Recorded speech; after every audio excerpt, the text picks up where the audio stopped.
Tonight, we're diving into the incredible story of the man who sold the Eiffel Tower not once but twice, so it's time to fall asleep peacefully. So before you get comfortable in that cozy spot of yours, take a moment to like the video and subscribe to the channel.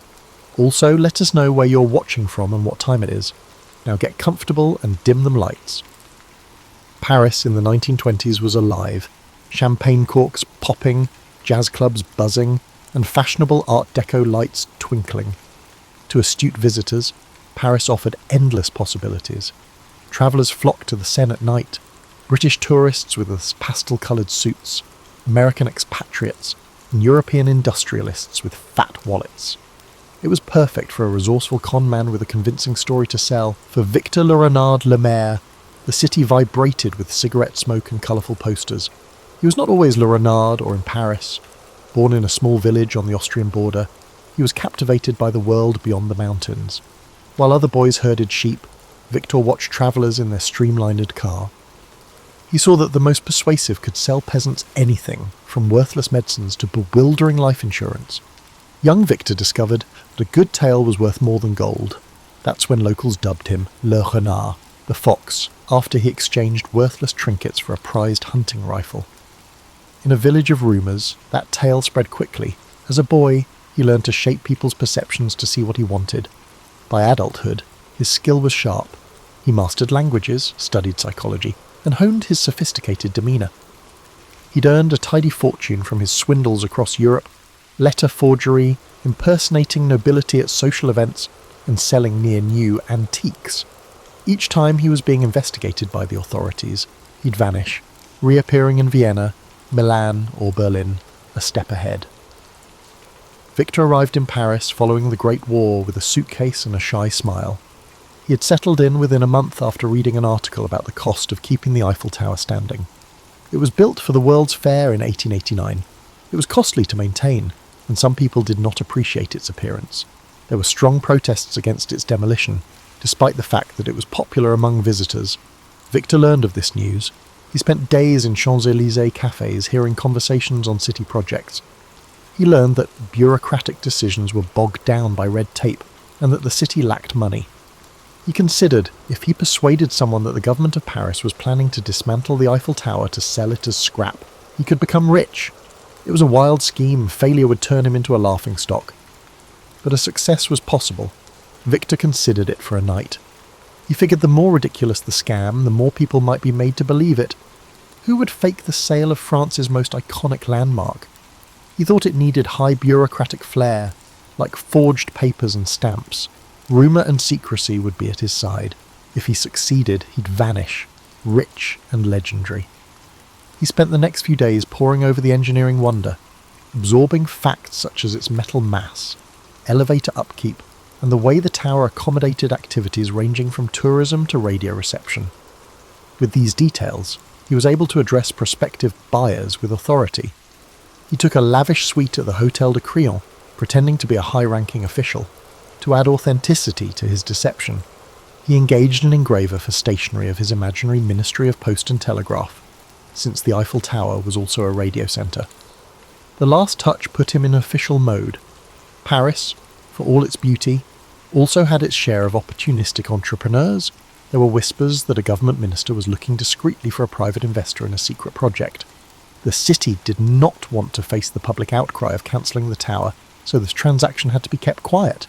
Everything was ready by the time Victor was prepared.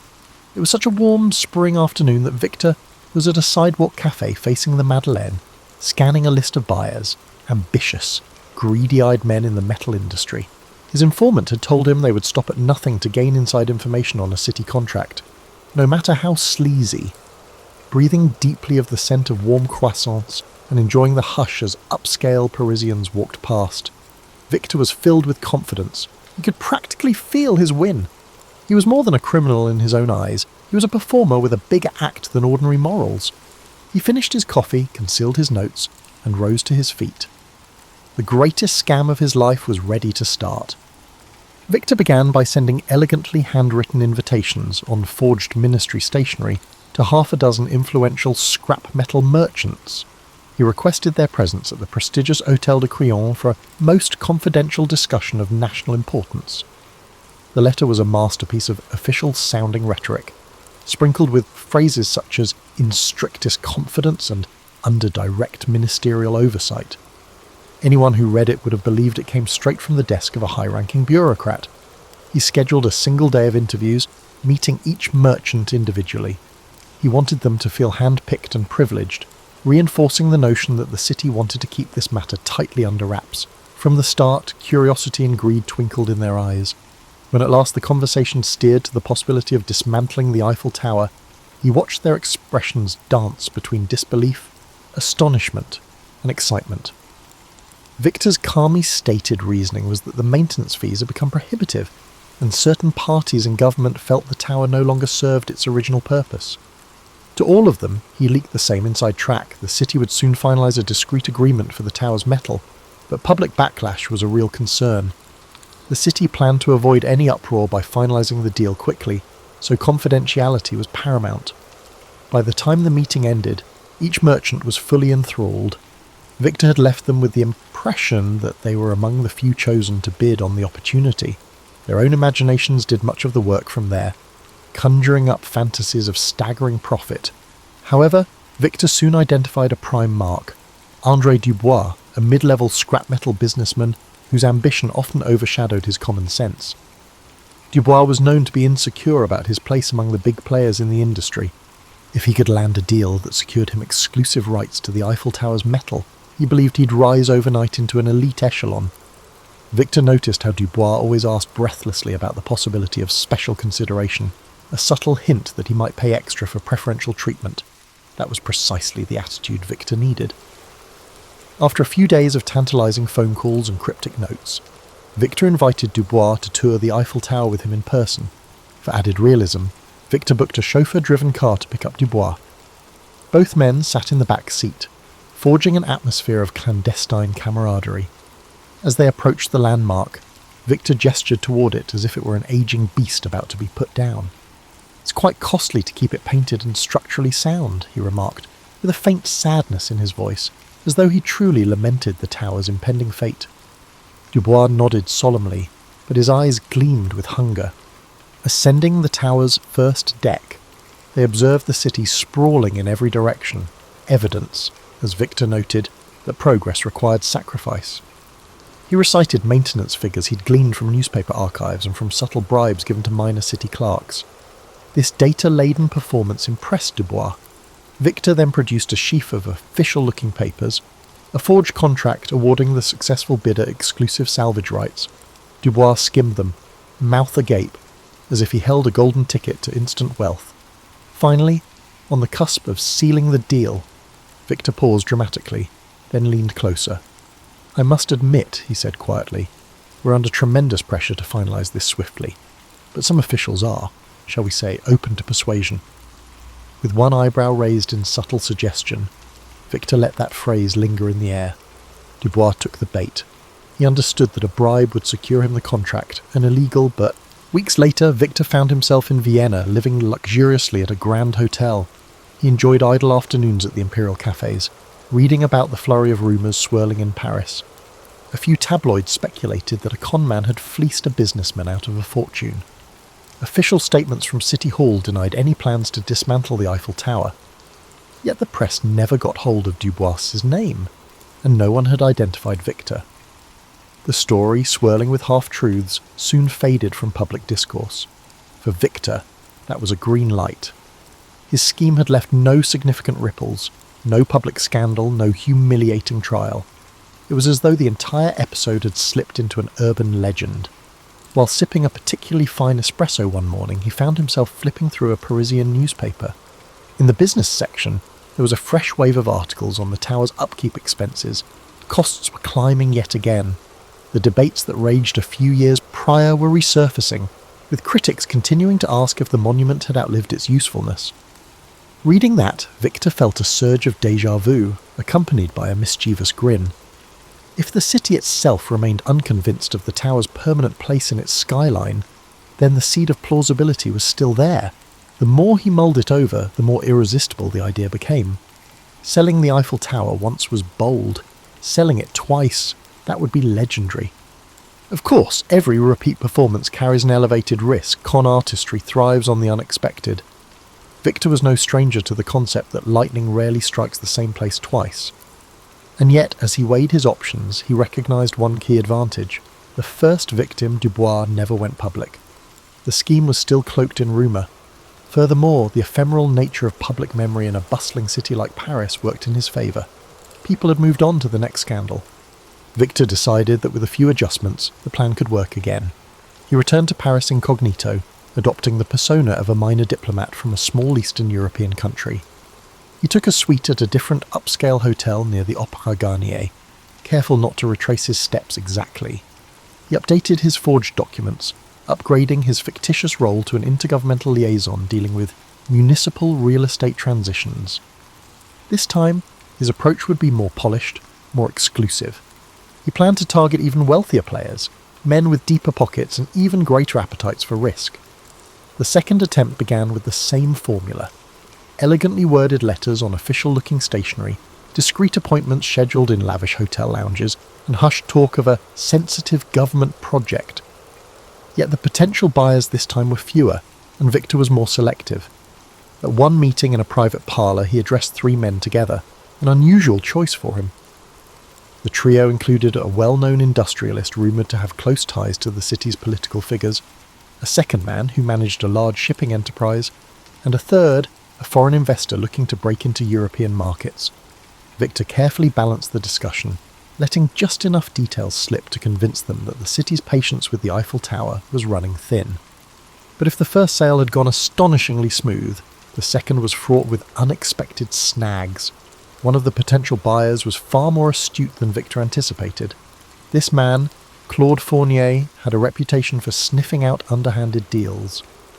At the meeting, Fournier didn't flinch when Victor presented the rationale for dismantling the tower. Instead, he politely asked for references and official documentation. There was a certain sharpness in his eyes that made Victor uneasy. Still, Victor handed over his forged credentials without hesitation, offering carefully rehearsed explanations. Fournier accepted them with a practiced smile that revealed nothing. A day later, however, Victor discovered that Fournier had asked around about him, discreetly inquiring among local bureaucrats to confirm the authenticity of the liaison role. None of them, of course, recognised the name. A city clerk, already suspicious about a foreigner asking pointed questions, apparently alerted a friend in the police. Victor learned of this through his network of informants, petty forgers, streetwise doormen, and an occasional mistress or two. The rumour suggested that the police had begun quietly investigating a man posing as a city official peddling a contract tied to the Eiffel Tower. For the first time in his career, Victor felt the heat close in. The con was in motion, but the authorities were no longer ignorant. With a mixture of dread and exhilaration, he realised he had no choice but to accelerate the plan.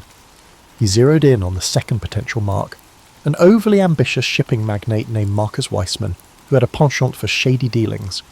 Over dinner at a private club, Victor dangled the tower's contract before him as if it were a rare gem. Weissman, too enticed by the prospect of beating out his competitors, took the bait. Still, the tension was palpable. Even as Weissman scribbled out a cheque big enough to make Victor's heart flutter, there was a persistent, nagging awareness that time was short. He needed to vanish before Fournier's inquiries led the police to his door. So he chose to skip the bribe angle that had worked so well with Dubois. Instead, he accepted a lump sum payment that covered everything, the purchase of the tower's scrap plus a discreet administrative fee. Weissman assumed that the simpler the transaction, the less likely it would be detected. Late that night, under the cover of darkness, Victor slipped out of his hotel. He carried a small valise stuffed with his ill-gotten gains, heading straight to the Gare de Lyon. By dawn, Victor fled to Monte Carlo, a glittering haven of high rollers and exile aristocrats. Initially, he relished the sweet satisfaction of having bested not just one, but 2 gullible buyers. He told himself he had achieved what no other conman in history had dared. Alone in a lavish suite overlooking the Mediterranean, he replayed the final moments in Paris, the anxious hurry to collect Weissman's cheque, the furtive glances at the station, and the first sunrise that found him safely out of reach. Now, with the sea breeze caressing his face, he figured it was only a matter of time before rumours of the second sale caught up to him. For a few months, he maintained a low profile.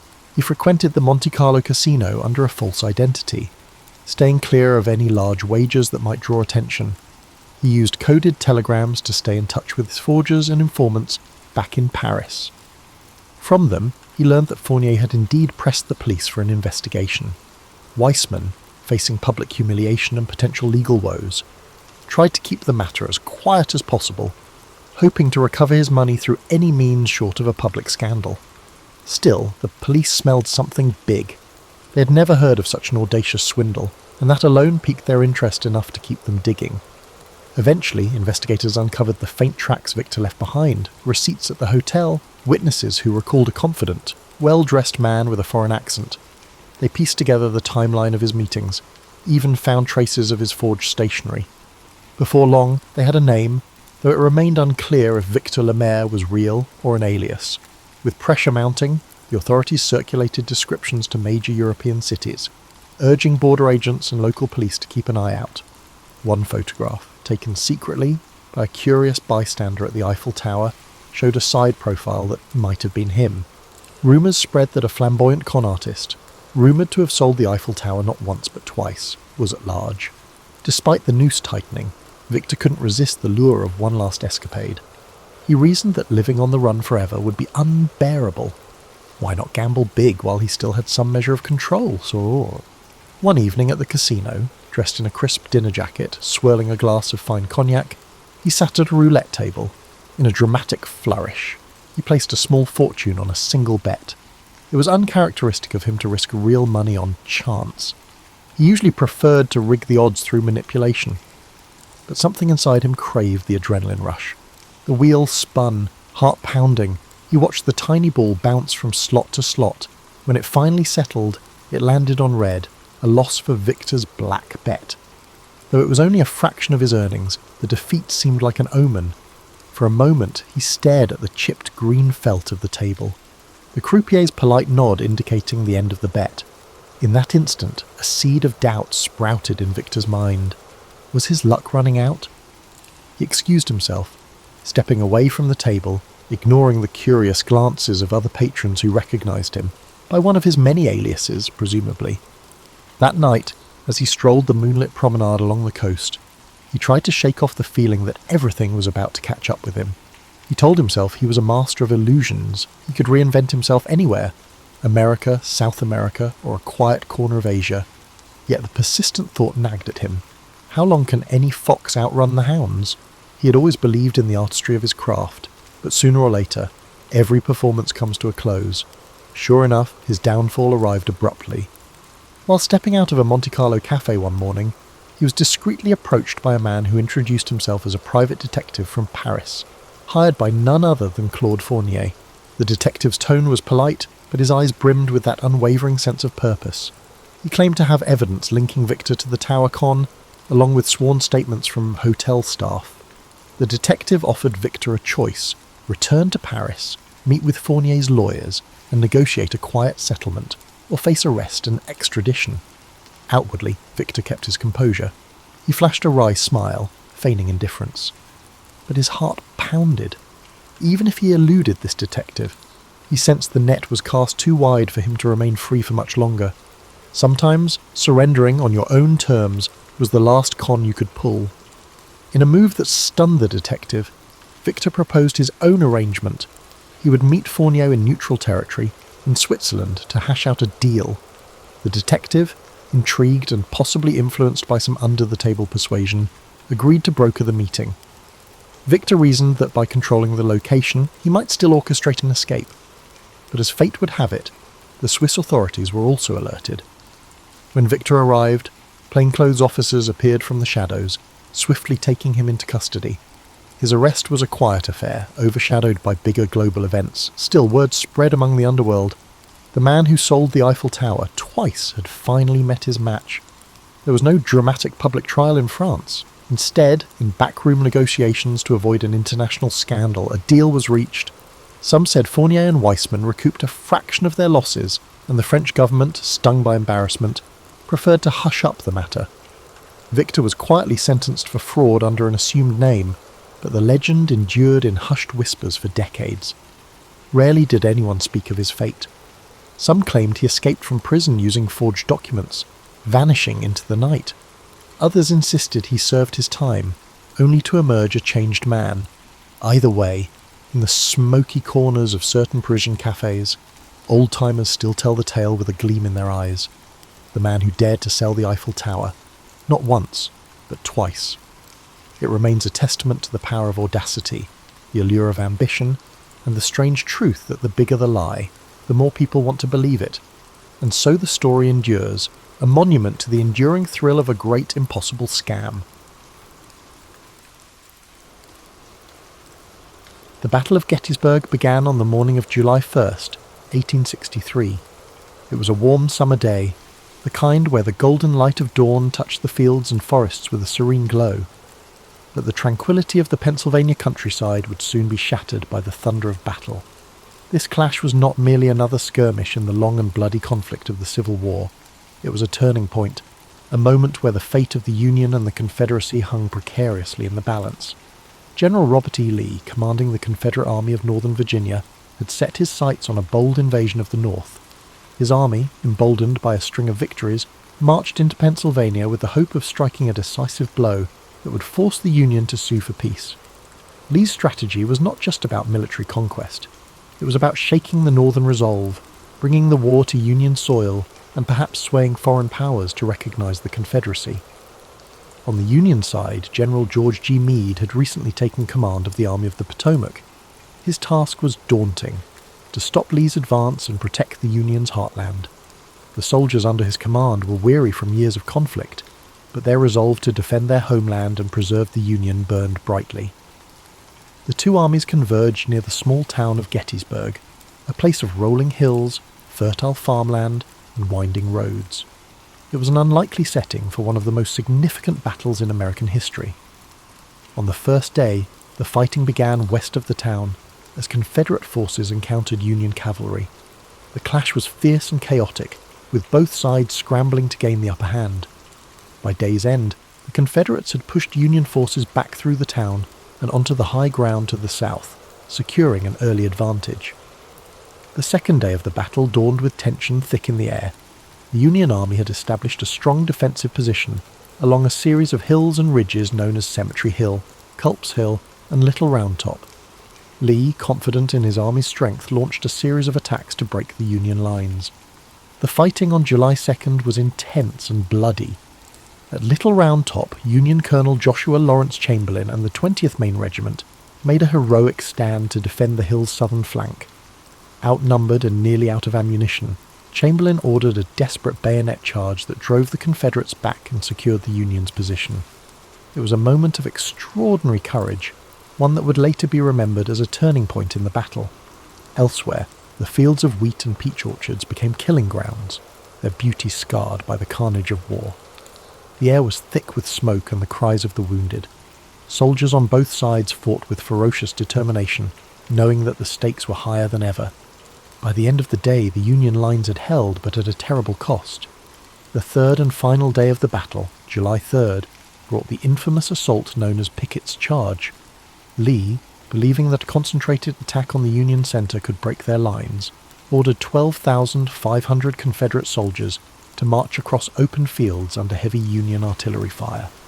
The sight of that charge was both awe-inspiring and harrowing. The Confederate soldiers advanced in tight ranks, their banners waving, their determination unyielding. But the Union defenders, entrenched on Cemetery Ridge, unleashed a devastating barrage of cannon and musket fire. The fields became a scene of chaos as men fell by the hundreds.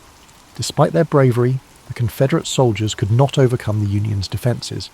The charge was repelled, and the fields were littered with the fallen. As the sun set on July 3rd, the Battle of Gettysburg came to an end. Lee, realizing that his army could not sustain another assault, began the long retreat back to Virginia. The Union Army, though battered and exhausted, had won a decisive victory. It was a moment of relief and triumph for the North, a turning point that shifted the momentum of the war. The cost of the battle was staggering. Over 50,000 soldiers were killed, wounded, or missing. The fields of Gettysburg, once peaceful and lush, were now marked by the scars of war. Families in both the North and the South mourned the loss of loved ones, their lives forever changed by the conflict. In the months that followed, Gettysburg became a symbol of sacrifice and resilience. On November 19th, 1863, President Abraham Lincoln delivered the Gettysburg Address at the dedication of the Soldiers' National Cemetery. His words, though brief, captured the essence of what the battle had come to represent. He spoke of a nation conceived in liberty and dedicated to the proposition that all men are created equal. He reminded the audience that the soldiers who had fought and died at Gettysburg had done so to ensure that freedom and democracy would endure. The Battle of Gettysburg remains one of the most studied and remembered events in American history. It was a moment of profound struggle and sacrifice, a reminder of the costs of war and the resilience of the human spirit. The bravery of the soldiers on both sides, their dedication to their causes, and the impact of their actions continue to echo through time. As you drift into sleep, let the story of Gettysburg fill your mind with a sense of reverence and reflection. Imagine the stillness of the fields after the battle, the quiet wind carrying the memory of those who fought and fell. Feel the weight of their sacrifice, but also the hope that their struggle helped to shape a better future. The aftermath of the Battle of Gettysburg left an indelible mark, not only on the landscape of Pennsylvania, but also on the hearts and minds of the American people. The quiet town that had seen a horrific convergence of armies now bore the weight of countless graves, hastily dug for the fallen soldiers. The once lush fields, orchards, and rolling hills were now etched with scars of war, trenches, shattered fences, and abandoned artillery. In the days immediately following the battle, the townspeople of Gettysburg rose to meet the grim reality of what had unfolded. Civilians who had sought shelter during the 3 days of fighting now ventured out to help the wounded and dying. Homes, barns, and churches were transformed into makeshift hospitals. Women, men, and even children worked tirelessly to bring comfort to soldiers, regardless of the uniforms they wore. The lines of battle blurred in the face of shared humanity. Doctors and nurses were overwhelmed by the sheer number of wounded. Medical supplies were scarce, and the knowledge of sanitation was rudimentary at best. Despite the primitive conditions, countless acts of compassion unfolded as townspeople did what they could to save lives or bring solace to those whose time was short. As the Confederate army retreated southward, General Lee bore the burden of his army's defeat. The invasion of the North had failed, and the high hopes of a quick victory and a potential peace agreement were dashed. For Lee, Gettysburg marked a turning point, a moment when the tide of the war began to turn decisively against the Confederacy. The loss of so many men and the inability to break Union resolve were blows from which his forces would never fully recover. For the Union, the victory at Gettysburg was a critical morale boost. General Meade, despite some criticism for not pursuing Lee's retreating army more aggressively, had achieved what many thought impossible. The Army of the Potomac had stood firm against Lee's forces, proving that the Union could hold its ground and turn the tide of the war. The significance of Gettysburg reached far beyond the battlefield. It became a symbol of the broader struggle, the fight to preserve the Union and the principles upon which it was founded. In the months following the battle, efforts began to ensure that the sacrifices made there would not be forgotten. One of the most poignant moments came on November 19, 1863, with the dedication of the Soldiers' National Cemetery at Gettysburg. President Abraham Lincoln was invited to deliver a few remarks, following a lengthy oration by Edward Everett, a renowned speaker of the time. Lincoln's address, though brief, would become one of the most enduring speeches in American history. Standing on the blood-soaked fields of Gettysburg, Lincoln spoke not only to honour the dead, but to remind the living of the greater cause for which they had fought. His words, beginning with the now iconic phrase, 7 years ago, framed the battle within the context of the nation's founding ideals. He reminded the audience that the soldiers had given their lives so that government of the people, by the people, for the people, shall not perish from the earth. Lincoln's Gettysburg Address was met with a mixed reception at the time, with some viewing it as too brief and simplistic. However, history would elevate his words to the status of a national treasure. The address encapsulated the purpose of the war and the vision of a nation united not by force, but by shared values and ideals. The legacy of the Battle of Gettysburg continued to shape the course of the Civil War. While the conflict raged on for nearly 2 more years, Gettysburg marked a critical turning point. It showed that the Union could resist the might of the Confederacy, and that the resolve of its people would not be broken. The war's conclusion in 1865 brought an end to the fighting, but left the nation grappling with the wounds it had inflicted upon itself. the fields of Gettysburg became a place of reflection and remembrance, a site where the cost of division was laid bare. Over the years, Gettysburg transformed from a battlefield to a place of education and pilgrimage. Monuments and markers were erected to honour the soldiers who had fought and died there, preserving their memory for future generations. Visitors from across the country and around the world came to walk the hallowed ground, to reflect on the sacrifices made, and to ponder the lessons of history. Today, Gettysburg stands as a testament to the resilience of the human spirit and the enduring struggle for freedom and equality. It reminds us of the fragility of unity and the strength required to preserve it. The lessons of Gettysburg echo through time, challenging us to remember that the cost of division is far greater than the effort required to come together. As you rest tonight, let the story of Gettysburg remind you of the courage and sacrifice of those who came before us. Imagine the quiet fields at dawn, the soft rustle of the wind, and the stillness that now blankets a place once filled with chaos. Let the strength of their resolve bring you a sense of peace, and may their legacy inspire hope and understanding in your heart. The legacy of Gettysburg extends far beyond the battlefield itself. It remains a cornerstone of American history, not only as the site of a pivotal clash during the Civil War, but also as a symbol of the nation's enduring struggle to reconcile its ideals with its realities. The battlefields and memorials at Gettysburg now stand as a reminder of the courage, sacrifice, and humanity displayed by those who fought there, as well as the immense costs of division and conflict. In the years following the Civil War, Gettysburg became a focus for national healing. Veterans from both the Union and the Confederacy returned to the site to honour their comrades and reflect on the events that had shaped their lives. These reunions, particularly those held on significant anniversaries of the battle, fostered a sense of reconciliation and shared purpose. Despite the lingering wounds of war, these gatherings underscored a shared humanity that transcended the divisions of the past. One of the most moving examples of this came during the 50th anniversary of the battle in 1913. Veterans from both sides, now old men, came together to remember their shared history. The event culminated in a symbolic handshake across the stone wall at the site of Pickett's charge, a powerful gesture that reflected the desire for unity and peace. These reunions were not without their complexities, but they marked an important step in the nation's journey toward healing and understanding. Over time, Gettysburg evolved into a place of education and reflection. The Gettysburg National Military Park, established in the late 19th century and further developed in the 20th, preserves the battlefield and its many monuments, ensuring that future generations can walk the same paths and learn the same lessons. The park's museum and visitor centre provide context and insight into the events of the battle, offering a deeper understanding of its significance and the people who shaped it. The Gettysburg Address, too, continues to resonate as a defining moment in American history. Lincoln's words, spoken with such clarity and purpose, serve as a reminder of the ideals upon which the United States was founded. They challenge us to honour the sacrifices of those who fought by striving to create a more just and equitable society. Today, Gettysburg stands as a living testament to the enduring importance of history.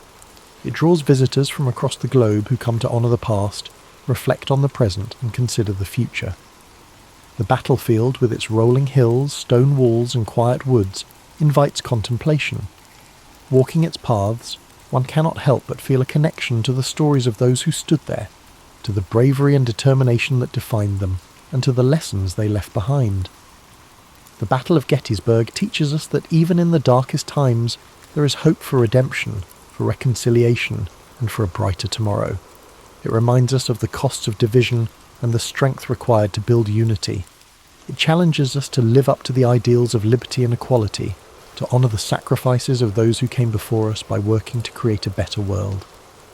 As you settle into rest tonight, let the story of Gettysburg fill your heart with a sense of reflection and gratitude. Picture the fields bathed in the soft light of the setting sun, the gentle rustle of leaves in the breeze, and the quiet peace that now blankets the land. Let the echoes of courage and sacrifice guide your thoughts, and may their legacy inspire hope and understanding in your dreams. The story of Gettysburg is not only about the battle itself, but also about the enduring lessons it offers. It is a story of courage under fire, of ordinary people facing extraordinary challenges, and of a nation striving to find its way through the darkness of conflict. Gettysburg reminds us that history is not just a series of dates and events, but a tapestry of human experience, woven with threads of sacrifice, resilience, and hope. As we reflect on Gettysburg, we are reminded of the power of unity and the dangers of division. The Civil War, of which Gettysburg was a turning point, was born out of deep-seated disagreements and unresolved tensions. The soldiers who fought at Gettysburg came from different walks of life, different regions and different perspectives, but they shared a common humanity. Their bravery and sacrifice speak to the strength of the human spirit, even in the face of unimaginable hardship. In the years following the battle, the memory of Gettysburg became a source of inspiration for those working to rebuild and reconcile a fractured nation. The scars of war ran deep, but so too did the determination to heal. Gettysburg became a symbol of what could be achieved when people came together to confront their shared challenges and embrace their common humanity. The stories of the individuals who fought at Gettysburg add depth and texture to the history of the battle. From generals like Robert E. Lee and George Meade, whose decisions shaped the course of the conflict, to the rank-and-file soldiers who carried out those orders with bravery and resolve, each story adds a layer of understanding to the larger narrative. These men, from both the Union and Confederate armies, faced unimaginable adversity with courage and dignity. One of the most enduring legacies of Gettysburg is its role in shaping the collective memory of the Civil War. The battlefield, now a serene and solemn place, serves as a reminder of the costs of war and the value of peace. Monuments and markers dot the landscape, each telling a story of the men who fought and the sacrifices they made. Visitors to Gettysburg are often struck by the quiet beauty of the place, a stark contrast to the violence that once engulfed it. The Gettysburg Address, delivered by President Lincoln just months after the battle, continues to resonate as a call to action and a statement of purpose. Lincoln's words remind us of the importance of dedication, of recommitting ourselves to the principles of freedom and equality. His speech, though brief, captures the essence of what Gettysburg represents, not just a battle, but a turning point in the ongoing struggle to create a more perfect union. Today, Gettysburg remains a place of pilgrimage for those seeking to understand the complexities of the past and draw inspiration for the future. The stories of those who fought there, the lessons of unity and perseverance, and the enduring call to honour their sacrifices continue to guide us. Gettysburg is not just a place on a map, it is a symbol of resilience, a reminder of what we can achieve when we come together to face our challenges. As you drift off to sleep tonight, let the story of Gettysburg wrap around you like a warm blanket of reflection and peace. Imagine the stillness of the battlefield at dawn, the quiet hum of nature reclaiming a place once filled with chaos. Let the courage and sacrifice of those who stood there inspire you, reminding you that even in the darkest times there is light to be found. Thank you for spending this time with us on History and Sleep. May the story of Gettysburg bring you a sense of calm, perspective and hope. Sleep well, and may your dreams be filled with peace, understanding, and the enduring strength of the human spirit. Sweet dreams. In the year 1162, amidst the sweeping steppes of Mongolia, a child was born into a world of cold winds and endless plains. This child, named Temujin, would grow to become the great Genghis Khan, a name that would echo across history as the founder of the Mongol Empire. But before he became a conqueror, he was simply a boy born into struggle, shaped by the harshness of his environment and the conflicts of his people. The Mongolian steppes stretched far and wide, a vast expanse of grasslands where the sky met the earth in a seamless horizon. Life here was simple yet brutal. Nomadic tribes moved with their herds, living off the land and surviving the harsh winters and the scorching summers. It was a world where strength, loyalty, and resilience were the keys to survival. Temujin's early years were marked by hardship. He was the son of Yesugei, a minor tribal leader, and his wife Holun. When Temujin was just a young boy, his father was poisoned by a rival tribe. This sudden loss left his family vulnerable, and they were abandoned by their own clan. His mother, Holun, took on the responsibility of raising Temujin and his siblings alone. The family was left to fend for themselves on the open steppes, relying on foraging, hunting, and sheer determination to survive. These early struggles forged a deep resilience in Temujin. He learned to endure hunger, cold, and the constant threat of violence. But he also learned the value of unity, the importance of family, and the need for loyalty. His mother's strength became a guiding force in his life. She taught him that survival required not only physical strength but also wisdom, patience, and an unyielding spirit. As Temujin grew older, he began to understand the fragmented world of the Mongol tribes. There were endless feuds, shifting alliances, and a constant struggle for power. He saw how disunity left his people vulnerable. He dreamed of something greater, of a world where the tribes could be united, where the endless conflicts could be replaced with a shared purpose. But before he could realize this vision, he faced countless challenges. Betrayal was a constant threat. One of his closest friends, Jamuka, who had once sworn brotherhood with him, would later become his rival.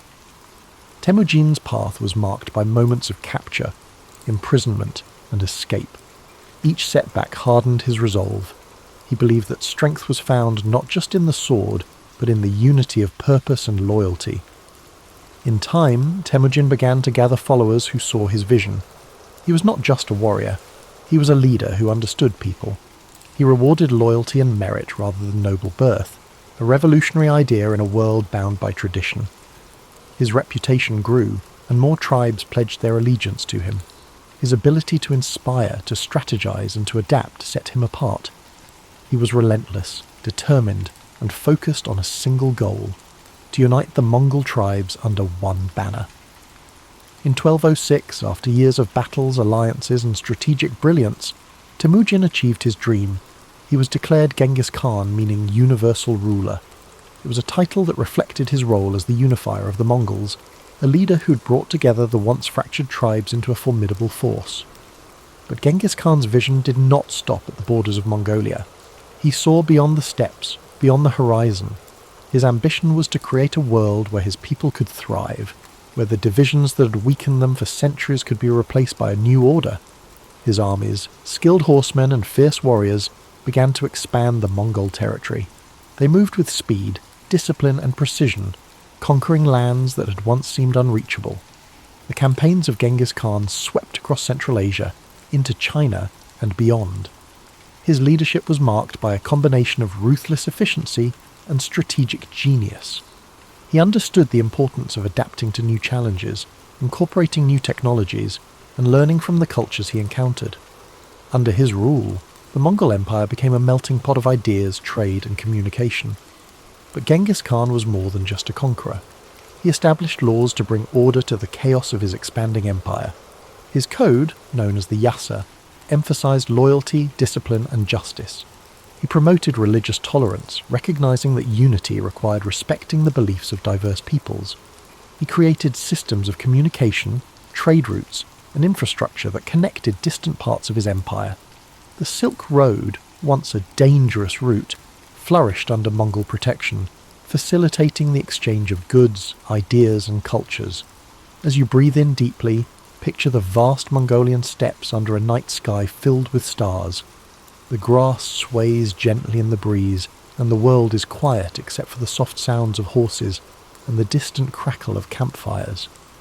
Genghis Khan's legacy stretches across these plains, a reminder of a leader who dared to dream of unity, who faced the harshness of his world with an unbreakable spirit.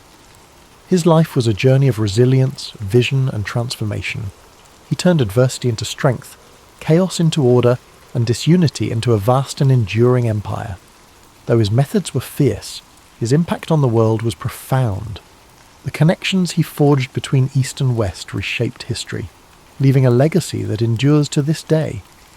As you sink deeper into relaxation, let the story of Genghis Khan remind you of the power of perseverance, the strength found in unity, and the importance of vision. His life, filled with challenges and triumphs, speaks to the boundless potential within each of us, the ability to overcome, to lead, and to create lasting change. As you drift even deeper into the calming embrace of sleep, let the echoes of Genghis Khan's journey gently guide your thoughts. His story, one of struggle, vision, and unrelenting determination, is a reminder of the strength that lies within every challenge we face and the boundless potential we possess to shape our own destinies. Picture the endless Mongolian steppes beneath a vast night sky, where the stars shine like scattered diamonds, illuminating the dark plains below. The wind moves softly, whispering tales of ancient conquests and unification. carrying with it the faint scent of grasslands and distant fires. This is the world where Genghis Khan forged his legacy, a world where survival was harsh, but the spirit of resilience was even stronger. As his empire expanded, so too did his influence. His conquests stretched from the mountains of China to the deserts of Persia, from the plains of Russia to the cities of the Middle East. But beyond the battles and the victories, Genghis Khan's mind remained focused on a singular goal: creating a world where his people could thrive. He was not driven purely by conquest, but by the desire to establish order where there was once chaos, to bring unity to lands divided by endless feuds. The Mongol Empire under his leadership was not just vast but interconnected. Trade routes flourished under his protection, allowing merchants, scholars and travellers to move more freely than ever before. This period of stability and security, often referred to as the Pax Mongolica, allowed ideas, cultures and innovations to flow across continents. Paper, gunpowder and art travelled from east to west, while philosophies, religions and scientific discoveries spread in return. Imagine the caravans moving slowly across the Silk Road, their lanterns glowing softly in the dark, their footsteps measured and steady, the gentle clinking of goods, the murmur of languages blending together. This was a world where once isolated cultures began to connect, creating a tapestry of shared human experience. Genghis Khan's vision of an interconnected world laid the foundation for this exchange, bridging the gaps between civilizations and opening pathways that had once seemed impassable. As you breathe in slowly, picture the vast expanse of his empire, the lands stretching beyond sight. Mountains rise in the distance, rivers carve paths through fertile valleys, and open plains roll endlessly toward the horizon. Each part of this landscape, once divided, is now united under a common rule, a testament to the power of a shared purpose. Genghis Khan's dream of unity has become a reality, one shaped by his unwavering will and strategic brilliance. But even as his empire grew, Genghis Khan remained tied to the simplicity of his roots. He lived a life close to the earth, surrounded by the people who had followed him from the very beginning. He never allowed himself to be consumed by luxury or excess. His strength lay in his ability to understand both the warrior's path and the leader's burden, to balance the ferocity of conquest with the wisdom of governance. As the years passed, Genghis Khan continued to guide his people, his vision extending beyond his own lifetime. He established systems of law and order, ensuring that justice and discipline held his empire together. His code, the Yasa, provided structure and fairness, holding even the highest-ranking leaders accountable. This commitment to order and loyalty became the backbone of the Mongol Empire, a legacy that would endure long after his death. In 1227, Genghis Khan's journey came to an end. He passed away during a military campaign. His body returned to the land he had known since childhood. His burial place remains a mystery, hidden somewhere in the vast steppes, a secret held tightly by those who revered him. But though his physical presence faded, his legacy continued to shape the world. His descendants carried his vision forward, expanding the empire and cementing his place in history. As you breathe deeply, feel the quiet power of Genghis Khan's story resonating within you. His life teaches us that, even in the face of unimaginable challenges, a determined spirit can overcome, a clear vision can unify, and resilience can shape the course of history. He transformed his hardships into strength, his struggles into purpose, and his dreams into reality. Imagine the steppes once more, now calm under the vast night sky. The stars continue their silent watch. The wind carries a sense of timelessness, and the land stretches out in quiet peace. The world rests much like you do now, embracing the stillness that follows the storm, the calm that comes after a journey well travelled. Allow yourself to let go completely, to surrender to this peaceful stillness. The story of Genghis Khan has taken you across endless plains, through battles, struggles, and victories. Now, you rest, knowing that strength, resilience, and vision lie within you, just as they did within him. The journey of discovery, growth, and purpose is yours to continue when you awaken. As you sink deeper into the embrace of sleep, let the echoes of Genghis Khan's legacy ripple through your mind like a soft, steady current. His journey was vast, stretching across endless plains and through the annals of history. Yet his life was also a reflection of universal truths: strength in adversity, vision beyond boundaries, and the enduring power of unity. Imagine the stillness of the steppes at dawn, the first light of day casting a golden hue across the endless grasslands. The world holds its breath in quiet anticipation, a moment suspended between night and day. This is the same land that shaped Temujin, the boy who became Genghis Khan. The cold winds, the hardships, the endless horizons, all these elements forged his spirit, teaching him to endure, to adapt, and to lead. As you breathe deeply, let that same sense of quiet resilience settle within you.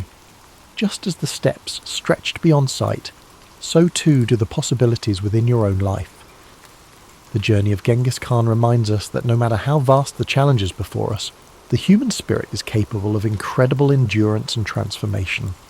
In your mind's eye, picture the endless caravans that travelled the Silk Road under the protection of the Mongol Empire. Merchants from distant lands move steadily along ancient routes, their carts loaded with silks, spices and knowledge. The world is connected in ways it had never been before, ideas flowing freely across continents. These connections, once fragile and uncertain, now weave a tapestry of shared human experience. Genghis Khan's vision brought people together, creating pathways where there had once been barriers. His legacy lives not just in the conquests, but in the bridges he built between cultures, the systems of order he established, and the idea that unity, even amidst diversity, is possible. Now, let your thoughts drift further into the stillness of night. The campfires have burned down to embers, their soft glow casting faint light across the faces of warriors, nomads, and travellers. The air is filled with the faint scent of smoke and the quiet murmur of people at rest. This moment of peace, hard-earned and cherished, reflects the balance that Genghis Khan sought, a world where strength and stability allowed for moments of tranquility. Feel the calm spread through your body, each breath drawing you deeper into a space of comfort and safety. The struggles of the day fall away like grains of sand carried by the wind. You're part of a larger story, one where each challenge you face shapes you, where every moment of resilience adds to your strength. Like the great Khan, you possess the power to endure, to dream, and to create a legacy of your own. Imagine now the vast plain stretching out beneath a sky filled with stars. The universe seems infinite, yet there is a profound sense of peace in knowing that you are a part of this grand expanse. The wind whispers gently, carrying with it the stories of the past, the hopes of the present, and the dreams of the future. You're connected to this timeless flow, your spirit at ease, your heart steady. As your mind drifts further into sleep, let the essence of Genghis Khan's story remain with you. His life, shaped by hardship and triumph, reminds us that within every challenge lies an opportunity for growth. His journey from a boy abandoned on the steppes to a ruler who united vast lands is a testament to the power of determination and vision. You too carry that same potential within you, the ability to overcome, to rise and to transform. The world outside grows softer now, the edges of reality blurring as you surrender to rest. Your breath is slow, steady, and calm. Each inhale fills you with a sense of possibility. Each exhale releases any tension you've been holding. The night wraps around you like a warm cloak, protecting and soothing you as you drift further into peaceful sleep. As you drift even deeper into the embrace of sleep, the vast plains of history stretch endlessly before you, serene and timeless. The gentle rhythm of your breath mirrors the calm, steady winds of the Mongolian steppes, whispering stories of courage, resilience, and transformation. The journey of Genghis Khan lingers softly in your mind, a reminder that every challenge faced, every hardship overcome, shapes the path towards something greater.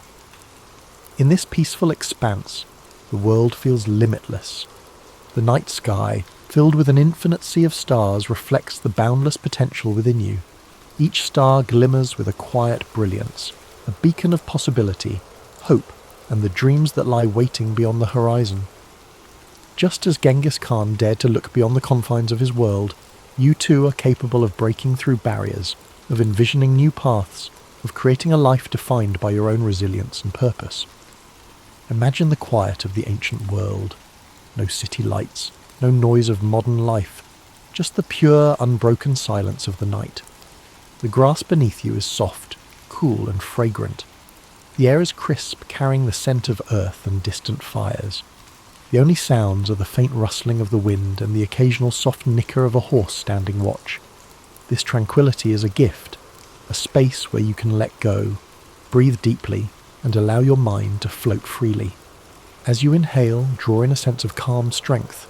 With each exhale, release the burdens of the day, the worries that cling like shadows. In this space, there is no need to rush, no need to struggle. You are safe, held gently by the vastness of history and the quiet wisdom it offers. Like the open steps, your mind expands, free from constraints, filled with possibility. The story of Genghis Khan is one of transformation, of a young boy who endured pain and loss, but who rose to become a leader who reshaped the world. His journey reminds us that strength is born in moments of adversity, that the spirit is forged in the fires of challenge. His vision was clear, his resolve unbreakable, and within you too lies that same seed of potential, that same capacity for growth, for vision, for resilience. Picture the endless plains bathed in the soft glow of dawn. The first rays of sunlight touch the horizon, casting a warm golden light over the land. The sky shifts from deep indigo to gentle hues of pink and orange. The world awakens slowly, peacefully, as the night gives way to a new day. This transition from darkness to light is a symbol of hope, a reminder that no matter how long the night may seem, the dawn always comes. Let this thought settle gently in your mind. Just as the night must yield to the morning, every struggle you face, every challenge you endure holds the promise of renewal, of new beginnings, of possibilities yet to be realized. The journey of life, like the journey of Genghis Khan, is one of cycles, of hardship and triumph, of darkness and light, of endings and new beginnings. Feel your body relax even further, each muscle letting go, your mind sinking deeper into the comfort of sleep. The weight of the world lifts away, leaving you light, free, and at peace. The winds of the steppes, the vast horizons, and the quiet strength of history envelop you in a cocoon of serenity. In this state of deep relaxation, know that you are part of something timeless.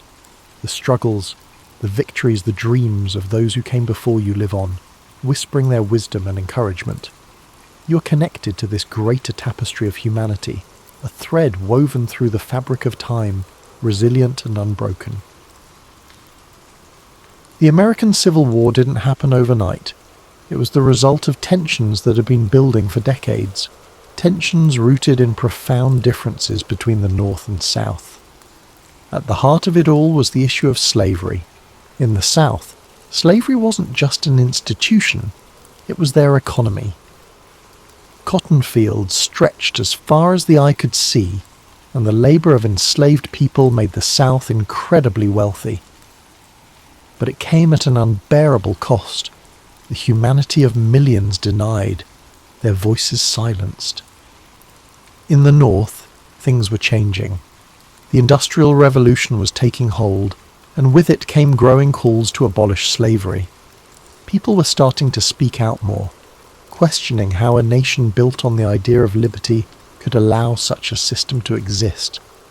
This wasn't just a difference of opinion, it was a clash of values, one that only grew louder as time went on. Then there was the question of states' rights. Southern leaders believed they had the right to govern themselves without interference, especially when it came to slavery. They feared that the federal government, growing stronger by the year, would strip them of their autonomy. On the other side, many in the North believed that a united country required a strong central government, one that could uphold the principles of freedom and equality. The country tried to hold itself together through compromise. The Missouri Compromise, the Compromise of 1850, these were like bandages on a wound that just wouldn't heal. Each new agreement seemed to deepen the mistrust between the North and South. By the 1850s, things were nearing a breaking point. Laws like the Fugitive Slave Act demanded that even people in free states help capture runaway slaves, and that outraged abolitionists. Books like Harriet Beecher Stowe's Uncle Tom's Cabin brought the horrors of slavery to light, stirring emotions on both sides. Then came politics. the Republican Party was formed with a platform that directly opposed the expansion of slavery. When Abraham Lincoln was elected president in 1860, it was the final straw for the South. His victory wasn't just a political loss, it felt like a direct threat to their way of life. Southern states began to secede from the Union, forming the Confederate States of America, and just like that, the country reached its breaking point. The differences that had been simmering for so long finally boiled over, leading to a conflict that would redefine what it meant to be an American. As you think about these divisions, take a deep breath. Picture the people living through this time, the fear, the hope, the uncertainty. Let the weight of their struggles soften as you relax, knowing that history is full of lessons about resilience, progress, and the power of moving forward. By the spring of 1861, the tensions that had been tearing the nation apart finally reached a boiling point. In Charleston, South Carolina, a small Union garrison stationed at Fort Sumter found itself surrounded by Confederate forces. The fort had become a symbol of defiance for the Union and a test of legitimacy for the Confederacy. Both sides knew that what happened there could set the tone for what was to come. After weeks of tense standoff, Confederate forces under the command of General P.G.T. Beauregard demanded that the Union troops surrender the fort. When Major Robert Anderson, the Union commander, refused, the Confederate forces opened fire on April 12, 1861. For 34 hours the cannons roared, lighting up the harbour with fiery streaks and deafening booms. The soldiers inside Fort Sumter endured the bombardment as best they could, but with no reinforcements and supplies dwindling, Major Anderson had no choice but to surrender. The fall of Fort Sumter was more than just the opening act of the Civil War. It was a spark that ignited the passions of both the North and South. News of the attack spread like wildfire, stirring anger and determination on both sides. In the North, President Abraham Lincoln issued a call for 75,000 volunteers to suppress the rebellion. The response was overwhelming, with men from towns and cities across the Union stepping forward, ready to fight for the preservation of the nation. In the South, the bombardment of Fort Sumter was seen as a declaration of independence. More states, including Virginia, North Carolina, Tennessee, and Arkansas, joined the Confederacy. The divide was now complete, the lines drawn between two very different visions of America. The early days of the war were marked by a sense of optimism on both sides. Many believed the conflict would be brief, with one decisive battle bringing it to an end. Young men marched off to war with confidence, their families cheering them on with flags and songs. But beneath the surface, the reality of what was to come was far graver than anyone could imagine. As you think about the beginnings of this war, allow your mind to soften its grip on the tension. Picture the soldiers standing on the shores of Charleston Harbour, their breaths visible in the cool dawn air, their thoughts uncertain but resolute. Imagine the cannon fire fading into silence, replaced by the gentle rhythm of waves lapping against the shore. Let this moment remind you that even in the face of division, hope and resolve can endure. As the war moved from the hopeful marches of its early days to the grim reality of prolonged conflict, the battles became larger, bloodier, and more devastating than anyone could have imagined. Names like Antietam, Gettysburg, and Vicksburg became etched into the collective memory of a nation forever changed by the horrors of war. In September 1862, the Battle of Antietam unfolded in Maryland. It was a single day of unimaginable carnage. Soldiers clashed in cornfields and along winding roads, with cannon fire and musket shots tearing through the air. By the end of the day, more than 22,000 men were dead, wounded, or missing. The ground was soaked with blood, and the scale of the losses left an indelible mark on those who survived. But out of this tragedy came a turning point. President Lincoln used the Union's strategic victory at Antietam to announce the Emancipation Proclamation, redefining the war as a fight not just to preserve the Union but to end slavery. Then came Gettysburg, the battle often seen as the turning point of the war. For 3 days in July 1863, Union and Confederate forces clashed in the rolling hills and fields of Pennsylvania. The stakes were enormous and the fighting relentless. On the third day, Confederate General Robert E. Lee ordered a bold assault known as Pickett's Charge. Thousands of Confederate soldiers marched across an open field under withering Union fire. The charge failed, leaving the Confederate army battered and retreating. Gettysburg marked the beginning of the end for the Confederacy, but the cost was staggering. More than 50,000 casualties in just 3 days. Further south, the Union Army achieved another critical victory at Vicksburg, Mississippi, securing control of the Mississippi River. The campaign was grueling, with soldiers enduring sweltering heat, constant skirmishes, and the hardships of siege warfare. When Vicksburg fell on July 4th, 1863, the Confederacy was effectively split in two, a devastating blow to their cause. These battles revealed the full weight of the Civil War, not just in numbers but in the profound human cost. Families mourned the loss of fathers, brothers and sons.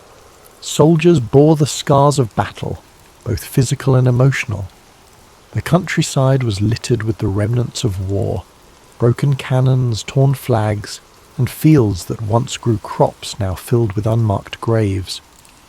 As you reflect on these moments, let your thoughts rest lightly on the courage of those who lived through these battles. Picture the quiet after the storm, the fields growing still, the sun setting over the hills, and the long shadows stretching across the land. Let this image of stillness and resilience bring a sense of calm to your own thoughts, reminding you that even in the darkest times, there is always a path to healing. While the Civil War raged on the battlefields, the lives of those who remained at home were transformed in ways that were just as profound. Families were torn apart, communities reshaped, and everyday life became a constant balancing act between hope and hardship. In the North, industry boomed as factories shifted their focus to produce weapons, uniforms, and supplies for the Union Army. Women took on roles they had never imagined, working in factories, managing farms, and volunteering as nurses. Clara Barton, who would later found the American Red Cross, became a symbol of this era, tirelessly caring for wounded soldiers and earning the nickname the Angel of the Battlefield. But even as the war effort created new opportunities, it brought heartache, with families anxiously awaiting news from the front lines. In the South, the war brought devastation. Cities like Atlanta and Richmond were transformed into hubs of Confederate military activity, but as Union forces advanced, they left a trail of destruction in their wake. Fields that once grew cotton and tobacco now stood fallow or burned.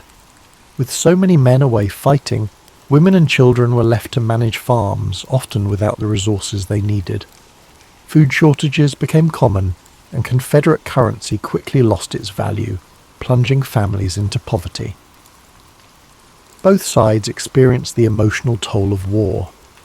Letters became lifelines, offering glimpses of love, worry, and resilience. Soldiers wrote about the hardships they faced, while their families wrote back with words of encouragement and longing. These letters carried the weight of entire relationships, connecting lives separated by hundreds of miles. In addition to the physical and emotional struggles, the war also brought questions of identity and purpose. Enslaved people in the South began to seize opportunities for freedom as Union forces advanced. Some escaped to the North, while others joined the Union Army, fighting for their own liberation and the promise of a new life. The Emancipation Proclamation, announced in 1862, gave their efforts a powerful voice, transforming the war into a fight not just for unity but for justice. Amid all this upheaval, communities found moments of solace. Churches became places of gathering and prayer, offering comfort to those who had lost so much. Music, too, became a source of strength. Patriotic anthems, sorrowful ballads, and spirituals filled the air, reflecting the hopes and fears of a nation at war. As you reflect on the home front, allow yourself to feel the weight of these quiet acts of resilience. Picture a mother sewing by candlelight, her stitches steady even as her heart aches with worry, or a soldier reading a letter from home, finding strength in the words of love and hope. Let these moments of humanity remind you of the enduring power of connection, even in the face of immense challenge. By 1864, the Civil War had entered its fourth year. The hope for a quick resolution had long faded, replaced by the grim reality of a war that seemed to have no end. But momentum was beginning to shift. The Union, under new and determined leadership, launched a series of campaigns that would bring the war to a close, though not without immense sacrifice. General Ulysses S. Grant had risen to command the Union forces, bringing with him a relentless strategy of total war. Unlike his predecessors, Grant was willing to engage the Confederate armies directly, knowing that the Union's superior numbers and resources could eventually wear them down. His overland campaign in Virginia was brutal, with battles like the Wilderness and Cold Harbor leaving tens of thousands dead. Yet Grant pressed on, earning the nickname Unconditional Surrender for his unwavering resolve. In the Deep South, General William Tecumseh Sherman carried out his infamous March to the Sea, cutting a path of destruction from Atlanta to Savannah. Sherman's goal was to break the South's will to fight by targeting not just its armies, but its infrastructure and resources. Railroads were torn up, factories dismantled, and crops burned. The devastation was immense, but it succeeded in crippling the Confederacy's ability to sustain the war. As Union forces closed in, Confederate morale began to crumble. Desertions increased, supplies dwindled, and the reality of defeat loomed. In April 1865, General Robert E. Lee's Army of Northern Virginia, the backbone of the Confederate forces, found itself surrounded near the village of Appomattox Courthouse. With no hope of escape, Lee met with Grant to negotiate surrender. Their meeting on April 9th, 1865, marked the end of the war's major fighting. The terms Grant offered were generous, allowing Confederate soldiers to return home with their horses and personal belongings. His intention was to heal the nation rather than humiliate its defeated half. It was a moment of quiet dignity, the beginning of a long and difficult process of reconciliation. Yet, even as the war ended, its cost was staggering. More than 600,000 lives had been lost, and much of the South lay in ruins. President Abraham Lincoln, who had guided the Union through its darkest hours, would not live to see the fruits of his efforts. Just days after Lee's surrender, Lincoln was assassinated by John Wilkes Booth, a Confederate sympathizer, plunging the nation into mourning. The war had answered two critical questions. The Union would endure and slavery would not, but it left behind deep scars, both physical and emotional, that would take generations to heal. The Reconstruction era that followed was fraught with challenges, as the nation struggled to rebuild and redefine itself. As you reflect on the end of this monumental conflict, let the weight of its lessons rest gently in your thoughts. Imagine the quiet after the surrender, the weary soldiers returning home, the fields gradually returning to life, and the first rays of hope shining through the darkness. Let these images remind you of the strength it takes to rebuild and the enduring resilience of the human spirit. When the guns fell silent and the soldiers returned home, the United States was a changed nation. The Civil War had been a crucible, testing the very foundation of the country and reshaping its identity forever. Though the fighting was over, the legacy of this monumental conflict continued to echo through the generations, shaping the path forward for a fractured but hopeful nation. One of the most profound outcomes of the war was the abolition of slavery. The Emancipation Proclamation had begun this process, but it was the 13th Amendment, ratified in December 1865, that formally ended the institution that had defined so much of the nation's conflict. Millions of formerly enslaved people began new lives, but the road ahead was steep. The promises of freedom were met with resistance. and the Reconstruction era revealed just how deep the division still ran. The war also redefined the relationship between the states and the federal government. No longer would the question of secession hang over the Union. The victory of the North solidified the idea that the United States was not just a collection of states, but a single, indivisible nation. It was a hard-fought truth, one that cost countless lives but ultimately preserved the Union. Yet the scars of war were everywhere. The South faced immense physical and economic devastation. Cities had been reduced to rubble, and entire communities were struggling to rebuild. The loss of so many men left families broken and towns forever changed.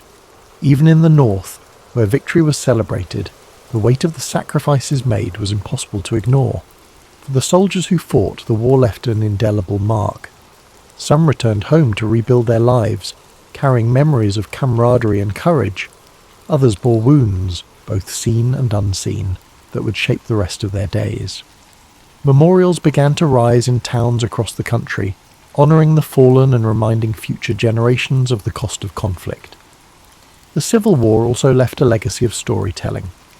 Veterans shared their experiences, songs from the era became part of the cultural fabric, and writers like Walt Whitman and Ambrose Bierce captured the emotional depth of the war in poetry and prose. These stories served not only to remember, but to help a nation heal, to bridge the gaps between North and South, and to offer lessons for the future. As you reflect on the legacy of the Civil War, let the enormity of its lessons settle softly in your thoughts. Imagine the strength of a people rebuilding from such a devastating chapter, the resilience to start anew, the courage to face an uncertain future, and the hope that guided them toward a brighter horizon. Let these reflections fill you with a quiet sense of gratitude and peace. Over 2,000 years ago, in 469 BCE, Socrates was born in Athens, Greece. Athens was a city at the heart of the ancient world, a centre of art, culture, and intellectual thought. Socrates' early life, however, was modest. His father, Sophroniscus, was a stonemason, and his mother, Phaenarete, was a midwife. From these humble beginnings, Socrates would grow to become one of the most profound thinkers in human history. As a young man, Socrates likely followed in his father's footsteps as a stonemason, learning the craft of shaping stone and building structures. Yet, even then, his curiosity about the world and human nature set him apart. Socrates was not drawn to wealth or power.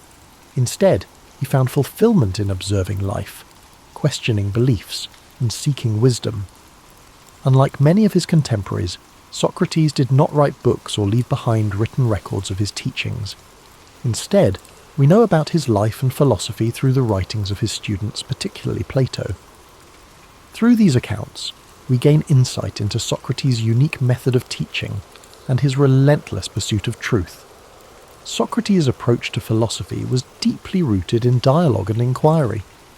He believed that wisdom began with recognizing one's own ignorance. To him, admitting that we do not know everything opened the door to learning and growth.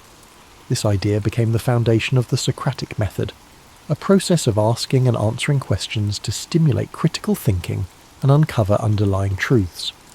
Socrates spent much of his life walking the streets of Athens, engaging in conversations with people from all walks of life. He would approach artisans, politicians, and everyday citizens, asking probing questions that challenged their assumptions and beliefs.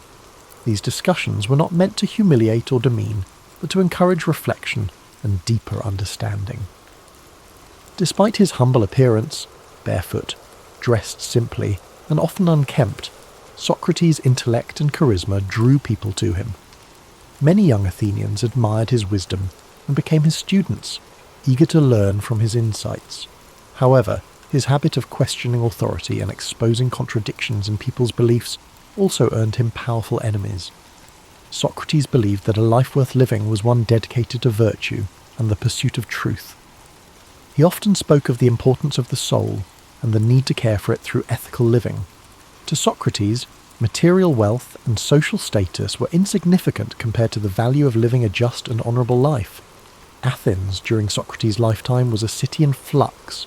It faced political turmoil, military conflicts, and shifting cultural values.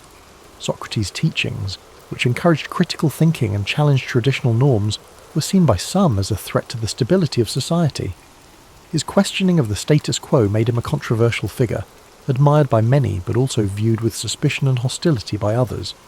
In 399 BCE, when Socrates was 70 years old, he was brought to trial on charges of corrupting the youth and impiety, essentially for not recognizing the gods of Athens and introducing new ones.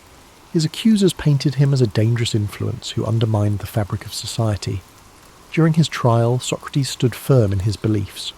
Rather than plead for his life or renounce his teachings, he used the opportunity to defend the principles he held dear.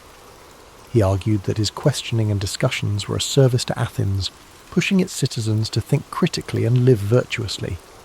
The trial was both a demonstration of Socrates' unwavering commitment to truth and a reflection of the political tensions in Athens. Despite his eloquence and integrity, the jury found him guilty. He was sentenced to death by drinking a cup of hemlock, a poison that would end his life. In the days leading up to his execution, Socrates remained calm and composed. Surrounded by his closest friends and students, he continued to discuss philosophy and the nature of life and death. He viewed death not as something to fear, but as a transition to another state of existence, where the soul might find true knowledge. On the day of his execution, Socrates drank the hemlock with dignity and courage, accepting his fate without bitterness or resentment. His final moments were spent in conversation, a testament to his belief that the pursuit of wisdom and truth transcended even the boundaries of life itself. Socrates' death marked the end of his physical presence in Athens, but his ideas lived on through his students and their writings. Plato in particular dedicated much of his work to preserving and expanding upon Socrates' teachings, ensuring that his philosophy would endure for generations to come. Today, Socrates is remembered as the father of Western philosophy, a thinker whose commitment to truth and virtue continues to inspire. His life teaches us the importance of questioning, of seeking knowledge, and of living with integrity. As you reflect on Socrates' journey, let his story guide you into a state of relaxation and peace. His dedication to wisdom reminds us that the pursuit of understanding is a lifelong journey, one that brings meaning and purpose to our lives. Imagine the streets of ancient Athens, the soft light of the setting sun casting long shadows on the stone buildings. Hear the murmur of conversations as Socrates walks among the people, his questions sparking thought and introspection. Let this image fill your mind with a sense of calm and wonder. As you drift into sleep, let the wisdom of Socrates' life inspire your dreams. His legacy reminds us that even in the face of adversity, the pursuit of truth and the care of the soul are endeavours worth striving for. Let the story of Socrates settle gently in your mind as you relax deeper into rest. His life, though lived so many centuries ago, carries timeless lessons that resonate in every moment of reflection and inquiry. Socrates reminds us that the simplest question can lead to the most profound discoveries, and that truth, even when difficult, is worth pursuing. Picture Socrates standing in the agora, the bustling marketplace of Athens. The air hums with activity, merchants calling out their wares, philosophers debating ideas, and citizens discussing the affairs of the city. Amid this lively scene, Socrates stands calmly, engaging those around him with his thoughtful questions. His unassuming presence and sharp intellect captivate those who stop to listen, drawing them into conversations that challenge their deepest beliefs. As the sun sets over Athens, the city quiets, and Socrates continues his discussions under the glow of oil lamps. The stars above twinkle faintly, a reminder of the vast universe beyond, as his voice carries the gentle rhythm of inquiry and understanding. Socrates believed that philosophy was not just an intellectual pursuit, but a way of life, a commitment to questioning, learning, and living with integrity. Imagine his students gathered around him, their faces illuminated by the soft light as they listen intently. Among them are young minds who would carry his teachings forward, shaping the future of philosophy and ensuring that his legacy would endure. The scene is serene, filled with the quiet joy of shared knowledge and the timeless beauty of human connection. Socrates' belief in the power of dialogue teaches us the importance of listening as well as questioning. In a world often filled with noise and haste, his approach encourages us to slow down, to reflect, and to seek clarity in our thoughts and interactions. His humility, his willingness to admit his own ignorance, and his tireless pursuit of understanding are qualities that inspire us to approach life with openness and curiosity. Now, as you drift closer to sleep, picture Socrates walking along the quiet shores of ancient Greece, the waves gently lapping at the sand. The moon casts a silver light over the sea, and the cool breeze carries the scent of salt and earth.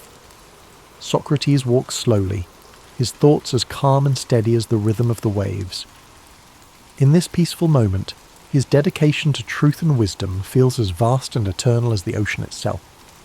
Feel the serenity of this image envelop you as you rest.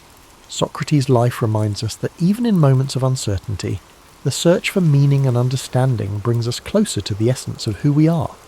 His courage to stand by his principles, even in the face of great adversity, is a gentle reminder to live with integrity and purpose.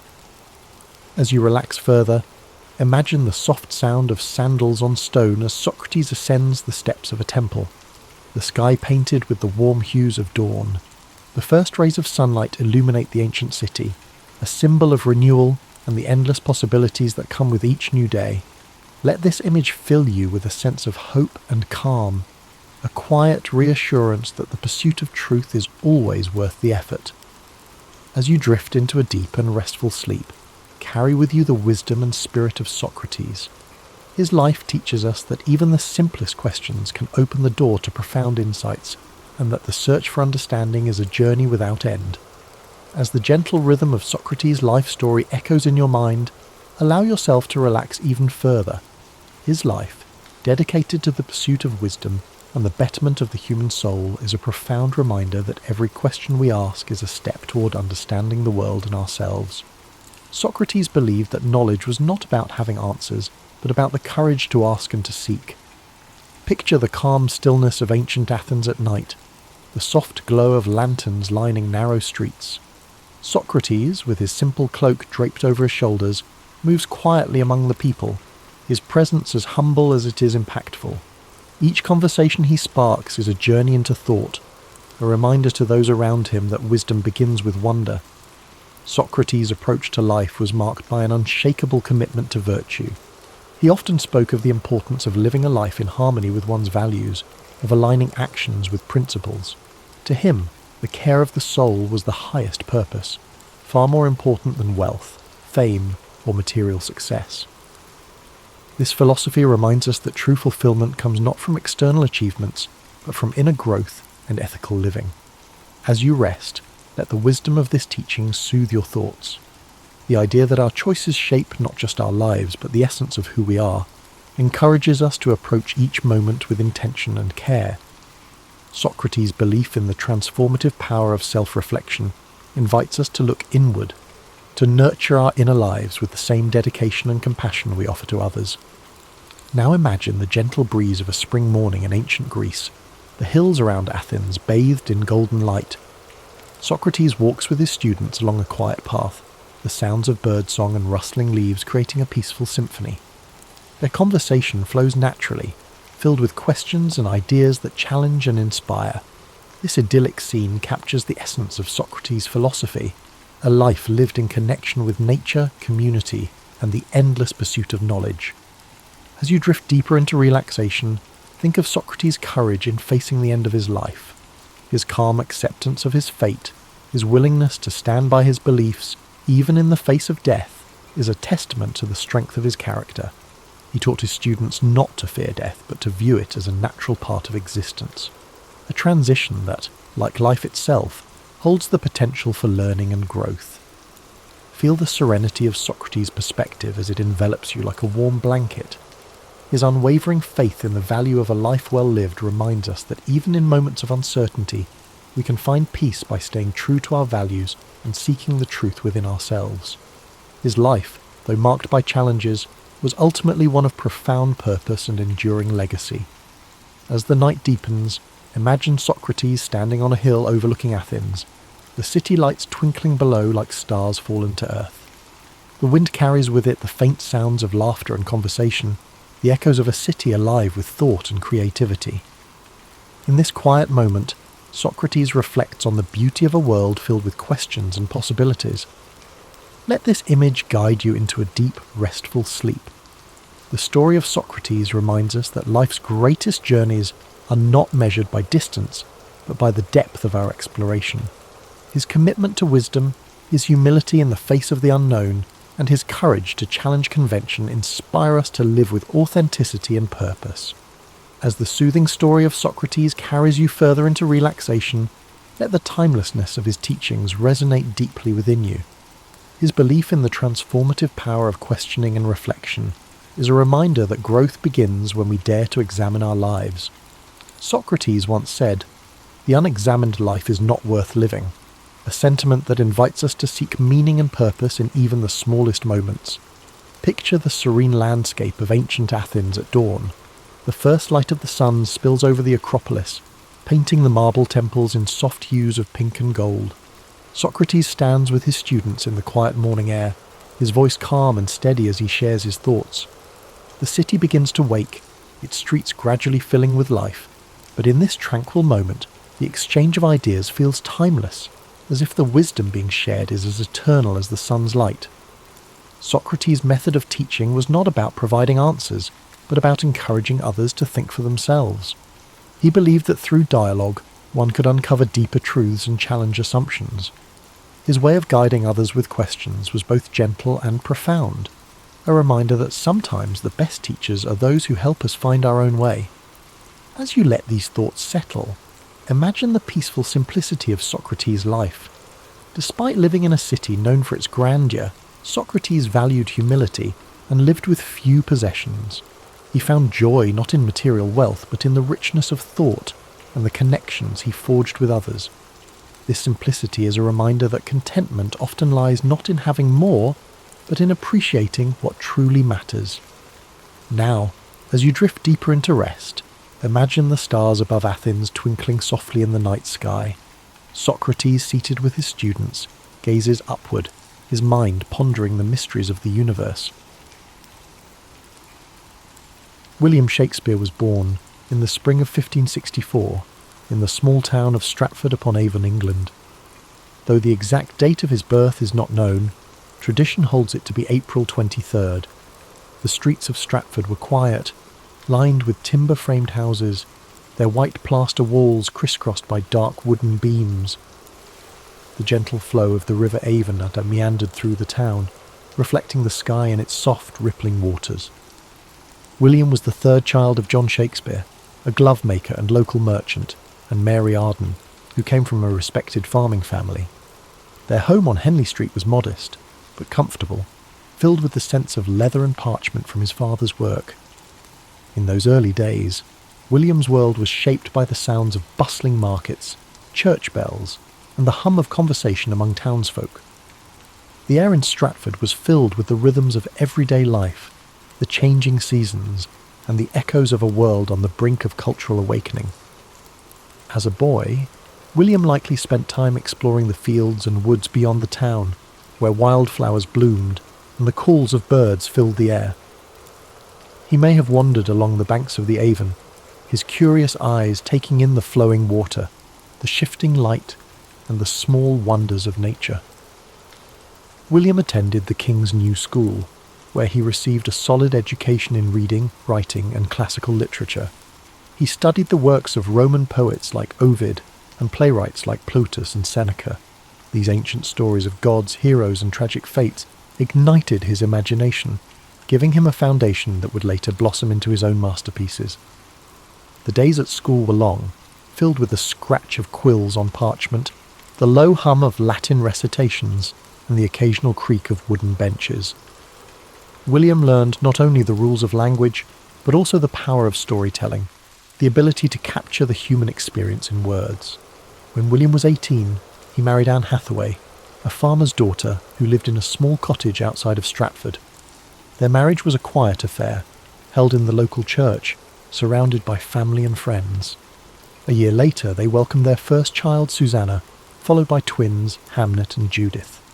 The small house they shared was filled with the sounds of children's laughter and the simple comforts of family life. Yet, even as a young man with a family, William's mind seemed to yearn for something more. Somewhere within him, the seeds of creativity were beginning to sprout. By the late 1580s or early 1590s, Shakespeare left Stratford and made his way to London, a city alive with energy, opportunity, and artistic expression.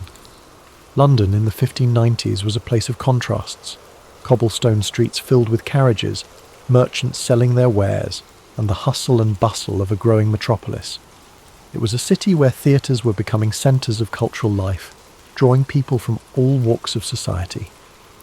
Amidst this vibrant chaos, William Shakespeare found his place in the world of theatre. He began his career as an actor and playwright, with a company called the Lord Chamberlain's Men. His early plays were performed in small theatres, where audiences gathered in the dim light, eager to be transported by stories of love, betrayal, and adventure. The scent of burning tallow candles filled the air, mingling with the excited whispers of the crowd. Shakespeare's talent quickly became evident, and his works began to captivate London's theatre-goers.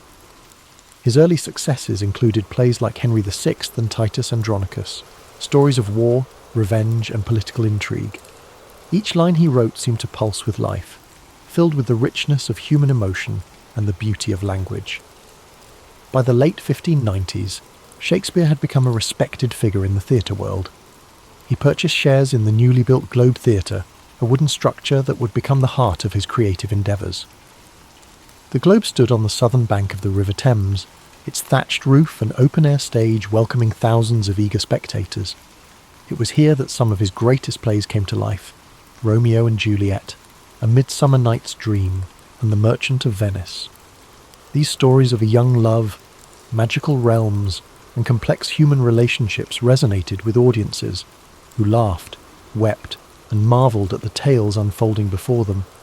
As his reputation grew, so did the depth of his work. In the early 1600s, Shakespeare wrote some of his most profound and powerful tragedies: Hamlet, Othello, King Lear, and Macbeth. These plays explored the darker corners of the human soul, delving into themes of ambition, jealousy, madness, and fate. Imagine the dimly lit stage, the flicker of candlelight, the hushed anticipation of the crowd as the curtain rose. The words of Shakespeare filled the air, weaving a tapestry of emotion, drama, and insight that would echo through the centuries. Even as he found success in London, Shakespeare never lost his connection to Stratford-upon-Avon. He returned frequently to his hometown, where he purchased New Place, one of the largest houses in the town. It was a place of peace and reflection, a retreat from the bustling world of the theatre. As he entered the later years of his life, his writing took on a gentler tone. Plays like The Tempest and The Winter's Tale spoke of forgiveness, redemption, and the passage of time. These final works reflected a man who had seen much of life's beauty and sorrow, and who sought peace and understanding. On April 23, 1616, at the age of 52, William Shakespeare passed away in his hometown of Stratford-upon-Avon. His life had been a journey of words, stories, and imagination, a journey that left an indelible mark on the world. He was buried in the chancel of Holy Trinity Church, and where his gravestone still rests today. As you breathe deeply now, let the story of William Shakespeare settle gently into your mind. His legacy lives on, in every play, every sonnet, and every line that continues to inspire generations. His words remind us of the beauty of language, the complexity of the human experience, and the power of storytelling. William Shakespeare's life was one of continuous growth, creativity, and exploration. Even though he left the world far too early at the age of 52, his legacy continued to flourish long after his death. His works were not confined to his own time. They transcended generations, cultures, and continents, shaping the world of literature, theatre, and language in ways no one could have predicted. In the years following his passing, Shakespeare's fellow actors and friends, John Hemingway and Henry Condell, took on the task of preserving his work. They compiled and published the first folio in 1623, a collection that ensured his plays would be remembered and performed for centuries to come. This remarkable volume contained 36 of his plays, including comedies, histories, and tragedies, preserving works that may otherwise have been lost. Without the dedication of these friends, some of Shakespeare's most beloved works, such as Macbeth and The Tempest, might never have reached us. Thanks to this labour of love, his stories endured, spreading far beyond the theatres of London to inspire future generations of readers, actors, and writers. Shakespeare's influence on the English language is unparalleled. He coined or popularised thousands of words and phrases, many of which are still in use today. Expressions like break the ice, wild goose chase, and heart of gold can all be traced back to his plays. His ability to capture human emotion and experience in words gave the language a richness and expressiveness that endures. His works reflected the human condition in all its complexity, the joys, the sorrows, the triumphs, and the tragedies. Shakespeare's characters were not just figures on a stage, but living, breathing reflections of humanity. They spoke of love, ambition, betrayal, and redemption with a clarity that resonated across time. Imagine Romeo and Juliet, young lovers torn apart by the feud of their families, speaking words that echo the passions and heartbreaks of every generation. Picture Hamlet, the introspective prince, grappling with questions of life, death, and morality. Think of King Lear, an old man facing the consequences of his pride and folly, or Macbeth, driven to ruin by ambition and fate. These stories were not just meant to entertain. They were designed to make audiences think, feel, and understand themselves and the world around them. In Shakespeare's time, the theatre was a place where the barriers of class and status melted away, where the common folk and the nobility could come together to share in the experience of a story. The Globe Theatre, with its thatched roof and wooden beams, echoed with the laughter, tears, and applause of audiences who saw their lives reflected on stage. Shakespeare understood that stories had the power to unite people, to reveal truths, and to inspire change. In his quieter moments, Shakespeare returned to Stratford-upon-Avon, where he enjoyed the peace of his family home. Here, he could escape the noise of the city and the demands of the theatre. He tended to his affairs and spent time with his family and walked the familiar streets of his hometown. But even in retirement, the creative spark never truly left him. Later years, he collaborated with younger playwrights and continued to refine his craft. The serenity of Stratford offered him a chance to reflect on his life's work, to find peace in the knowledge that he had given the world something timeless and extraordinary. Though his life ended on April 23, 1616, his impact was only just beginning. Over the centuries, Shakespeare's works were performed in countless theatres, translated into every major language, and adapted into countless forms. His stories found new life in operas, films, novels, and modern reinterpretations that brought his characters into new settings and contexts. Generations of actors, from humble players to celebrated stars, found their voices through Shakespeare's words. Directors reimagined his plays in endless ways, setting them in modern cities, distant futures, and war-torn landscapes. Each interpretation shed new light on his timeless themes. In schools and universities, students continue to explore his plays, discovering the brilliance and depth of his writing. His sonnets, with their delicate beauty and insight into the nature of love and time, continue to touch the hearts of readers across the globe. Shakespeare's legacy is not just in the pages of books or on the stages of theatres. It lives in the way we use language, the way we tell stories, and the way we understand ourselves. His genius lies in his ability to capture the full spectrum of human experience, from the lightest moments of comedy to the darkest depths of tragedy. As you lie here, feeling the weight of sleep gently pressing upon you, know that Shakespeare's story is one of inspiration, creativity, and boundless imagination. He reminds us that even the simplest beginnings can lead to extraordinary journeys, that the world is full of stories waiting to be told, and that words have the power to change hearts and minds. Allow his life story to guide you into a restful slumber, where dreams unfold like the scenes of a play, filled with wonder, beauty, and endless possibility. Let the words of the past wrap around you like a soft blanket, comforting and timeless. As we continue to reflect on the life and legacy of William Shakespeare, his story weaves a rich tapestry of creativity, resilience, and timeless brilliance. Though the world around him changed, his works remained steadfast, a beacon of human expression that endured across centuries. The years following his death saw a gradual rise in recognition, as scholars, actors, and audiences began to understand the profound impact of his words.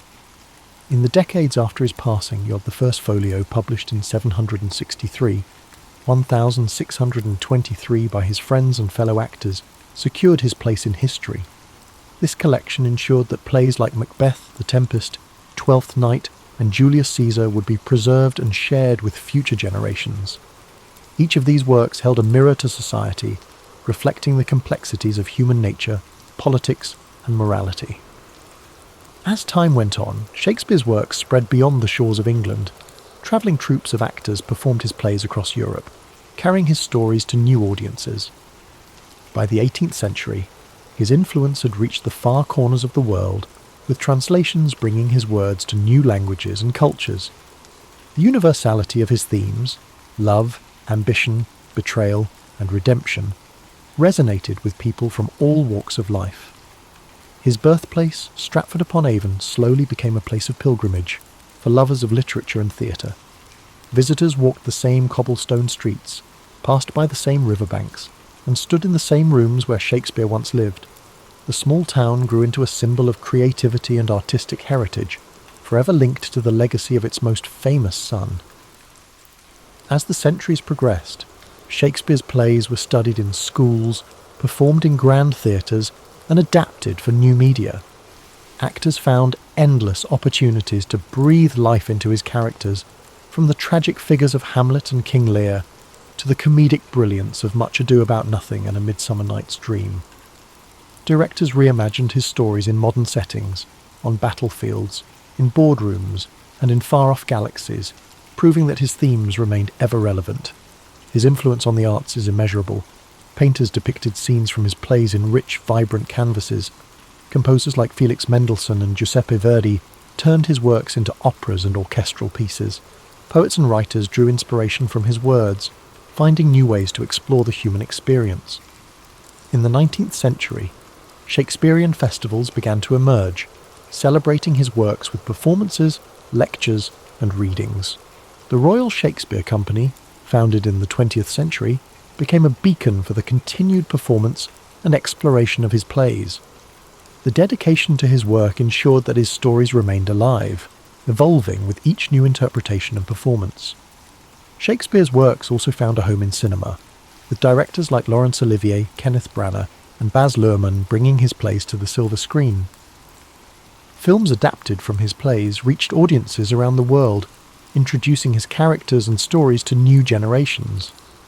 The power of cinema allowed his words to take on new dimensions, with stunning visuals and powerful performances amplifying their emotional depth. Even in the modern world, his influence persists. Expressions he penned over 400 years ago are part of everyday language. When someone speaks of wearing their heart on their sleeve, or describes a task as a wild goose chase, they are echoing Shakespeare's voice. His ability to capture the human condition ensured that his words would forever be woven into the fabric of our lives. As you lie comfortably, breathing gently, imagine the quiet streets of Stratford-upon-Avon, bathed in the soft glow of twilight. Picture the river Avon flowing peacefully, its surface shimmering with the last rays of the setting sun. The breeze carries the faint scent of blooming flowers, and the world slows to a tranquil hush. Let the image of a young William with eyes full of wonder and curiosity fill your mind. See him wandering the countryside, dreaming of the stories he would one day tell. His journey reminds us that creativity, passion, and perseverance can shape a legacy that outlives us all. Allow these thoughts to soothe you, like the gentle turning of pages in an old book. The weight of history and the timeless beauty of Shakespeare's words settle around you, a comforting presence that whispers of endless possibilities. As sleep draws you deeper, know that you are connected to a rich lineage of dreamers, thinkers, and storytellers. The same stories that moved audiences in Shakespeare's time continue to resonate today, bridging the gap between past and present. Thomas Alva Edison was born on February 11th, 1847, in the small town of Milan, Ohio, in the United States. He was the youngest of 7 children, and his parents, Samuel and Nancy Edison, were hard-working and resourceful. Samuel was a political activist and entrepreneur, while Nancy was a former schoolteacher who nurtured her children's curiosity and learning. From an early age, Edison showed signs of a restless and inquisitive mind. However, his education was far from conventional. He attended school for only a few months before his teacher labelled him as addled, a term used at the time to describe someone with a scattered or confused mind. This harsh judgment prompted his mother to take his education into her own hands. Nancy Edison believed in her son's potential and homeschooled him, instilling a love of reading and self-directed learning that would stay with him for life. Edison's childhood was marked by curiosity and experimentation. He set up a small laboratory in the family basement, where he conducted simple experiments and explored the wonders of chemistry. However, his thirst for knowledge extended beyond science. He devoured books on a wide range of topics, including history, philosophy, and mechanics. This eclectic education laid the foundation for the inventor he would become. At the age of 12, Edison took a job as a newsboy and candy seller on the Grand Trunk Railway. This job allowed him to earn money while observing the workings of the industrial world. He used part of his earnings to buy chemicals and equipment for his experiments. Edison even set up a small laboratory in the baggage car of the train, where he conducted experiments during downtime. His early ventures were not without mishaps. One experiment caused a fire, earning him a reprimand and forcing him to move his activities elsewhere. Edison's life took a significant turn when he became partially deaf, a condition that began in childhood and worsened over time.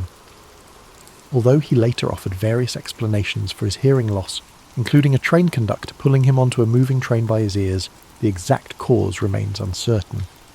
Instead of viewing his deafness as a limitation, Edison considered it an advantage, allowing him to focus deeply on his work without distractions.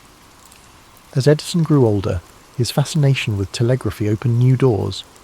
He learned Morse code and became a skilled telegraph operator, taking on jobs across the Midwest.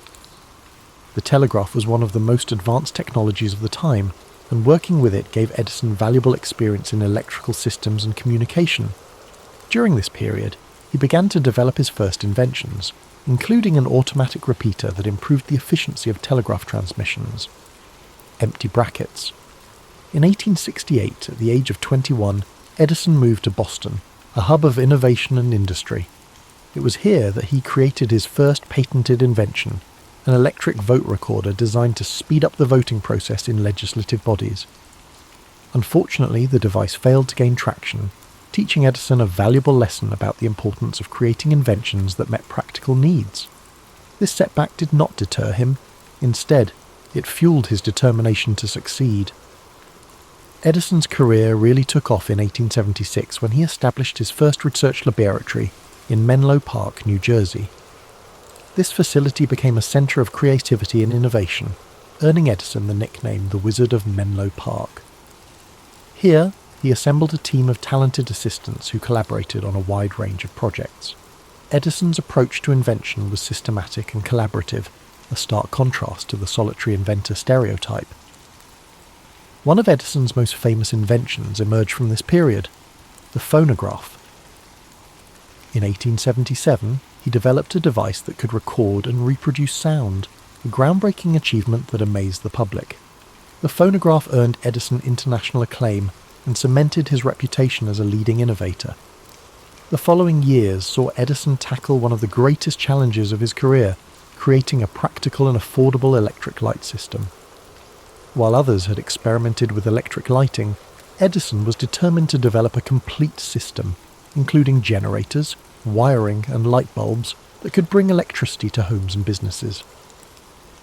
In 1879, after countless experiments, he unveiled a carbon filament incandescent light bulb that could burn for extended periods. This invention revolutionized daily life and marked the beginning of the electrification era. Edison's work in electric lighting led to the formation of the Edison Electric Light Company, which later evolved into General Electric, one of the largest corporations in the world. However, his success was not without challenges.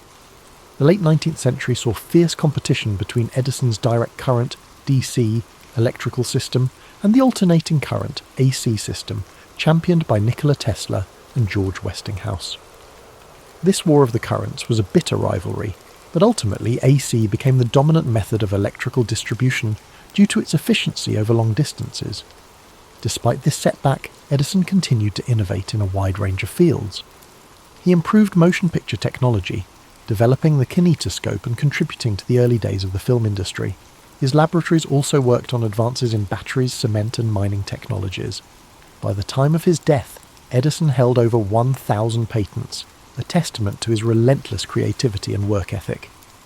Edison's personal life was as eventful as his professional one.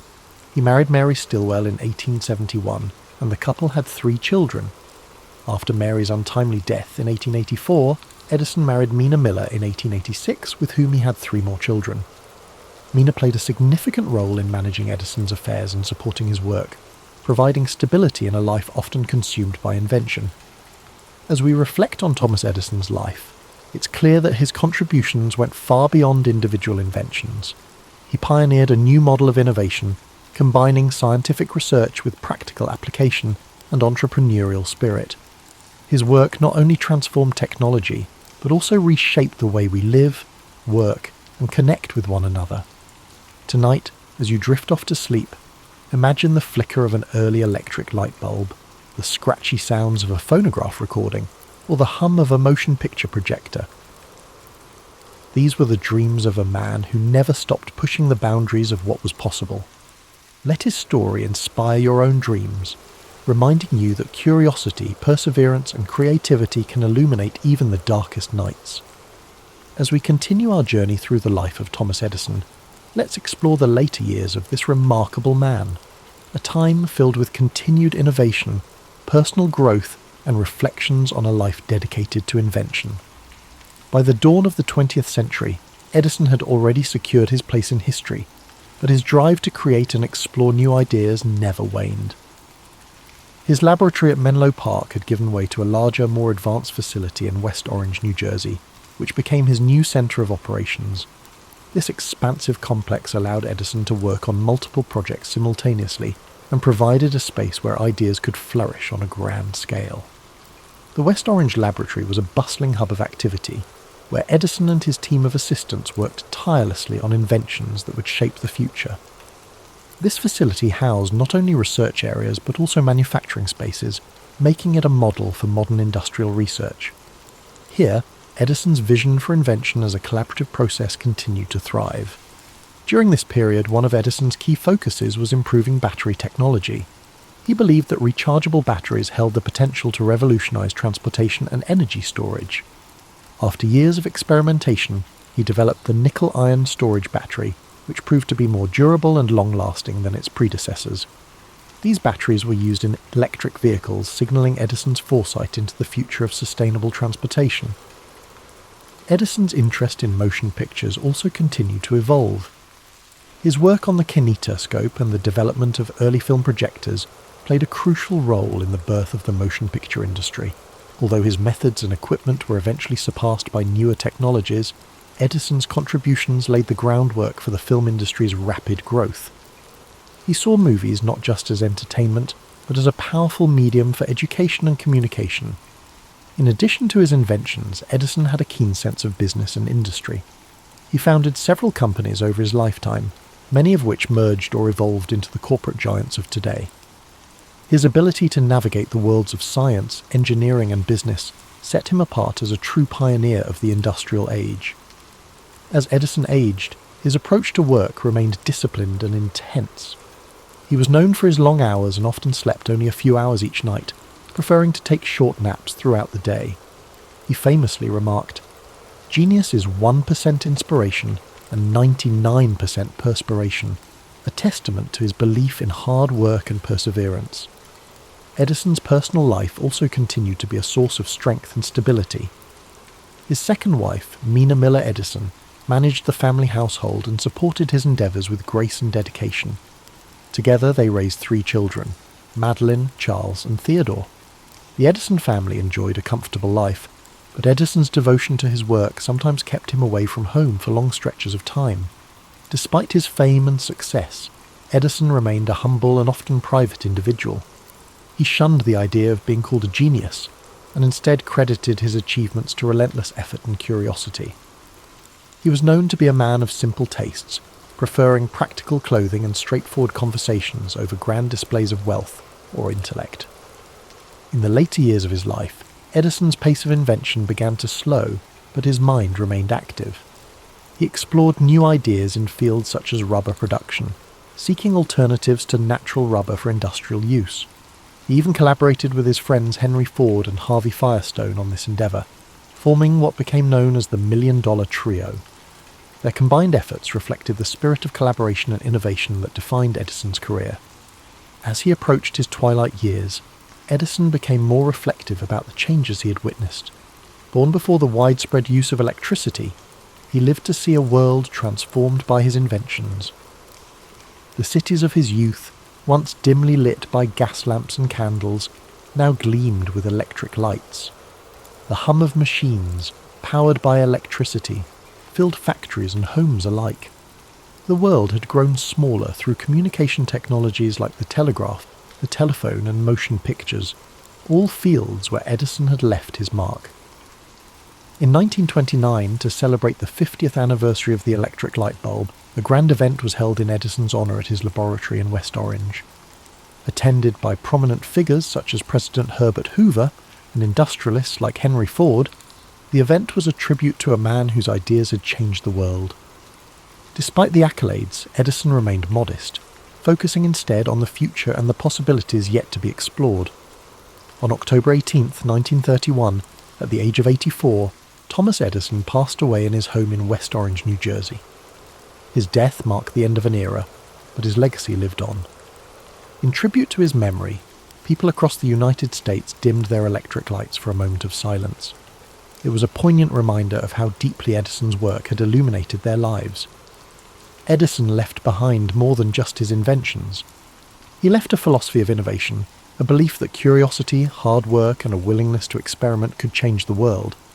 His approach to problem solving, his relentless pursuit of practical solutions, and his ability to turn ideas into reality inspired generations of inventors, scientists, and entrepreneurs. As you relax and drift into sleep, think of Thomas Edison's unwavering commitment to his dreams. Imagine the quiet hum of his laboratories, the soft glow of an electric bulb, or the scratchy tinny sound of a phonograph playing a long-forgotten tune. Let his story remind you that within each of us lies the potential for creativity and discovery. Even after Thomas Edison's passing, his influence continued to ripple through time, touching countless aspects of modern life. His laboratories, inventions, and philosophy of persistence left an indelible mark on the 20th century and beyond. Edison's legacy was more than a collection of patents or technological breakthroughs. It was a blueprint for how curiosity, determination, and collaboration could change the world. Edison's innovations laid the groundwork for industries that would thrive long after he was gone. The electric power systems he pioneered became the backbone of modern civilization, lighting homes, powering factories, and enabling the technologies we rely on today. The phonograph he created evolved into modern sound recording, giving rise to the music industry as radio broadcasts, and later digital media. His early motion picture work grew into an art form that now entertains, educates, and connects people around the globe. Edison's approach to invention also transformed the way research and development were conducted. Before his time, inventors were often solitary figures working alone in small workshops. Edison's vision of collaborative, team-based innovation in a dedicated laboratory environment paved the way for the research institutions and technology companies we know today. His West Orange laboratory became a model for innovation hubs and inspired future generations of scientists and engineers. The lessons from Edison's life extend beyond his inventions. His resilience in the face of failure is a timeless reminder that setbacks are often stepping stones to success. He once said, "I have not failed. I've just found 10,000 ways that won't work." This perspective encouraged countless others to embrace failure as part of the creative process, to learn from it, and to push forward with renewed determination. His story also reflects the transformative power of curiosity. From the young boy conducting experiments in his basement to the seasoned inventor refining new technologies, Edison never stopped asking questions or seeking answers. He approached the world with wonder and a desire to understand how things worked, a quality that fueled his lifelong quest for innovation. This insatiable curiosity is a gentle reminder that within each of us, the spark of discovery can ignite remarkable possibilities. In the years after his death, Edison's family, friends and colleagues ensured that his memory was preserved. His laboratories in Menlo Park and West Orange were carefully maintained, and today they stand as monuments to his life and work. Visitors can walk through these spaces, see his tools and notebooks, and imagine the energy and creativity that once filled the air.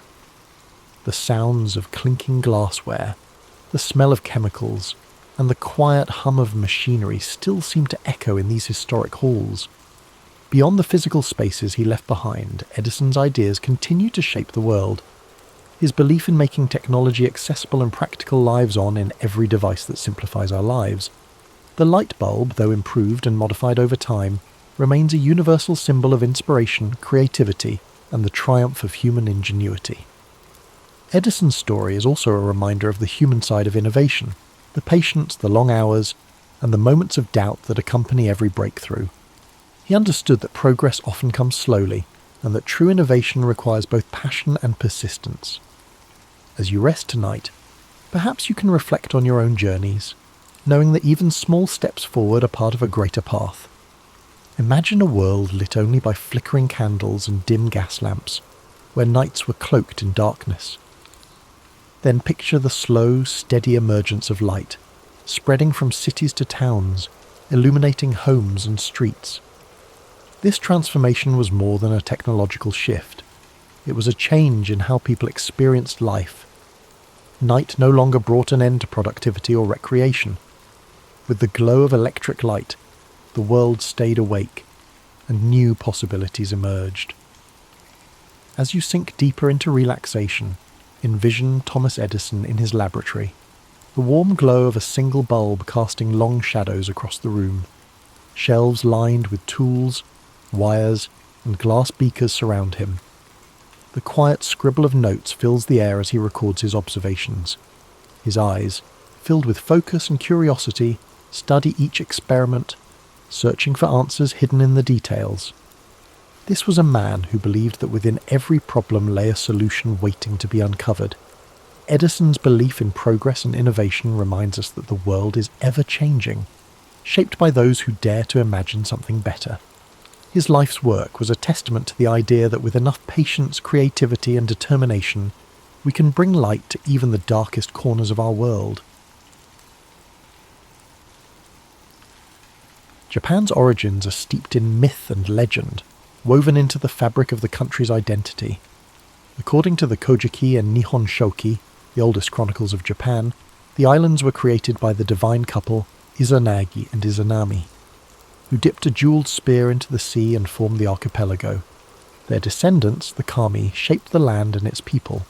Among them, Amaterasu, the sun goddess, was the most revered, and it was her lineage that would give rise to Japan's imperial family, a connection that persists in tradition to this day. While these myths offered a divine origin story, the archaeological record tells another tale, one rooted in migration and survival. The first inhabitants of the Japanese archipelago arrived over 30,000 years ago, likely crossing land bridges from the Asian continent. These early foragers, known as the yeoman people, developed a distinctive way of life, marked by elaborate pottery, pit dwellings, and a deep relationship with nature. Living in scattered communities, the Jomon thrived for thousands of years, relying on hunting, fishing, and gathering. Over time, a new wave of migrants, the Yayoi, arrived from the Korean peninsula around 1000 BCE, bringing advanced agricultural techniques, metal tools, and a more structured society.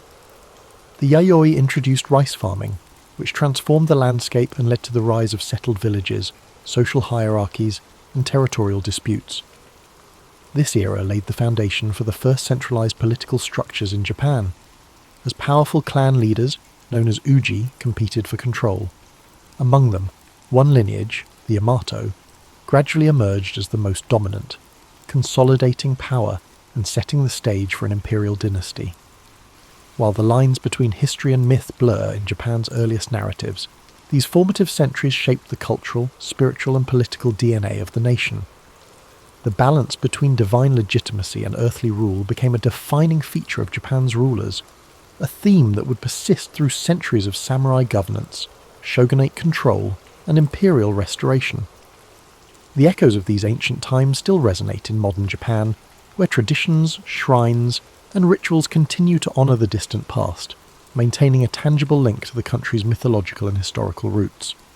As the Yayoi period gave way to the Kofun era circa 250 to 538 CE, Japan saw the rise of powerful clans that vied for dominance, each commanding vast agricultural territories and fortified settlements.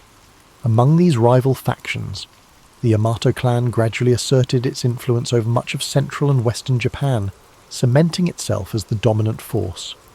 Unlike the decentralized power structures of earlier centuries, the Yamato rulers established a centralized authority, one that derived legitimacy from both military strength and divine ancestry. They claimed descent from Amaterasu, the sun goddess, an assertion that reinforced their divine right to rule and set a precedent for Japan's imperial institution. As the Yamato extended their control, they adopted new governing strategies, incorporating rival clans into their administration rather than outright destroying them.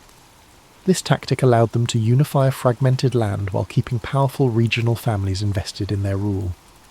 Large keyhole-shaped burial mounds, known as kofun, began dotting the landscape, serving as massive tombs for Yamato rulers and symbolizing their growing authority. These colossal structures, some stretching over 400 meters, contained elaborate grave goods, including bronze mirrors, iron weapons, and Chinese-style artifacts, signaling Japan's increasing interaction with the continent. Diplomacy and warfare both played critical roles in the Yamato's consolidation of power. They maintained close ties with the Korean Peninsula's three kingdoms, Baekje, Silla, and Goguryeo, exchanging military assistance and cultural knowledge. This relationship introduced advanced ironworking, Buddhism, and Chinese writing, innovations that would profoundly shape Japan's social and political evolution. By the 6th century, the Yamato rulers had firmly established themselves as the sovereign power of the land, transitioning from mere chieftains to imperial monarchs. This period also saw the emergence of the term Tenno, meaning heavenly sovereign, which became the official title of the emperor, reinforcing the dynasty's divine mandate. However, true centralized rule was still in its infancy, and the emperor's power often depended on alliances with influential aristocratic families, particularly the Soga clan.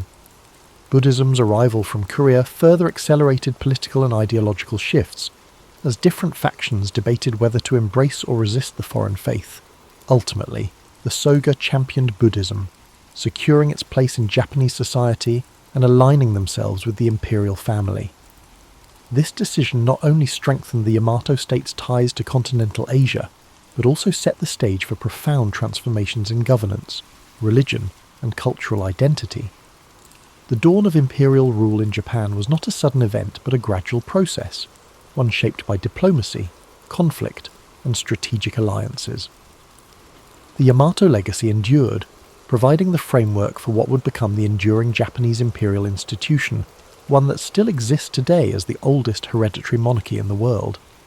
As the Yamato rulers solidified their control, Japan entered a period of profound transformation known as the Asuka period, 538 to 710 CE, a time when foreign influences, particularly from China and Korea, began reshaping nearly every aspect of Japanese society. The most significant change was the introduction and eventual adoption of Buddhism, an event that sparked both political conflict and cultural evolution. Initially met with resistance from conservative Shinto factions, Buddhism found powerful patrons in the Soga clan, a family that wielded immense influence in the imperial court. The Soga championed Buddhist teachings, not merely as a spiritual doctrine but as a tool of political legitimacy, linking Japan to the great civilizations of the Asian mainland. Their support culminated in the construction of grand temples and the promotion of Buddhist ideals, solidifying the religion's place within the emerging state. However, their growing power provoked backlash from rival aristocratic factions, leading to a violent coup in 645 CE, where Prince Naka no Oe and his ally Fujiwara no Kamatari orchestrated the fall of the Soga. This event, known as the Taika Reform, marked a turning point in Japanese history. It ushered in sweeping administrative and land reforms inspired by China's Tang dynasty. The reforms sought to centralize power under the emperor, replacing the old clan-based governance system with a structured bureaucratic state. Land ownership was redefined, with all land technically belonging to the emperor and distributed to farmers in exchange for tax obligations. A new legal code, the Ritsuryo system, was established. Closely mirroring the Chinese model of governance, it introduced provincial governors, census-based taxation, and a standing military force. This process of state formation reached new heights in the Nara period, 710 to 794 CE, when Japan's rulers sought to create a true imperial capital akin to China's Chang'an. In 710, the imperial court relocated to Heizhou-kyo, modern-day Nara, a meticulously planned city laid out in a grid pattern, reflecting the influence of Tang dynasty urban design. Nara became the heart of government, culture, and religion, filled with grand Buddhist temples and administrative complexes. The most striking symbol of this era was the construction of Todaiji, a monumental temple housing the great Buddha Daibutsu, a colossal bronze statue commissioned by Emperor Shomu. This project exemplified the fusion of politics and religion, as the emperor sought to use Buddhism as a unifying force to legitimize his rule and bring stability to the realm. However, this increasing reliance on Buddhist institutions came with unintended consequences. Powerful Buddhist monasteries amassed great wealth and influence, often interfering in court politics. Monastic factions formed their own armed militias, threatening imperial authority. Additionally, the expenses of maintaining a centralized state and funding extravagant temple projects placed a heavy financial strain on the government. Despite these challenges, the Asuka and Nara periods laid the foundation for Japan's national identity. The first written histories, the Kojiki and Nihon Shoki, were compiled, blending mythology and historical accounts to establish the legitimacy of the imperial lineage. Confucian ideals shaped court etiquette and governance, while Chinese-style calligraphy, poetry, and artistic traditions took root in Japanese culture. Yet, even as Japan embraced these continental influences, it remained distinct, adapting foreign models to fit its unique social and political structure. By the late 8th century, dissatisfaction with the growing power of Buddhist institutions and concerns over court corruption led to a bold decision: to abandon Nara and establish a new capital. This move marked the end of one era and the dawn of another, as Japan prepared to enter the age of aristocratic refinement and cultural flourishing in Heian-kyo, modern-day Kyoto. As the imperial court relocated to Heian-kyo in 794 CE, Japan entered the Heian period, 794 to 1185, an age of refinement, courtly elegance, and cultural achievements that would leave an enduring legacy. This era saw the court aristocracy, particularly the powerful Fujiwara clan, dominate political life through strategic marriages and manipulation of the emperor's authority. Rather than ruling directly, emperors often became symbolic figures, while real power rested in the hands of regents and chancellors from the Fujiwara lineage. This aristocratic elite revelled in a life of aesthetic pursuits, developing sophisticated literary traditions, art, and fashion. The world of the Heian court was meticulously detailed in The Tale of Genji, a novel written by the noblewoman Murasaki Shikibu, which provides an intimate glimpse into the court's elaborate rituals, political intrigues, and romantic entanglements. Poetry, calligraphy, and the appreciation of nature became essential aspects of aristocratic life. Individuals were judged not by their battlefield prowess, but by their ability to compose a flawless poem or arrange their robes in harmonious colours. However, this refined world of the Heian elite was largely detached from the realities of the provinces, where power was shifting away from the court and into the hands of regional landowners and warrior clans. As the imperial government struggled with inefficiency and financial mismanagement, large estates known as shun emerged, exempt from taxation and controlled by influential families, religious institutions, and local warlords. These estates operated independently, weakening the emperor's grip on the countryside. The Fujiwara, preoccupied with courtly life, failed to address the growing instability in the provinces, leading to the rise of the Bushi, warrior class, who would soon dominate Japan's political landscape. These warriors, initially employed as estate enforcers and mercenaries, gradually amassed land and influence, forming powerful samurai clans. By the late Heian period, two dominant warrior families, the Taira and the Minamoto, emerged as the key players in Japan's shifting power dynamics. Their rivalry culminated in a series of violent conflicts, known as the Genpei War, 1180 to 1185, which would decide the fate of the nation. The aristocratic Heian court, once the pinnacle of cultural sophistication, found itself powerless against the militarized society rising in the provinces. While poetry and courtly aesthetics flourished in Heian-kyo, battles raged across the countryside, heralding the end of imperial dominance and the dawn of the samurai age. With the final defeat of the Taira at the Battle of Dan-no-ura in 1185, the Minamoto clan emerged victorious, forever altering Japan's political structure. The old Heian world of refinement and aristocratic rule had given way to a new order, one dictated by warriors rather than poets, and by the sword rather than the brush. With the Minamoto victory in 1185, Japan entered a new political era, one where warriors, rather than court aristocrats, held the reins of power. In 1292, Minamoto no Yoritomo formally established the Kamakura shogunate, marking the beginning of samurai rule that would last for nearly 7 centuries.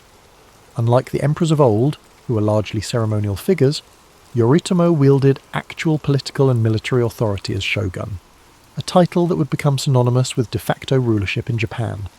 The imperial court in Kyoto remained intact, but its influence had diminished, overshadowed by the rise of the Bakufu, the military government headquartered in Kamakura. Under Yoritomo's leadership, Japan's feudal system began to take shape, with powerful regional lords, known as daimyo, controlling vast territories in exchange for military service. The samurai class, once mere enforcers for aristocrats, became the dominant social and military force, bound by a strict code of loyalty, duty, and martial discipline. However, the Kamakura shogunate faced persistent challenges, both from within and beyond Japan's shores. In 1274 and 1281, the Mongol Empire under Kublai Khan launched 2 massive invasions, seeking to subjugate Japan as it had done with Korea and China. Despite their overwhelming numbers, the Mongols were repelled, aided in part by the legendary kamikaze, or divine winds typhoons that decimated the invading fleets. Though victorious, the strain of these wars drained the Kamakura government's resources, leading to dissatisfaction among the samurai who had expected generous rewards for their service. Without enough land or wealth to distribute, the shogunate's grip weakened, culminating in its overthrow in 1333 by Emperor Go-Daigo and his loyalist forces. Yet, imperial restoration was short-lived, as another powerful warlord, Ashikaga Takauji, betrayed the emperor and established the Muromachi shogunate in 1336. The Ashikaga rulers governed from Kyoto, closer to the imperial court than their Kamakura predecessors, but their authority was far less centralized. The daimyo grew increasingly independent, governing their domains as autonomous warlords rather than mere vassals of the shogun. While the Muromachi period, 1336 to 1573, saw a cultural renaissance, marked by the rise of no theatre, ink painting and the tea ceremony, it was also an era of political fragmentation and rising conflict. By the 15th century, Japan had plunged into the Sengoku Jidai, the Warring States period, a time of near-constant civil war among rival clans. The Ashikaga shoguns, unable to maintain order, became mere figureheads as daimyo battled for supremacy. This period set the stage for the dramatic rise of 3 of Japan's most famous warlords, Oda Nobunaga, Toyotomi Hideyoshi, and Tokugawa Ieyasu, who would ultimately unify the fractured nation. The age of the samurai had reached its apex, but the chaos of civil war had proven that Japan needed a stronger, more centralized government. The centuries of warrior rule had reshaped the country's political landscape, replacing the old aristocratic order with a new hierarchy built on military might, land control, and unwavering feudal loyalty. Yet, even as samurai lords waged war, the seeds of a more unified Japan were already being sown, setting the stage for the final transformation of the feudal era. As Japan descended into chaos, during the Sengoku Jidai, the Warring States period, 3 formidable warlords emerged to bring an end to the long era of civil strife. The first was Oda Nobunaga, a brilliant but ruthless strategist who launched a campaign to unify Japan in the late 16th century. He revolutionized warfare by adopting Western firearms, implementing innovative battlefield tactics, and crushing rival daimyo with brutal efficiency. By the 1570s, Nobunaga had seized Kyoto and dismantled the remnants of the Ashikaga shogunate. However, his rule was cut short in 1582 when he was betrayed by one of his own generals, Akechi Mitsuhide, and forced to commit seppuku. His unfinished mission was taken up by Toyotomi Hideyoshi, a former peasant-turned-general who proved himself as one of history's greatest tacticians. Hideyoshi completed the unification of Japan, eliminating remaining rivals and establishing control over the entire archipelago by 1590. He enacted sweeping reforms, disarming the peasantry, restricting samurai to castle towns, and reorganizing the feudal hierarchy to ensure loyalty. However, his ambitions stretched beyond Japan. In 1592 and 1597, he launched massive invasions of Korea in a bid to conquer China. These campaigns ended in disaster, draining Japan's resources and costing thousands of lives. When Hideyoshi died in 1598, his generals vied for control, leading to the decisive Battle of Sekigahara in 1600. It was Tokugawa Ieyasu, a cunning and patient strategist, who emerged victorious. In 1603, he established the Tokugawa shogunate, ushering in the Edo period, 1603 to 1868, a time of unprecedented peace, stability, and isolation. Unlike his predecessors, Ieyasu prioritized long-term control over immediate conquest. He moved the seat of power to Iedo, modern-day Tokyo, where he constructed an intricate system of governance to prevent future uprisings. The Bakuhan system divided authority between the shogunate and regional daimyo, ensuring that local lords remained powerful but ultimately subservient to the Tokugawa family.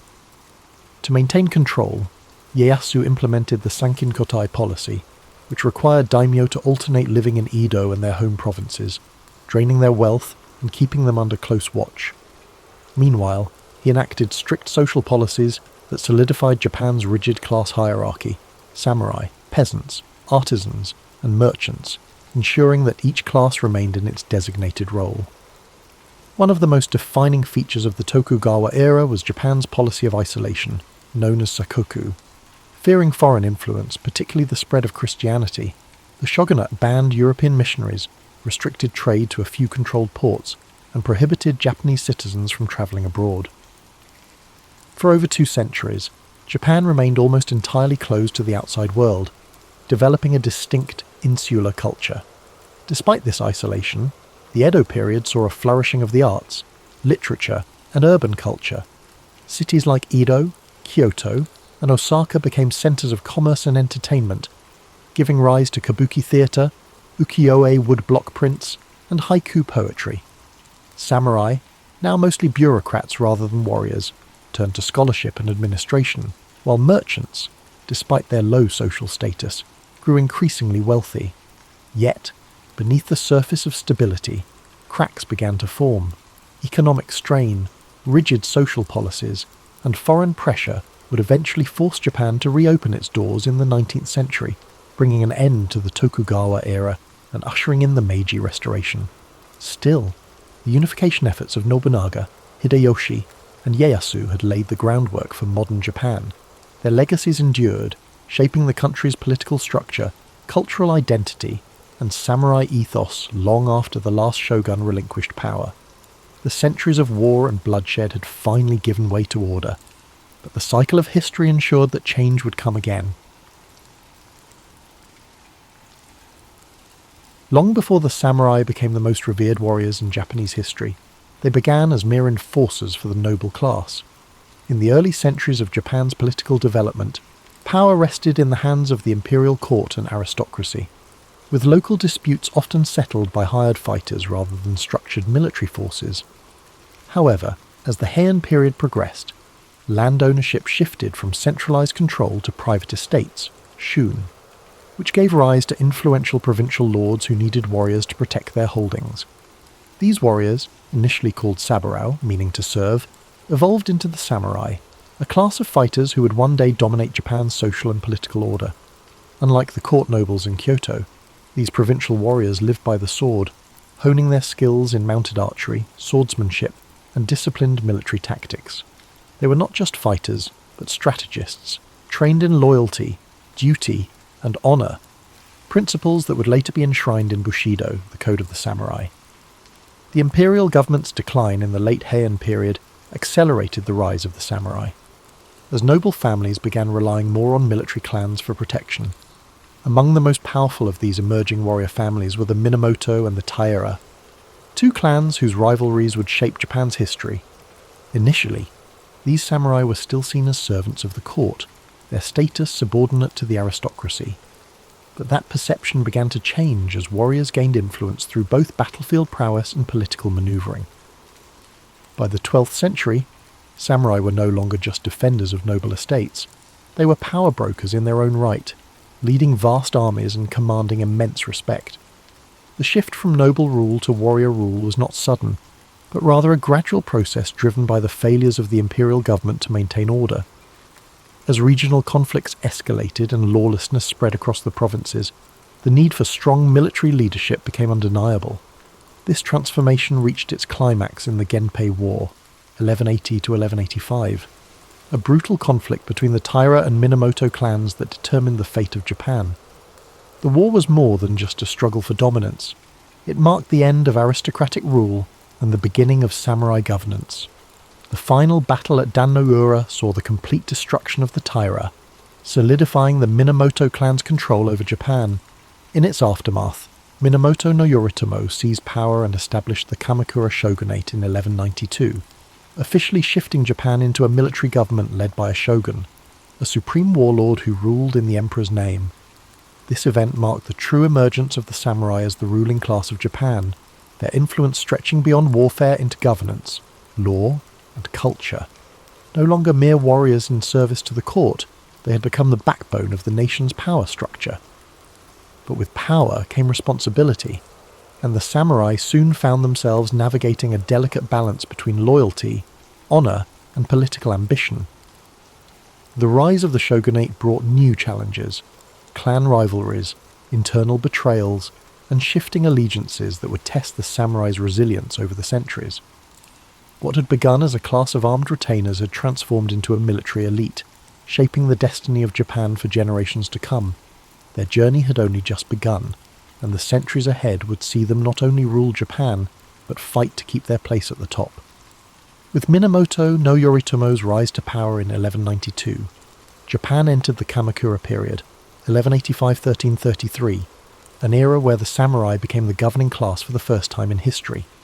Unlike the imperial court in Kyoto, which relied on bureaucracy and aristocratic privilege, the Kamakura shogunate was a military government that prioritized discipline, loyalty, and strength. Yoritomo's leadership introduced a new structure to Japan's political system, establishing a warrior-led government known as the Bakufu, where the shogun held supreme authority while the emperor remained a symbolic figure. This system formalized the samurai's dominance, granting them land in exchange for military service, creating a feudal order where loyalty between a samurai and his lord became the foundation of governance. However, maintaining control over a country filled with ambitious warlords and noble families was no easy task. To solidify his grip, Yoritomo established the Shugo and Jito, military governors and estate stewards, who ensured the shogunate's rule extended to the farthest reaches of Japan. Despite Yoritomo's careful planning, internal struggles soon threatened the stability of the Kamakura shogunate. After his death in 1199, his widow Hojo Masako maneuvered her family into power, ensuring that real authority rested with the Hojo regents rather than the shogun himself. Under Hojo rule, the shogunate became more of an oligarchy, where the regents controlled political decisions while the puppet shoguns remained figureheads. Though this system maintained stability for a time, it created resentment among rival samurai clans who felt excluded from power. However, just as internal divisions threatened to weaken Japan's new military government, an even greater threat loomed on the horizon: the Mongol Empire. By the mid-13th century, the Mongols, under Kublai Khan, had conquered China and Korea, setting their sights on Japan. In 1274, they launched the first Mongol invasion, sending a massive fleet of warships and warriors to the shores of Kyushu.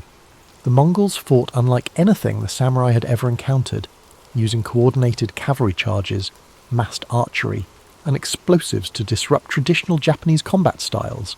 The samurai, accustomed to one-on-one duels and honor-driven warfare, struggled against the Mongols' brutal efficiency. However, before the Mongols could achieve total victory, a typhoon struck their fleet, destroying many of their ships and forcing them to retreat.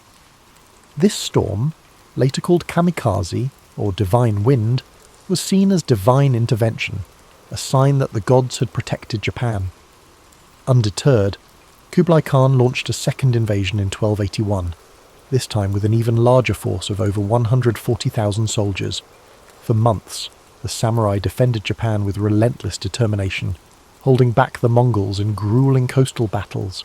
Once again, nature intervened. Another powerful typhoon struck, sinking much of the Mongol fleet and drowning thousands of invaders. The Mongols retreated, never attempting another invasion of Japan. These events solidified Japan's belief in divine protection, reinforcing the idea that the samurai were not only warriors, but guardians of a sacred land. However, the victory came at a cost. Defending against the Mongols had drained the shogunate's resources, and unlike traditional wars between samurai clans, there was no land to reward the warriors who had fought so bravely. Discontent spread among the samurai, many of whom felt their service had gone unrewarded. The financial strain and growing unrest began to unravel the Kamakura shogunate. Samurai clans, once loyal to the Hojo regents, turned against them, culminating in Emperor Go-Daigo's rebellion in 1331. With the help of powerful warriors like Ashikaga Takauji, the imperial forces overthrew the Kamakura government in 1333, bringing an end to the first shogunate. However, this was not a return to imperial rule. Instead, it paved the way for a new warrior dynasty, the Ashikaga shogunate, which would rule Japan in an even more fragmented and chaotic age. The samurai had proven they were the undisputed rulers of Japan, but the battle for supremacy among them was far from over. As the Kamakura shogunate crumbled, Japan drifted into a period of uncertainty, much like a restless night where stability fades into shadow. In 1336, Ashikaga Takauji, once a loyal general of Emperor Go-Daigo, turned against the imperial forces and seized control, establishing the Ashikaga shogunate. Unlike the Kamakura government, which had ruled with a firm military grip, the Ashikaga sought to balance power between the shogunate and the imperial court. At first, this seemed like a gentle transition, a lull before the next storm. Kyoto became the political and cultural heart of Japan once more, and the capital's refined atmosphere encouraged the flourishing of art, poetry, and Zen Buddhism. The Muromachi period, 1336 to 1573, saw the rise of No theatre, elegant ink paintings, and the tea ceremony, a practice designed to bring a sense of serenity and mindfulness to those who participated. Yet, beneath this tranquil facade, Japan remained in turmoil, much like an unsettled dream where nothing is truly at peace. The Ashikaga rulers, unlike the tightly controlled Kamakura regime, struggled to maintain unity among the daimyo, the powerful warlords who controlled vast territories across the country. The Bakufu had established its rule, but it was weaker than before, relying on fragile alliances that could crumble at any moment. The Onin War, 1467 to 1477, proved to be the breaking point, shattering the illusion of stability and plunging Japan into over a century of near-constant warfare. The once orderly world of feudal loyalty began to dissolve as samurai lords turned on one another in an unending battle for dominance. During this time of unrest, the samurai class continued to evolve, not just as warriors, but as enforcers of order in a world that had lost its balance. Their devotion to Zen Buddhism offered moments of quiet introspection amid the chaos, emphasizing meditation and mindfulness, much like the steady rhythm of breathing before sleep. Samurai sought peace within themselves even as war raged around them, practicing the art of the sword with the same precision and calmness as a monk arranging a rock garden. However, this inner tranquility could not prevent the collapse of the Ashikaga shogunate, which had become little more than a hollow shell of power. By the late 1500s, Japan had drifted into the Sengoku Jidai, the Warring States period, where no ruler held true control, and samurai warlords battled endlessly for supremacy. As the nights grew longer with uncertainty, the people of Japan awaited a leader strong enough to bring an end to the strife. The age of elegant courtly politics had faded, replaced by a time of battle, ambition, and relentless struggle. The country had become a storm-tossed sea, searching for the stillness of dawn.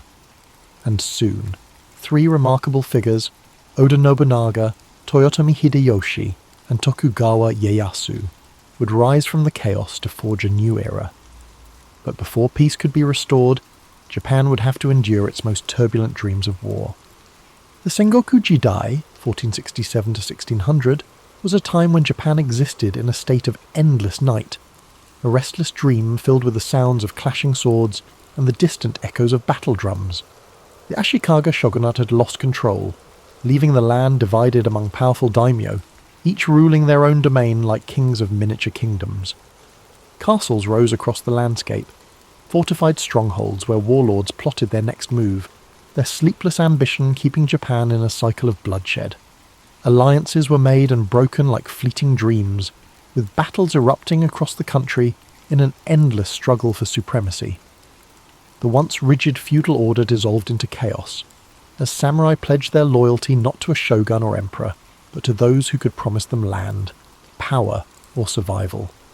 But even in the darkest of nights, there is always the promise of dawn.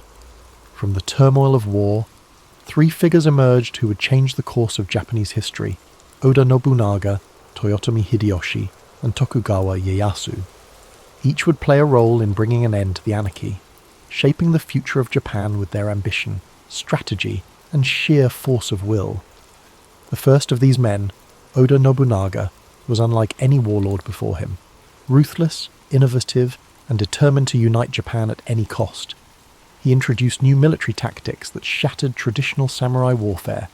He embraced firearms, reorganized his armies for greater mobility, and crushed opposition with swift, merciless force. His victories over rival daimyo, including the powerful Takeda clan at the Battle of Nagashino in 1575, cemented his dominance. Yet, Nobunaga's dream of unification was cut short in 1582, when he was betrayed by one of his own generals and forced to take his own life. The mantle of leadership then passed to Toyotomi Hideyoshi, Nobunaga's brilliant general who had risen from humble beginnings. Hideyoshi completed what Nobunaga had started, bringing all of Japan under his control by 1590. He implemented sweeping reforms to ensure stability, disarming peasants to prevent uprisings, and restructuring the feudal system so that only samurai could bear arms. His leadership brought a brief moment of peace, a lull in the storm, yet his ambitions stretched beyond Japan. In 1592 and 1597, he launched massive invasions of Korea, hoping to conquer China as well. These campaigns ended in disaster, draining Japan's resources and weakening the fragile unity Hideyoshi had built. When he died in 1598, his generals turned on one another, plunging the nation into conflict once more. The final act of unification fell to Tokugawa Ieyasu, a patient and calculating leader who had bided his time while others fought for dominance. In 1600, at the Battle of Sekigahara, the largest and most decisive conflict in samurai history, Ieyasu crushed his enemies and seized control of Japan. 3 years later, in 1603, he established the Tokugawa shogunate, ushering in an era of stability that would last for over 250 years. The long and violent night of the Sengoku period had come to an end, and Japan could finally rest. But peace would come with a price. The Tokugawa shoguns would impose strict control over society, isolating Japan from the outside world and enforcing a rigid social order. The samurai, who had once fought for honor and ambition, would find themselves in a different world, where the battlefield was replaced by politics, and swords were more for display than war.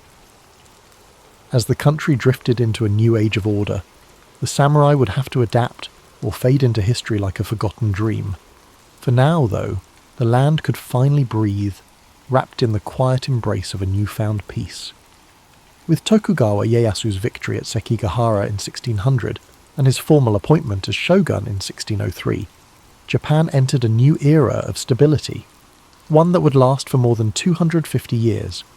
After centuries of chaos, the land could finally sleep. But this peace came at a cost. The Tokugawa shogunate established a system so controlled so rigid that it locked the entire country into a state of stillness, like a dream where time no longer moved forward.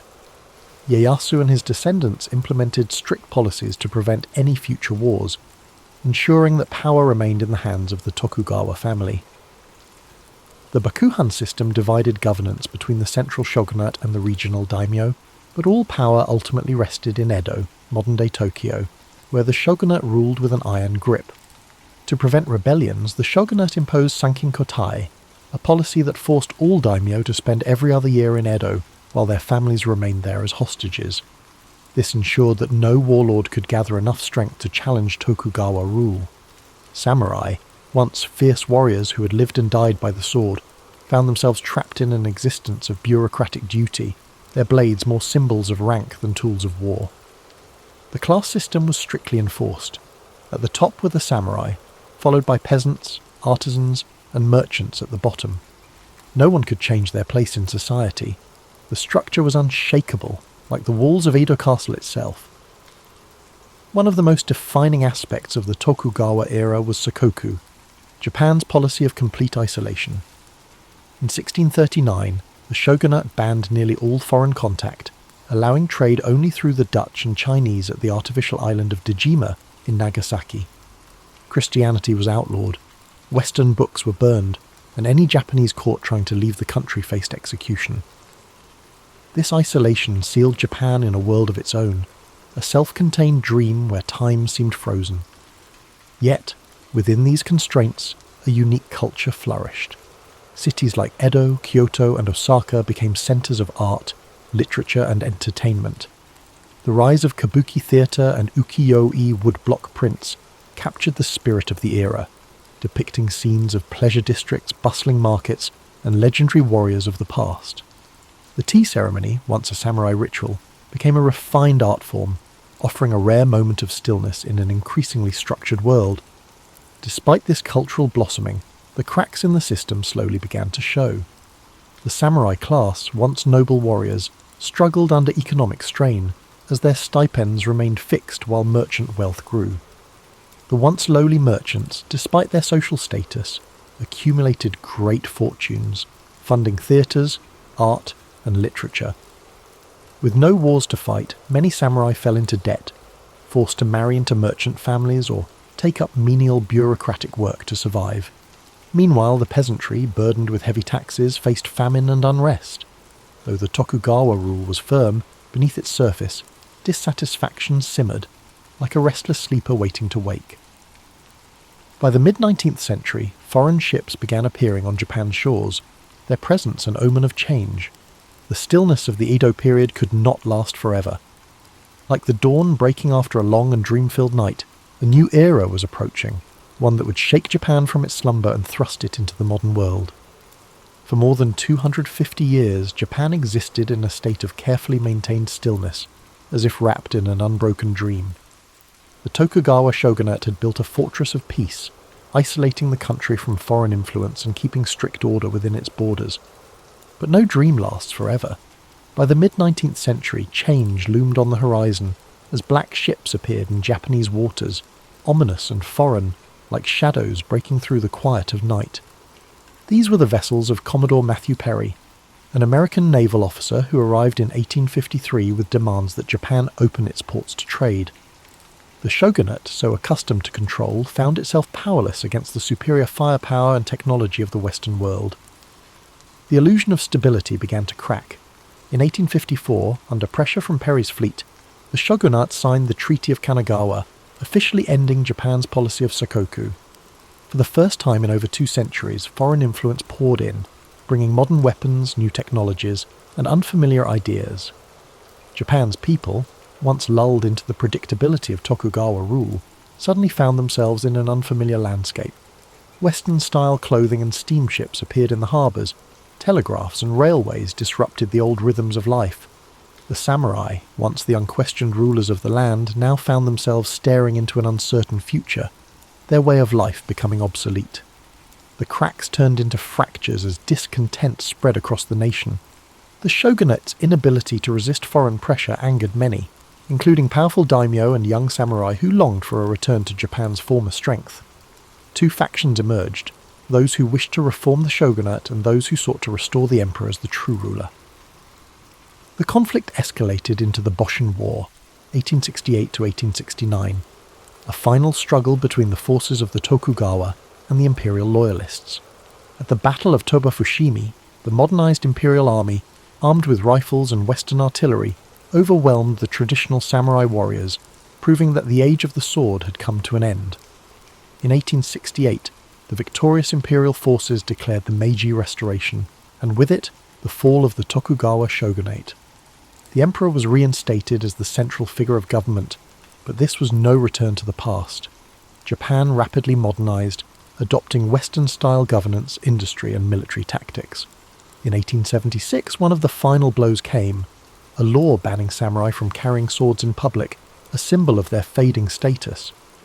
Many warriors, unable to accept a life without battle, joined uprisings against the government, the most famous being the Satsuma Rebellion of 1877, led by Saigo Takamori, one of the last true samurai. But the rebellion was crushed by the imperial army, armed with Gatling guns and modern rifles, and with it the last flicker of the samurai era was extinguished. Though the samurai as a warrior class had disappeared, their spirit remained woven into Japan's identity. Bushido, the samurai code of honor and discipline, influenced Japan's military and cultural values well into the 20th century. Their legacy lived on in literature, cinema, and philosophy, a reminder of a time when honor was currency and the sword was law. The great warriors who once shaped Japan had become legends, their names whispered in history, much like distant echoes of a dream that fades with the morning light. This concludes tonight's journey through the rise and fall of the samurai, but there are more stories to come. The mythological birth of Japan, from the gods to the first emperors. Before the first samurai drew their blades, and before the great shoguns ruled from their castles, Japan was a land of mystery, its origins veiled in legend. The story of Japan's creation begins not with humans but with gods, the kami, divine spirits who shaped the very essence of the islands.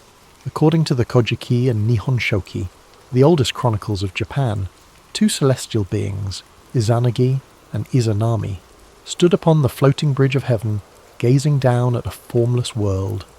They dipped a jewelled spear into the sea, and as the droplets fell, they solidified into land. Thus, the Japanese archipelago was born. The gods descended, walking upon their creation, bringing forth mountains, rivers, and forests. Yet their divine union was not without sorrow. In giving birth to the fire god, Izanami perished, descending into the underworld, leaving Izanagi stricken with grief.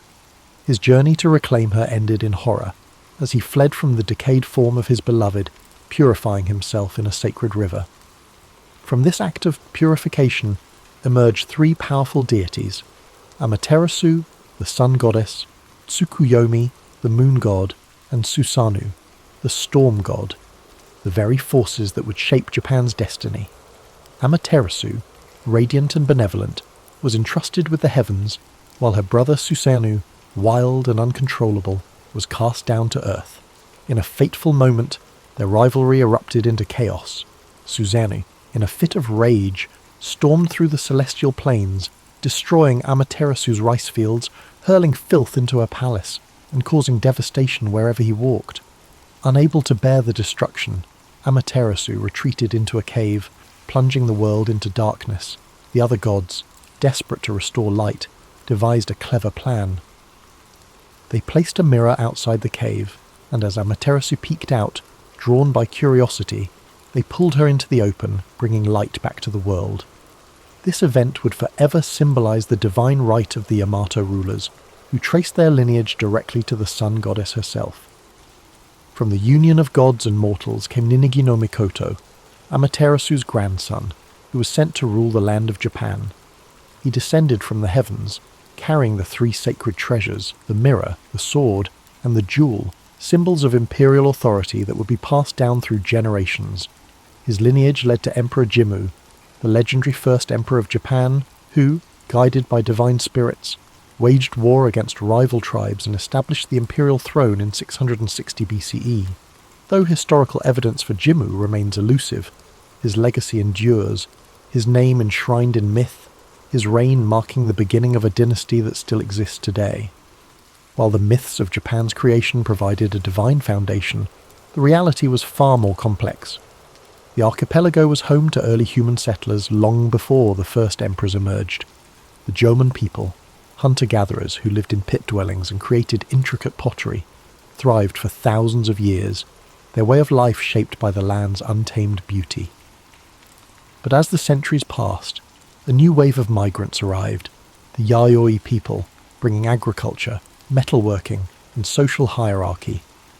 Their arrival marked a turning point, as small tribal groups evolved into structured communities, laying the groundwork for the powerful clans that would one day shape Japan's destiny. Thus, the origins of Japan exist in two worlds, the realm of gods and the realm of men. One speaks of divine will, celestial battles, and the blessings of Amaterasu. The other tells of migration, adaptation, and the forging of society. Both intertwine to form the foundation of Japan's history, where mythology and reality stand side by side, their echoes still felt in the rituals, shrines, and traditions of the modern nation. The role of Shinto and the worship of the kami. In the earliest days of Japan's history, long before the samurai and shoguns, the land was shaped not just by rulers, but by the unseen forces of the kami, the spirits and deities that resided in every aspect of nature. Shinto, Japan's indigenous belief system, was not a structured religion with sacred texts and doctrines. Rather, it was an intricate tapestry of myths, rituals, and spiritual connections between the people and the natural world.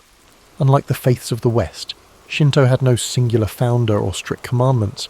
Instead, it was an evolving tradition woven into the daily lives of the Japanese people.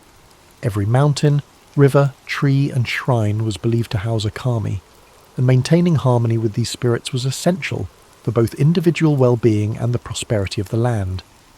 The imperial family, tracing its lineage to Amaterasu, used Shinto mythology to justify its divine rule, reinforcing the idea that Japan itself was a sacred land. The emperor was not merely a political leader, but a living bridge between the gods and humanity, performing rituals to maintain spiritual balance. Throughout the Yamato period and beyond, elaborate ceremonies were held at the Izgrand Shrine, the most sacred site dedicated to Amaterasu, where only the highest members of the imperial line could serve as priestesses. These rituals were believed to ensure bountiful harvests, military victories, and protection from disasters. Over time, this divine connection was institutionalized, shaping the way Japan's government functioned. Political power was not only a matter of might, but also of spiritual legitimacy. Shinto beliefs also influenced the structure of Japan's early legal and moral codes. Laws were often intertwined with religious purity, and violations of harmony, be it crimes, natural disasters, or even personal misfortunes, were seen as disturbances in the spiritual balance. Priests and shrine maidens played an essential role in cleansing individuals of misfortune through purification rites known as misugi. Ritual washing in rivers or at sacred waterfalls meant to purify both body and spirit. Festivals called matsuri were held throughout the year to honor the kami, ensuring their continued favor and protection. These festivals, filled with music, dance, and processions, were not just religious gatherings but also central social events that united communities under shared spiritual traditions. Beyond the imperial court, local clans and villages had their own kami, unique to their land and lineage. These local deities were believed to protect the crops, guide warriors into battle, and watch over the homes of their followers. Some kami were benevolent, offering blessings of health and fortune, while others were vengeful spirits requiring offerings and careful rituals to prevent their wrath. The concept of tsukumogami, objects that, after 100 years, gained spirits of their own, was rooted in the belief that the unseen world was constantly interacting with human life. Farmers prayed to Inari, the kami of rice and fertility, often represented by foxes, while warriors sought favor from Hachiman, the kami of war and divine protector of Japan. As Buddhism arrived from China and Korea in the 6th century, it did not replace Shinto but rather merged with it, forming the unique syncretic religious identity that would define Japan for centuries. Buddhist temples were built next to Shinto shrines, and many kami were identified as manifestations of Buddhist deities. ensuring that the new religion did not erase Japan's indigenous traditions but instead intertwined with them. This seamless blending of spiritual practices reflected the deep-rooted belief that all forces, gods, spirits, ancestors, and natural elements were interconnected in an ever-flowing cycle. Shinto was not merely a religion, it was a way of life, shaping everything from governance to warfare, from agriculture to art. It provided the framework through which Japan's early leaders justified their rule, the means by which communities found unity, and the spiritual force that connected the people to their land. Even in modern Japan, where Shinto no longer dictates the laws of the land, its echoes remain, in the towering torii gates that stand at shrine entrances, in the festivals that still mark the changing seasons, and in the quiet reverence for nature that lingers in the heart of the nation. Sacred sites, rituals, and the power of purification, in ancient Japan, where the natural world and the spiritual world intertwined, sacred sites were more than places of worship. They were living connections between humans and the kami.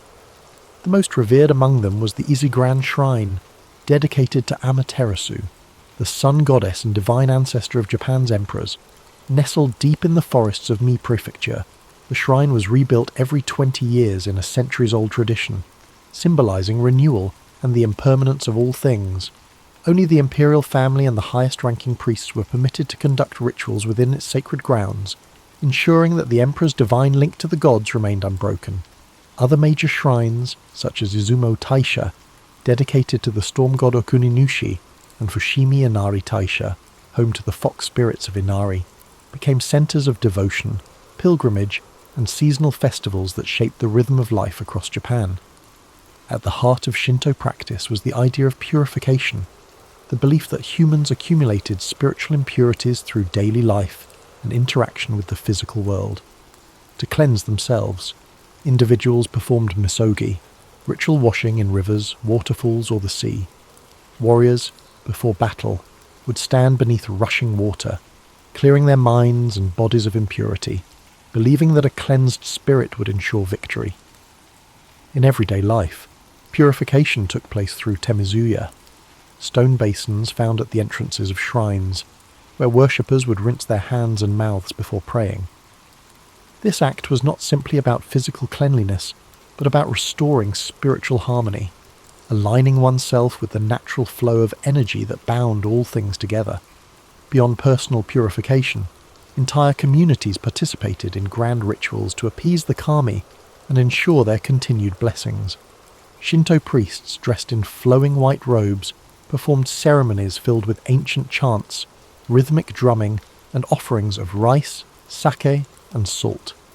Kagura, a sacred form of dance, was performed to entertain the kami and invite their presence. During times of drought, priests led processions to summon rain. During harvest festivals, people gathered to give thanks for the rice that sustained them. These seasonal rituals became the heartbeat of Japan's agricultural society, marking the passage of time through sacred observances. Perhaps one of the most enduring traditions was the Shikinen Sengu, the complete rebuilding of major shrines like Izigran Shrine. Every 20 years, the entire complex was reconstructed using carefully chosen cypress wood, following the exact design of the previous structure.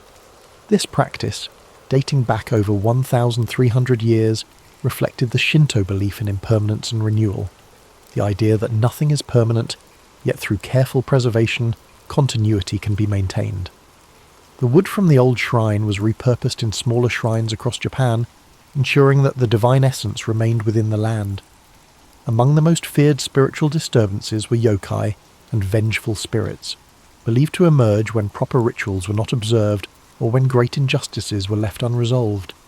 The restless spirits of fallen warriors, betrayed lovers, or those who died with strong lingering emotions could transform into onryo, ghosts capable of cursing entire regions.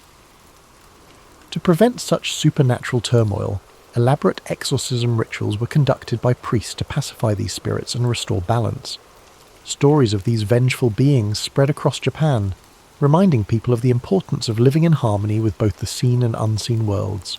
From the towering torii gates marking the entrance to sacred grounds, to the whispering forests where the kami were said to reside, the rituals and traditions of Shinto defined the spiritual landscape of Japan. Though centuries have passed, these sacred practices remain deeply embedded in Japanese culture, a quiet undercurrent in daily life, guiding festivals, ceremonies, and moments of quiet reverence. Whether through the flickering of lanterns at a shrine, the ringing of a bell before a prayer, or the flowing waters of purification, the ancient connection between humans and the divine endures, like a dream carried through time. The divine mandate. How mythology shaped Japan's rulers and warriors. In the world of ancient Japan, power was not simply taken, it was bestowed by the kami. The legitimacy of rulers was tied to their divine ancestry, their right to govern reinforced by sacred myths and Shinto traditions. Unlike in feudal Europe, where kings ruled by conquest or noble bloodlines alone, Japan's emperors claimed their authority through a spiritual mandate, a divine connection stretching back to Amaterasu, the sun goddess. This belief in divine rule set Japan apart, creating an imperial lineage that has endured for more than 2,600 years. The Yamato rulers, who emerged as Japan's dominant clan in the 4th century CE, carefully cultivated their link to the gods. By declaring themselves descendants of Amaterasu, they positioned themselves as the rightful rulers of the land, their sovereignty not just a political claim but a sacred duty. This divine lineage was reinforced through elaborate Shinto rituals at the imperial court, ensuring that each emperor was seen not only as a mortal ruler, but as a living conduit between the human world and the celestial realm. Even as military governments later seized control, the emperor remained a spiritual figurehead, his authority unbroken by time. But the imperial family was not the only class to draw strength from the divine. Samurai warriors, whose rise in the Heian and Kamakura periods reshaped Japan's social order, also found their legitimacy through mythology. Many powerful samurai clans traced their lineage to legendary gods or heroes, using these connections to justify their rule over provinces and armies. The Minamoto clan, for example, claimed descent from Emperor Seiwa, reinforcing their authority as rightful military leaders. Others, such as the Taira and Hojo, aligned themselves with powerful kami like Hachiman, the god of war, whose favour was believed to grant victory in battle. Before heading into war, samurai would visit shrines, undergo purification rituals, and offer prayers to their ancestral deities, believing that divine protection could mean the difference between life and death. This sacred connection between warriors and gods was embodied in the concept of Bushido, the way of the warrior. More than just a code of conduct, Bushido was rooted in Shinto and Buddhist philosophy, emphasizing loyalty, duty, and spiritual discipline. A samurai was expected to live with honor and purity, maintaining an unshakable spirit much like the stillness of a shrine. Ritual suicide, seppuku, was considered an act of purification, a way to cleanse one's dishonor and restore balance to the world. The spiritual nature of the samurai ethos transformed warfare into something more than a struggle for land and power. It became a test of divine will, where victory was seen as a sign of celestial favor. Shinto mythology also shaped the way warlords justified their conquests. In the Sengoku period, 1467 to 1600, when Japan was fractured by civil war, leaders like Oda Nobunaga, Toyotomi Hideyoshi, and Tokugawa Ieyasu used divine imagery to solidify their rule. Nobunaga, in particular, saw himself as a force of destiny, invoking the idea that he was chosen to bring order to a chaotic world. Hideyoshi, though born a peasant, carefully crafted an image of divine favour, associating himself with the sun and even constructing grand temples to cement his legacy. Tokugawa Ieyasu, the most patient of the three, aligned himself with the ancestral spirits of the Minamoto clan, ensuring that his shogunate was seen not just as a political institution, but as the rightful continuation of Japan's divine rule. Even as modernity swept through Japan, the belief in divine legitimacy never truly faded. During the Meiji Restoration in 1868, when Japan sought to modernize while preserving its traditions, the emperor's divine status was re-emphasized to unify the nation. The idea that Japan was a sacred land chosen by the gods remained deeply ingrained in the national identity, shaping everything from politics to the arts. Thus, mythology was not simply a collection of ancient stories, it was a foundation of power, a force that shaped Japan's rulers, warriors, and vision of itself as a nation. Whether through the sun goddess's blessings upon the imperial family or the war gods guiding samurai into battle, The echoes of these beliefs carried through the ages, weaving the past into the present like an unbroken thread in the fabric of time. The symbolism of nature, mountains, rivers, and the sacred landscape. In ancient Japan, the land itself was alive with spiritual significance. Every mountain peak, flowing river, and dense forest was believed to house the spirits of the kami, divine forces that shaped the world and guided human destiny. Unlike in other civilizations where deities ruled from distant heavens, Japan's gods lived within the earth, woven into the very fabric of the natural landscape. To the people of early Japan, the land was not just a resource, it was sacred, a place where the divine and mortal worlds intertwined. Among the most revered places in Japan were its mountains. Towering above the land, they were seen as bridges between the heavens and the human world, where gods descended and spirits dwelled. None was more sacred than Mount Fuji, the iconic volcano that became a symbol of purity, beauty, and spiritual enlightenment. Legends tell of Fuji as the dwelling place of Konohana Sakuya Hem, the goddess of blossoming trees, whose fleeting beauty mirrored the delicate and transient nature of life. For centuries, monks and pilgrims ascended its slopes in search of divine wisdom, believing that reaching its summit brought them closer to the gods. Other mountains, such as Mount He and Mount Koya, became centers of religious devotion, home to Buddhist temples and Shinto shrines that further deepened their spiritual aura. Rivers and waterfalls also held profound spiritual importance. Flowing water was seen as a force of purification, a means of washing away physical and spiritual impurities. Ancient purification rituals known as misogi were often performed in cold rivers or beneath waterfalls, where monks, warriors, and common people alike cleansed themselves before engaging in religious ceremonies or battle. One of the most famous sacred waterfalls was Nachi Falls, where Shinto priests conducted elaborate rituals to honor the water spirits. The belief in the purifying power of water remains embedded in Japanese culture to this day, reflected in the practice of temazuya at shrine entrances, where visitors rinse their hands and mouths before offering prayers. Forests were considered the hidden sanctuaries of the kami, dense and untouched groves where spirits roamed freely. Certain trees were believed to be yorishiro, objects capable of housing deities, marked with sacred ropes known as shimenawa to signify their divine presence. The ancient cryptomeria trees of Togakushi Shrine in Nagano, some standing for over 1,000 years, were said to be infused with the spirits of the past. These sacred forests were not places to be disturbed, and even today, Japan maintains a deep respect for nature, preserving these ancient woodlands as places of spiritual retreat and meditation. Beyond individual landmarks, the natural cycles of the seasons were deeply tied to religious observances.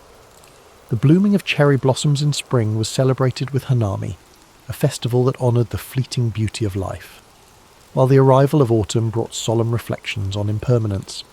Rice, Japan's most sacred crop, was planted and harvested in accordance with seasonal rituals dedicated to Inari, the kami of agriculture. The connection between people and the land was not just practical, but deeply spiritual, as every shift in the natural world was seen as an expression of the god's will. Even the wind was believed to carry divine influence. The legendary kamikaze, or divine wind, that twice repelled Mongol invasions in the 13th century, was seen as a direct intervention from the kami, protecting Japan from foreign conquest. This reinforced the belief that Japan was a chosen land, shielded by the gods themselves, an idea that would persist throughout history.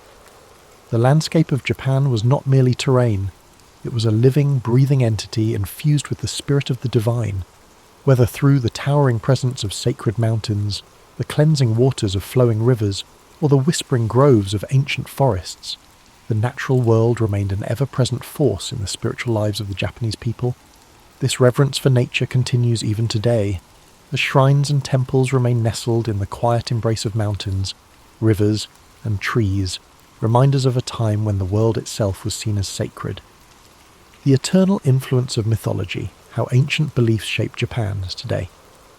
Though centuries have passed since the first emperors claimed divine ancestry and the first warriors sought the favour of the kami, the echoes of Japan's mythological past continue to shape its culture, traditions, and national identity. The stories of Izanagi and Izanami, Amaterasu, and Susanoo are not simply relics of ancient belief. They remain woven into the daily lives of the Japanese people. influencing everything from spiritual practices to modern governance. Even in an era of technological advancement, Shinto rituals persist. Torii gates still stand as silent guardians of the sacred, and the belief in unseen forces continues to influence Japan's cultural landscape. One of the most striking ways mythology endures is through the imperial family. Despite the fall of shogunates, military governments, and the rise of democracy, the Japanese emperor still holds a unique position as a symbol of national unity. Though his political power has faded, his role as the spiritual descendant of Amaterasu remains a fundamental aspect of Japanese identity. Even modern enthronement ceremonies involve ancient Shinto rites, where the emperor offers prayers to the kami and affirms his role as a divine mediator between the gods and the people. The continuity of the imperial line, from the legendary Emperor Jimmu to the present day, reinforces the idea that Japan itself is a sacred land chosen by the gods. Beyond the imperial family, Shinto practices remain deeply embedded in Japanese society. Festivals celebrating the kami, known as matsuri, continue to draw millions of participants each year. During New Year's celebrations, Hatsumoda, people visit Shinto shrines to pray for good fortune, tossing coins into offering boxes and purchasing protective talismans. The Obon festival, dedicated to honouring the spirits of ancestors, mirrors the ancient belief that the dead never truly leave, but instead watch over their descendants. These customs have endured for over 1,000 years, adapting to modern life while maintaining their spiritual significance. The belief in supernatural forces also thrives in Japan's folklore and popular culture.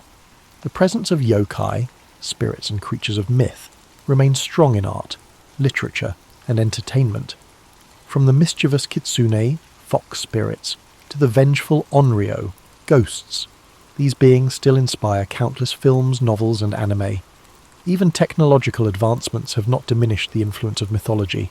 Modern video games, films, and books frequently draw upon ancient legends, ensuring that the tales of Japan's mythic past continue to captivate new generations. Japan's deep reverence for nature and purification rituals is also a direct inheritance from its mythological roots.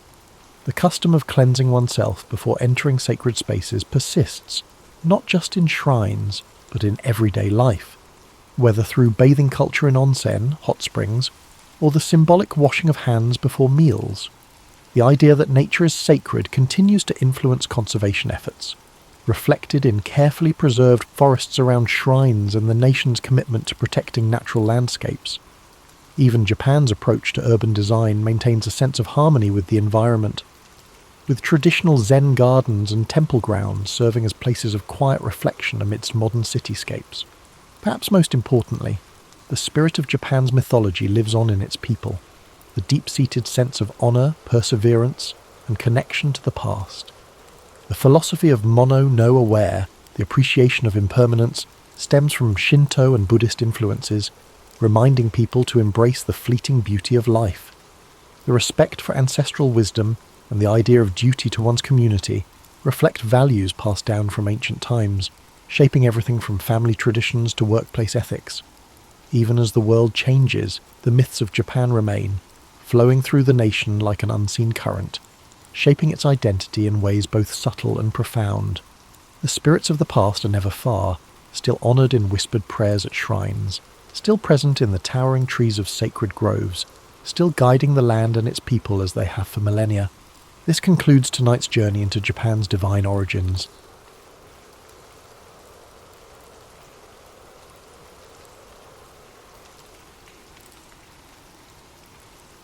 In the year 742 CE, the prosperous city-state of Khorasan glittered under the noonday sun. A nexus for caravan routes feeding distant empires, Khorasan thrived on the exchange of saffron, silk, star charts, and rumours whispered behind curtained alcoves. At its centre loomed a grand marketplace whose vaulted roof trapped the daily bustle in a ceaseless echo. Traders from Byzantium, Tang China, the Abbasid Caliphate, and beyond mingled among stalls stacked high with lapis lazuli, dried fruit, and perfumed sandalwood. Some hailed it as a marvel of cosmopolitan life, where fortunes might pivot in a single conversation. Among the people navigating the throng was Karia bint Yazd, a travelling scholar whose lineage traced back to the once renowned Zoroastrian priests of Persia. Her face betrayed concentration as she studied hieroglyphic notations in a weathered scroll. Unmarried and unconcerned with the expectations placed upon a woman of her station, she had roamed from one end of the Silk Road to the other, piecing together knowledge that seldom found its way into the official annals. The swirl of Khorasan's commerce did not distract her. She focused on a lead suggesting that rare manuscripts had surfaced in a private collection near the city's eastern quarter. This rumour, if proven true, could illuminate corners of history barely glimpsed by modern scholars. Korea pressed deeper into a labyrinth of narrow lanes behind the main bazaar, guided by a coded map etched into her memory. Eager boys offered to carry her satchels for a coin, and watchful guards in brass-trimmed uniforms eyed each passerby. She brushed off all offers of help. Too many watchers, too many ears. At last, she arrived at a courtyard hidden behind a plain wooden door. Its walls were plastered in cream white, while vines spiralled up lattices under a hazy afternoon sky. Within that secluded enclave stood an elderly bibliophile named Kazem Al-Talibi, his hands trembling under the burden of a slender volume bound in jade-green leather. Their meeting was brief. Korea offered him carefully wrapped objects, fragments of ancient mathematics tablets uncovered near Samarkand, and, in exchange, Kazem relinquished the jade-bound text. He warned her that certain circles would stop at nothing to keep these pages hidden, for they revealed knowledge rumoured to disrupt any empire reliant on controlling scholarship. She nodded gravely, accustomed to the shadows that dogged rare manuscripts. Across the years, she had learned that truth took many forms, each requiring a subtle approach to keep it from vanishing under official censure. Emerging once again into the main bazaar, Korea carefully hid the new acquisition beneath her travelling cloak. She knew better than to linger. Khorasan's seeming tolerance of foreign ideas could transform abruptly if power shifted. Memories of burned scrolls and harassed scribes in other dominions haunted her, fueling her determination to preserve the text at any cost. She arranged with a local caravan heading eastward, its leader a woman named Afsoon, who had a reputation for outmanoeuvring desert bandits. Without illusions, Carrier recognized that partnering with such a skilled merchant would cost her, yet safety for the jade-bound book was paramount. Before the caravan departed, Korea paid her respects at a small shrine dedicated to wise men of antiquity.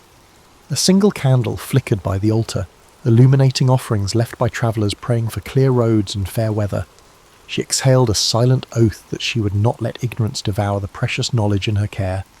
Beyond the city's gates lay an expanse of desert and studded with dunes and hammered by fierce winds, but her route led even farther, along mountain trails rumoured to house hidden monasteries and ephemeral oasis towns. The unstoppable pulse of curiosity drove her to press forward, regardless of perils that might lurk in the next bend of the road. Dawn arrived, painting the sky with ochre and salmon hues. Carrier joined Afsoon and the other travellers at the designated meeting point, where camels brayed and donkey drivers prepared loads of barley and dried fruit. The caravan's synergy was immediately evident. Each person had a distinct task, ensuring that by the time the sun fully breached the horizon, they were on the move. Korea walked near Afsoon, who shared glimpses of the terrain ahead and introduced Korea to the caravan's unspoken rules: trust the signals, ration water meticulously, and never question the necessity of midnight halts. In these borderless regions, vigilance was currency. With the sun mounting, the caravan snaked through a parched plain dotted by twisted shrubs. A hush fell over them, broken only by the soft shuffling of hooves and the gentle clink of metal fastenings. Korea's thoughts drifted to the codex inside her bag. She had only glimpsed a few pages thus far. Intricate diagrams of planetary movement, cryptic references to an ancient empire that preceded the Achaemenids, and footnotes scrawled in an unfamiliar script. If accurate, these writings expanded the known timeline of advanced astronomy by centuries.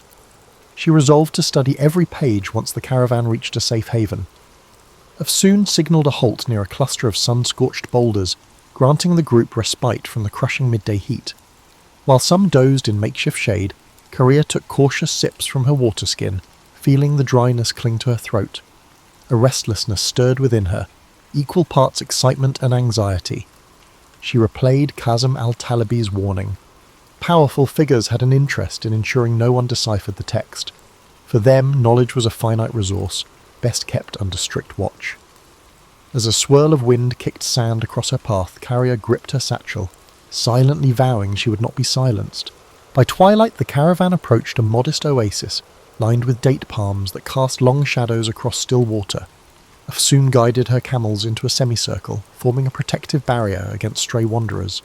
Several travellers set about erecting tents, while others gathered wood for small fires that would ward off the chill of desert night. Korea found herself drawn to the water's edge, where subdued conversation rose among weary merchants. Some speculated about the political tensions brewing in distant courts, others lamented the rising cost of salt. As darkness settled, the oasis took on an otherworldly hush. A crescent moon glimmered overhead, illuminating faint outlines of crumbling stone pillars, suggesting an abandoned settlement from a forgotten era. Under that quiet vault of stars, Korea couldn't resist scanning a few more pages of the jade-bound manuscript. Its text merged empirical observations with philosophical notes referencing the grand wheel of time. She recognized oblique references to astronomical systems older than the widely recognized Ptolemaic model. If deciphered fully, such knowledge might challenge many assumptions cherished by esteemed academies. Meanwhile, Afsoon stepped away from the main group, beckoning Korea to join her near a withered acacia. "You stand out among our company," the merchant remarked in a measured tone. "Your eyes never rest, and you guard that bag as if it carries the soul of a king." Carrier, wary of revealing too much, offered that she was merely a scholar entrusted with a rare item. Afsoon nodded, but warned Korea that roving spies seeking advantage for rival factions often infiltrated caravans. She suggested Korea remain vigilant, especially given the extraordinary bustle in Khorasan, where rumour travelled like wildfire. Unable to sleep, Korea lingered by the embers of the fire after most travellers had dozed off. She studied the swirling patterns of the night sky, mindful of the coded star charts in the manuscript. Passing caravans sometimes recounted legends of a hidden library in the mountain city of Varash, where lines of knowledge stretched back to centuries unknown. Karia wondered if that library could fill the gaps in her text. She believed the jade-bound manuscript might be only a fragment of a larger puzzle, scattered across the Silk Road's shifting tapestry. Morning unveiled a horizon brushed with amber, and the caravan proceeded along a rocky escarpment overlooking a vast dune field. Rolling slopes of sand rippled beneath the wind like the surface of a living sea. At midday they paused for water, rationed by Afsoon with practiced efficiency. Karia noticed that one of the other travellers, a soft-spoken man named Malik, carried a small chest meticulously locked. He travelled with perpetual worry etched into his features, eyes darting whenever talk turned to rumours of desert raiders. Secrets seemed to coil around each member of this assemblage, as though no one ventured these roads without hidden motives. Late in the afternoon, the caravan encountered a party of horsemen flying the banner of a minor warlord rumoured to be in league with the region's most feared bandit clans. Tension crackled through the group as Afsoon halted the caravan, waiting for the riders to approach. After a terse greeting, the horsemen rode on, apparently uninterested in conflict, but the encounter rattled everyone. Korea noticed Afsoon's posture remained rigid with caution long after the riders vanished in a plume of dust. The merchant murmured about changing their route, seeking narrower trails less patrolled by predatory chieftains. That evening brought them to a narrow gorge, its walls towering on either side in jagged ridges. Afsoon insisted they make camp in a sheltered alcove half hidden behind weathered boulders. By the flicker of firelight, Korea finally delved into the central chapter of the manuscript. Strange symbols, part cuneiform, part unknown script, decorated the margins, each sign accompanied by cryptic commentary. The text recounted a civilization that mapped constellations in ways contrasting with every known chart. Diagrammatic lines implied an advanced geometry, far exceeding the standard calculations of her time. Just as Korea's pulse quickened at the revelation, a cry rang out near the edge of camp. She rushed toward the commotion, heart pounding. Malik stood trembling by his small chest, which now lay open, its contents missing. Anguish coloured his voice as he pleaded for help, insisting that something vital had been stolen, a crucial letter from the governor of Basra, hidden within that chest. Afsoon assembled the caravan members, demanding an explanation. Tempers flared, suspicions circled, and whispered accusations rippled through this group. Searching for footprints beneath lantern light, they discovered evidence of at least 2 intruders who had come and gone without a trace. No sign indicated who among them might be an accomplice. The theft underscored Afsoon's earlier warning. In these transitory worlds, secrets attract cunning opportunists. Courier gripped her manuscript more tightly, wishing to vanish inside the labyrinth of lines and symbols that promised an era unbounded by petty intrigue. Yet she remained anchored in the caravan's tense reality. The road ahead felt increasingly perilous, and the cost of preserving knowledge seemed set to rise. The following sunrise found the caravan subdued, each member wary of neighbours who might conceal hidden agendas. Afsoon led them out of the gorge at a brisk pace, aiming to put distance between their group and whoever had orchestrated the nighttime theft. A pale wind carried the scent of flint and dust, stinging eyes and chapping lips. Their route descended along a dry riverbed flanked by stunted tamarisk shrubs, offering scant protection from the intensifying sun. Courier trudged in Stolzen silence, mindful that trust could be a luxury. As midday drew near, they spotted the remnants of a caravanserai built against the side of a bluff. Its once sturdy walls had caved in and battered archways led into courtyards strewn with fallen timber. Afsoon signalled a cautious approach, uncertain whether travellers or outlaws might be occupying the ruins. The group explored in pairs, stepping over cracked tiles littered with scorpion husks. No living presence emerged, though evidence of a hasty departure. Scattered coals, torn blankets, suggested someone had sheltered there not long before.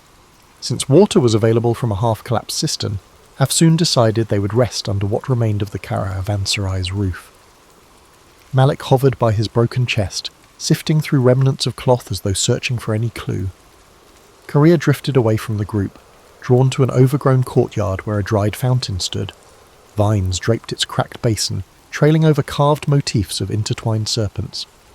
Time and neglect had worn away the finer details, yet a mysterious energy lingered, as though the place once echoed with conversation about cosmic truths beyond mortal comprehension. She pulled out the jade-bound book to scrutinize a passage describing the 4 points beyond the boundary of earthly measure. The text postulated that certain alignment patterns, stars in specific conjunctions, allowed glimpses into knowledge unattainable through ordinary means. This notion was not entirely foreign, given that many mystical traditions in Persia and India spoke of cosmic gates. Still, the clarity of these instructions startled her. The manuscript seemed less a mere curiosity, and more a carefully constructed key. She wondered if others who sought it might comprehend its significance. Meanwhile, Afsoon prepared spiced lentils and shared them among the group, her gestures calm yet determined to maintain unity. Tension still hovered like a low cloud, with suspicions that the thieves might be part of a larger plot. Over a sparse meal, Courier gleaned fragments of each traveller's story. A textile merchant returning from Cairo, a widower heading to Samarkand to meet his estranged son, an amateur scribe hoping to gain employment in the libraries of Nishapur. Layer by layer, she sensed each person guarded secrets born of loss, ambition, or desperation. As dusk fell, moonlight filtered through the caravanserai's gaps, accentuating outlines of shattered pillars. The group huddled around small fires. Soft conversation revolved around the abrupt shift in weather, the possibility of encountering warlord patrols, and whether rumours of a plague in the western provinces were exaggerated. Though the chatter seemed ordinary, Courier felt a current of urgency running beneath it. Everyone understood the precariousness of travelling these routes. At any moment, violent storms or human treachery could obliterate the careful calculations of even the most disciplined merchant. Restless, Courier ventured into the courtyard once more. She ran her fingertips over the carved serpents, musing that knowledge itself often took the shape of something fearsome and winding, capable of enlightenment but also of destruction, depending on who wielded it. Before she could lose herself in speculation, a subtle motion in the archway drew her attention. She turned to see Malik, shadowed in moonlight. His face still wore traces of anguish. He approached and, in hushed tones, apologized if his panic had disrupted the caravan's stability. Then he posed a startling question. "Is your book truly worth risking your life?" Courier hesitated, contemplating her answer. She confessed that its pages might safeguard insights from an older civilization, knowledge that could enrich the world if studied openly. Yet she recognized the hazards. No single text was worth a life, unless it also contained the means to prevent greater harm. Malik nodded, revealing that his lost letter held the potential to end a trade blockade strangling his hometown. Without it, he feared entire families would starve. They shared a poignant silence, realizing each bore a heavy burden for reasons that extended beyond self-interest. Their exchange was interrupted by a faint shout from Afsoon, who was patrolling the perimeter. A silhouette darted across the ruins, then vanished behind a crumbling wall. Alarmed, Carrier and Malik hurried back to the main courtyard, only to find the rest of the travellers on their feet. The intrusion lasted mere seconds, but it confirmed the presence of watchers trailing them. The memory of the stolen letter flared in every mind. Gathering her satchel close, Carrier recognised that pursuit was inevitable.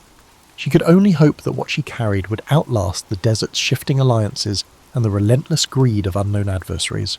Early the next day, Afsoon insisted they abandon the ruin before sunrise. Lanterns swinging from camel saddles cast flickering halos in the pre-dawn gloom. Carrier walked at the caravan's rear, scanning the horizon for silhouettes. She felt more exposed than ever, especially with the manuscript drawing unseen eyes. A swirl of wind rustled the sparse vegetation, carrying the forlorn call of a distant jackal. Although no further intruder appeared, the caravan's collective nerves remained raw. Their route now wound through a series of rocky badlands. Eroded hills, tinted red and ochre, rose around them in jagged formations reminiscent of a broken amphitheatre. At times the path was scarcely wide enough for 2 camels to pass. Dust coated every surface, clinging to clothes and creeping into waterskins. The travellers advanced in single file, each footstep measured. Malik, no longer shy, kept pace with Carrier, forging an unspoken alliance based on empathy rather than shared purpose. By noon they reached an outcropping that afforded a sweeping view of the surrounding valleys.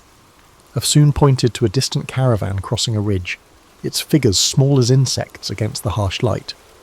"Better to let them move on without our paths intersecting," she murmured, concerned they might be bandits or rival merchants. She had planned a side route that skirted known bandit strongholds, though it meant trudging through more challenging terrain. No one objected. Safety trumped speed in these uncertain wilds. As the day wore on, the punishing sun pressed down. Some travellers began to show signs of heat exhaustion. Afsoon allotted extra water rations, mindful that supplies were finite. Carrier's thoughts swirled with calculations. How many days until they reached an established town? Would the manuscript's possible revelations be worth the perils? She reminded herself that knowledge had never come cheap, especially not the kind that might undermine established systems of power. Still, she felt an undercurrent of apprehension. Unseen forces seemed determined to intercept their path. Twilight offered a brief respite. They pitched camp at a plateau peppered with hearty desert shrubs. Wind wove through the stony hollows, producing a low moan that set everyone on edge. This time, Afsoon posted watches in rotating pairs. Carrier volunteered for the midnight shift, hoping to glean some solitude for reading. When her turn arrived, she positioned herself near a small fire, scanning the starlit horizon, while carefully turning pages of the jade-bound codex. A diagram, carefully inked, depicted a swirling cosmos dotted with unfamiliar constellations. The accompanying text mentioned a geometry bridging mind and universe, though the specifics remained cloaked in archaic jargon. She sensed movement at the edge of the firelight and gripped the book protectively, but it was only an elderly trader from their group, awakened by coughing. He approached, nodding politely. "I see that you carry more than curiosity," he said, glancing at the manuscript's glowing pages. He spoke of his younger days when he'd travelled to a mountaintop sanctuary rumoured to house writings older than any empire. The priests there, he claimed, hinted that scattered relics across the Silk Road formed pieces of a grand puzzle. He stopped short of elaborating, perhaps wary of scaring her with improbable myths, or simply reluctant to resurrect memories best left buried. Carrier nodded, intrigued yet cautious. She had heard variations of the mountaintop library tale in her journeys. One version placed it in Tibet, another in the highlands of Persia, and yet another in the Himalayas near the Indus. Regardless of location, the consistent theme was that a hidden repository of ancient texts might hold radical knowledge of mathematics, medicine, and astronomy. Could her manuscript be part of that lost legacy? She recalled hearing rumours that certain references connected the library's existence to the taboo notion of cyclical time, where civilizations rose and fell repeatedly, each leaving faint echoes for the next. The elderly trader coughed again and excused himself to rest. Alone, Carrier gazed at the codex, a swirl of questions filling her mind. Just then, a sharp whistle pierced the night air. She sprang to her feet. Afsoon came running, sword in hand. A scout on the perimeter shouted news of footsteps on the far side of the plateau. Everyone scrambled for weapons. Adrenaline surged. Within moments, the intruders fled, vanishing as swiftly as they'd arrived, leaving only footprints. Afsoon suspected they were testing the caravan's defences. Tension soared. Though no battle ensued, the message was clear: someone to track them with precision. As the group attempted to settle back into a semblance of rest, Korea's mind refused to quiet. She wondered if the vanished intruders belonged to a clandestine order or were simply bandits with a knack for intimidation. Either way, the manuscript's significance seemed amplified. In that uneasy darkness, she cradled her precious book, feeling the weight of unspoken centuries pressed between its covers. The next day would bring new confrontations, but for now she could only watch the flickering embers and await the uncertain dawn. Dawn arrived with a brittle clarity that rendered every stone, shrub and wary expression in sharp focus.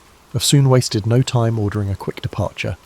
The caravan assembled under a sky streaked with lavender and rose, a fleeting beauty overshadowed by a need for vigilance. Camels loaded, watch rotations decided, they moved out, following a narrow winding track that descended toward lower elevations. The arid air tasted metallic, as if charged with pent-up tension. By mid-morning, the landscape began transitioning to hill country. Small streams, fed by recent rains, cut through the tough terrain, offering a chance to refill water skins. The travellers approached a shallow creek where reeds rustled in the wind. Carrier noticed footprints in the soggy earth.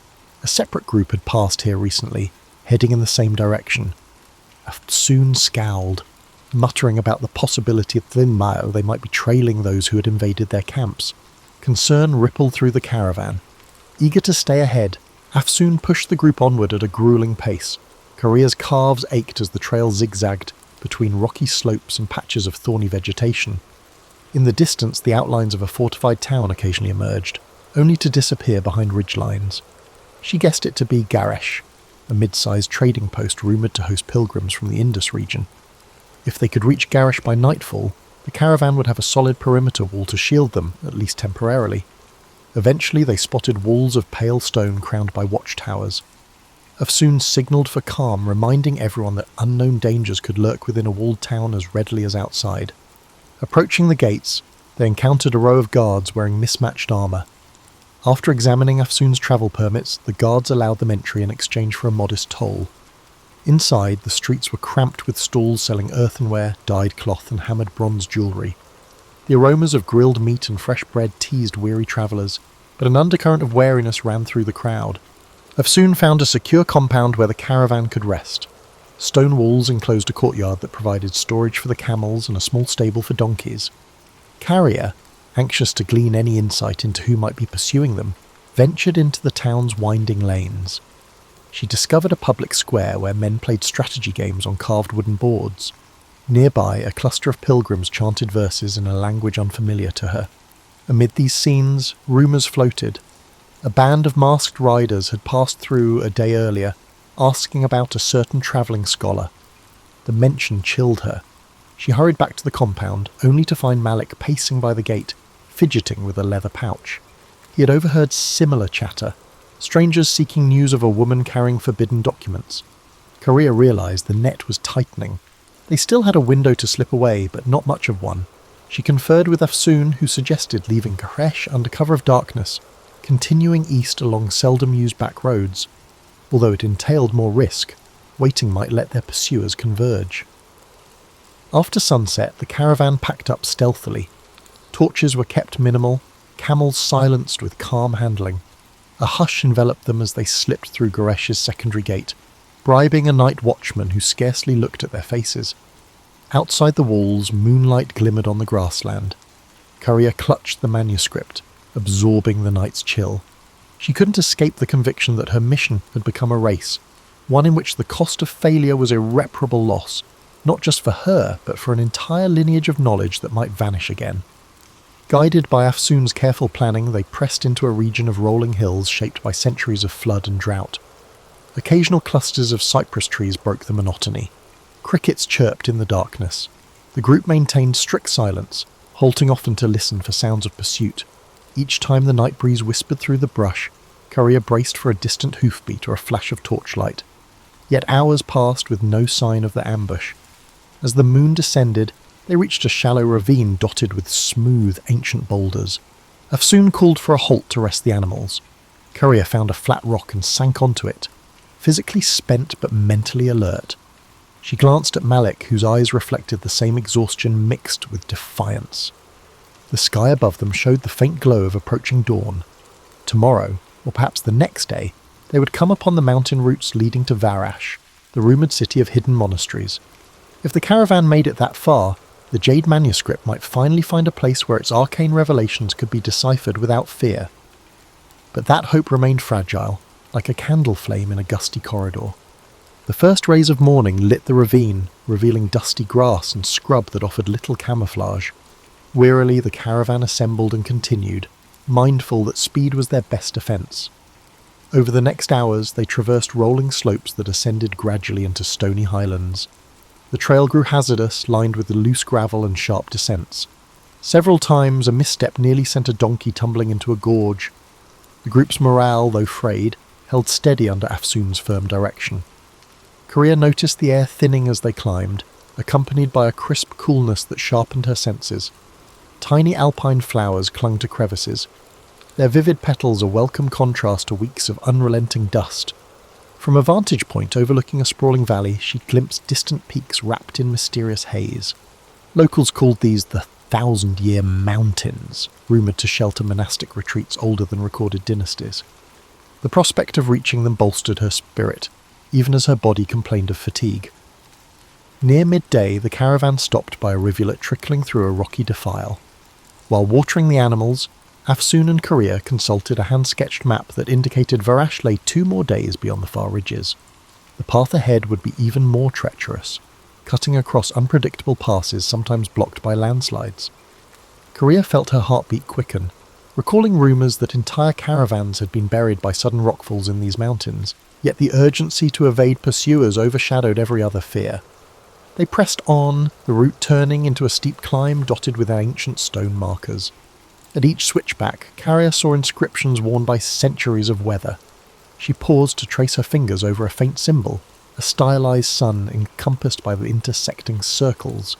Something about it resonated with the diagrams in her jade-bound codex. She made a mental note to compare them later, suspecting these markers might be vestiges of the same civilization described in the manuscript's cryptic pages. Whenever she glimpsed fresh inscriptions, her curiosity ignited anew. Late in the afternoon, the skies darkened ominously. Thunder rumbled among the peaks, and a biting wind heralded an approaching storm. Soon urged everyone to hurry. They located a natural overhang near a rocky ledge, providing partial shelter from the elements. Rain unleashed its fury soon after they took cover, slamming the landscape in waves. Lightning tore the sky, illuminating ragged silhouettes of mountains. The downpour threatened to wash away the path. Huddled together, the travellers watched rivulets form across the rocky ground, carrying pebbles and debris downhill. The storm raged for hours, pinning them under the overhang. Korea used the enforced pause to unwrap the codex, sheltering it beneath a canvas. She examined the sections she had not yet deciphered, focusing on references to a temple of horizons. The text included mathematical guidelines for charting star positions from an elevated vantage. With each flash of lightning, she glimpsed the manuscript's swirling lines and felt a peculiar kinship with those unknown scholars from centuries past. They had once braved the wilderness of ideas. Now, in a literal wilderness, she carried their legacy. Eventually, the worst of the storm passed, leaving dripping rocks and a deep chill in its wake. The group decided to remain under the overhang for the night, wary of slick trails and potential landslides. By flickering lamplight, Afsoon distributed dried figs and salted lamb. Conversation drifted from the challenges of the climb to more philosophical musings, the futility of borders in a land shaped by millennia, the intangible line between faith and science. Malik spoke quietly of his father, who had died under a tyrant's regime while trying to protect valuable manuscripts. Listening to him, Korea sensed that each traveller had been guided here by a longing for redemption or renewal. Sometime after midnight, Korea woke to the faint crackle of footsteps. She inched toward the edge of their makeshift shelter, heart pounding.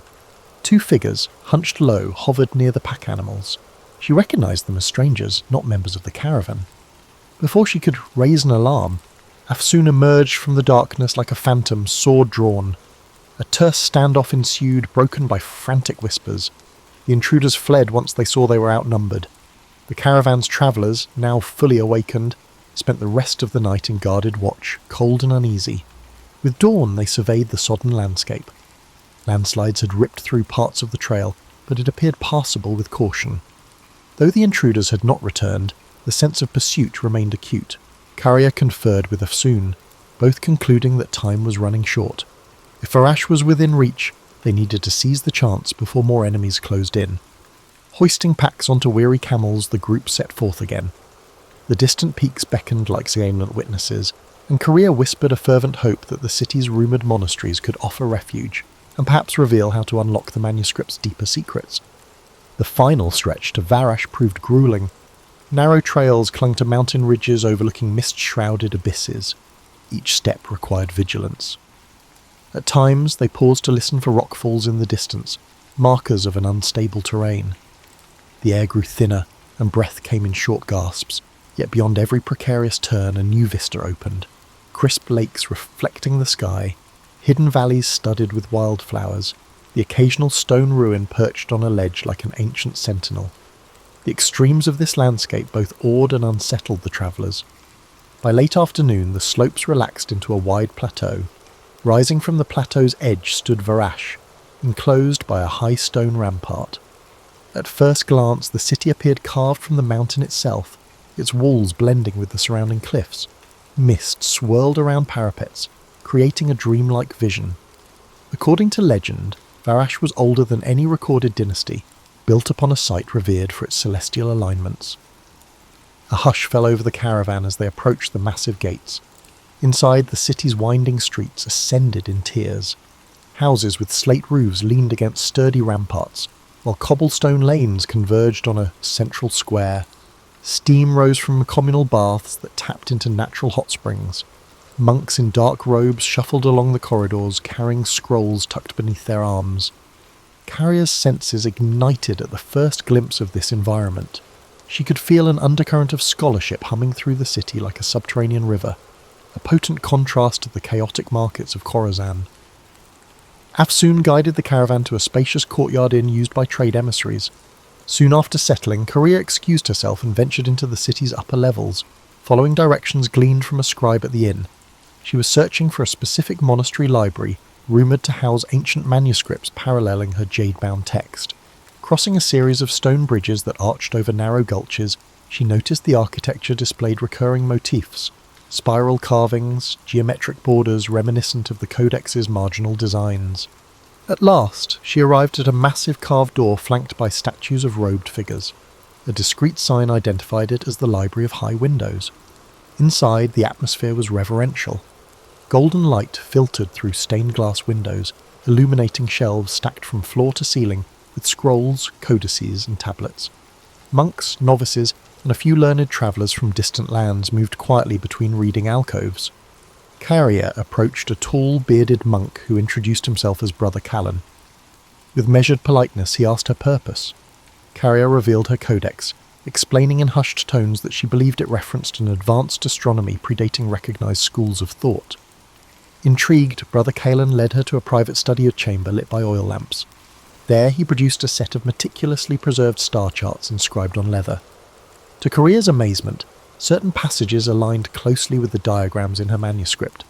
Upon closer inspection, they found near-identical glyphs representing cardinal points beyond normal mapping. Brother Callan's eyes glimmered with excitement. These references appear in only our oldest records, believed to have been copied from texts salvaged millennia ago. As the evening deepened, they pieced together parallel lines of text, cross-referencing them with genealogies, straw altars, and cryptic commentaries. The synergy suggested that the jade-bound book might indeed be part of a nearly lost tradition. However, a vital section remained missing. It was rumoured that a sister manuscript lay in a monastery farther east, high in a remote range where few ventured. Carrier's heart sank, knowing the road ahead might hold even greater dangers. Yet she also felt invigorated. The puzzle had grown more intricate, weaving her fate with ancient legacies that demanded guardianship. Upon returning to the inn, she found Afsoon and Malik in heated discussion with the rest of the caravan. News had arrived that unidentified riders were poking around Varash's gates, questioning travellers about a woman scholar and her prized artefact. Their arrival here was no secret. For the moment, the city's laws prevented open aggression, but no one believed that protection would last indefinitely. Afsoon proposed they break the caravan into smaller groups for anonymity. Malik pledged to stand by Korea, recognising that her success might ripple far beyond personal gain. Under the inn's lantern glow, Korea shared what she and Brother Callan had uncovered.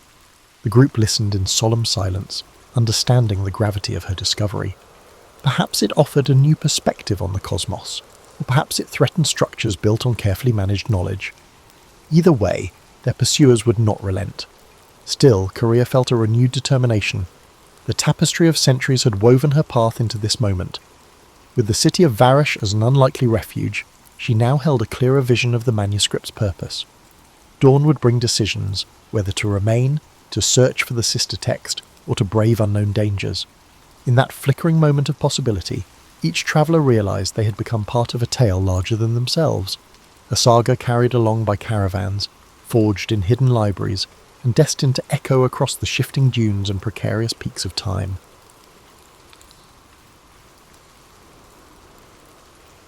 Born on January 4th, 1643, in Woolsthorpe, Lincolnshire, England, Isaac Newton arrived into the world during a time of great upheaval.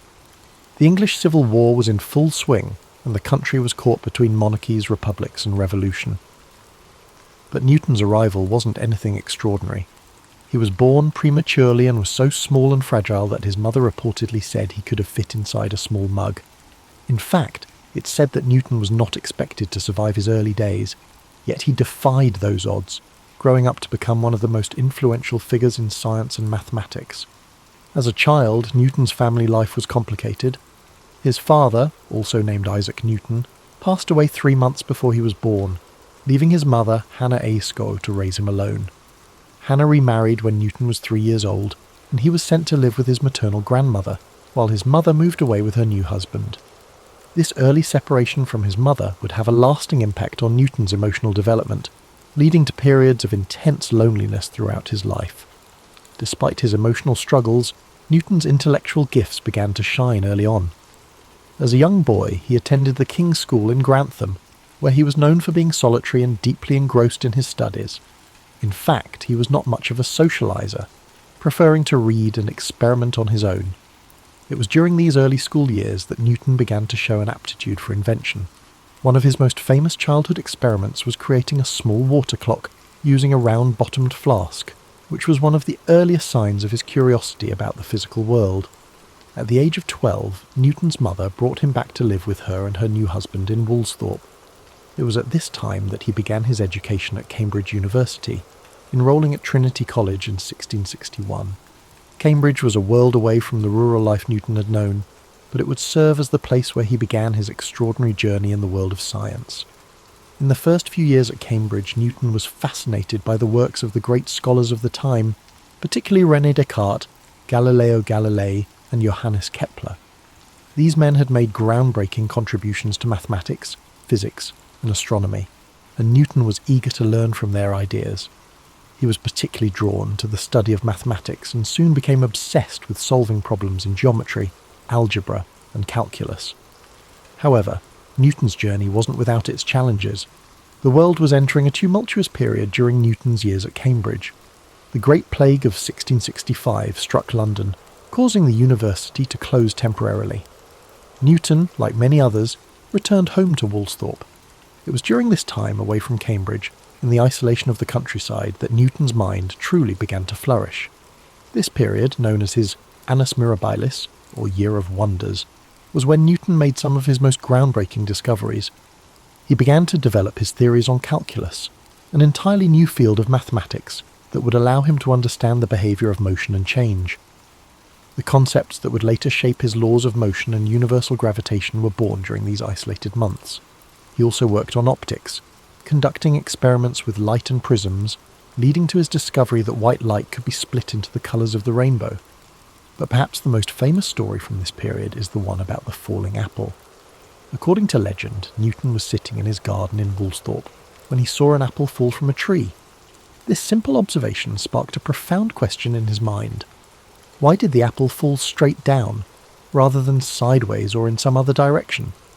This moment of curiosity would lead him to formulate his law of universal gravitation, which states that every mass attracts every other mass in the universe with a force proportional to the product of their masses and inversely proportional to the square of the distance between them. Returning to Cambridge in 1667, Newton's reputation as a mathematician and physicist began to grow. He soon became a fellow at Trinity College, and over the next several years he began to refine his ideas. In 1687, he published his groundbreaking work, Philosophia Naturalis Principia Mathematica, or simply the Principia. In this book, Newton introduced his 3 laws of motion and the law of universal gravitation. These laws laid the foundation for classical mechanics and transformed the understanding of how the universe works. Newton's first law, often referred to as the law of inertia, states that an object at rest will stay at rest, and an object in motion will stay in motion unless acted upon by an external force. His second law relates the force applied to an object to its mass and acceleration, essentially stating that force equals mass times acceleration, F equals ma. Finally, his third law states that for every action, there is an equal and opposite reaction, a principle that underpins everything from rocket launches to the way we walk. But Newton's work wasn't limited to physics. He was also a brilliant astronomer, and his discoveries in this field changed the way humanity understood the cosmos. Newton's work on gravity not only explained why apples fall, but also explained the motions of celestial bodies. He demonstrated that the same force of gravity that caused an apple to fall to the ground also governed the movements of the planets, moons, and even comets in the sky. This insight would influence the work of astronomers for centuries, most notably Albert Einstein, who built upon Newton's theories with his own theory of relativity. Despite his successes, Newton's personality and life were marked by intense rivalry, particularly with fellow scientist Robert Hooke. The two men clashed over several issues, including the nature of light and the development of calculus. In fact, Newton and Leibniz, a German mathematician, are both credited with independently developing calculus, and the dispute over who invented it first would dominate much of Newton's later life. Newton also faced personal struggles that overshadowed his professional achievements. He was known for his solitary and obsessive nature, often working for days on end without rest, sometimes even forgetting to eat or sleep. He had few close relationships, and his social interactions were limited. He also struggled with periods of paranoia, especially concerning his rivals. Despite all his success, it's said that Newton didn't feel truly content in his later years. As he aged, Newton also grew increasingly involved in the administrative aspects of science. He served as the president of the Royal Society and was a member of Parliament for a time, though he rarely spoke during his time in government. In his final years, Newton turned his attention to alchemy and religious studies, subjects that are less well known but were still important to him. He wrote extensively on biblical chronology and alchemical theories, though these writings were largely unpublished during his lifetime. Isaac Newton died on March 31st, 1727, at the age of 84. He was buried in Westminster Abbey, a fitting tribute to a man whose work had fundamentally shaped the world.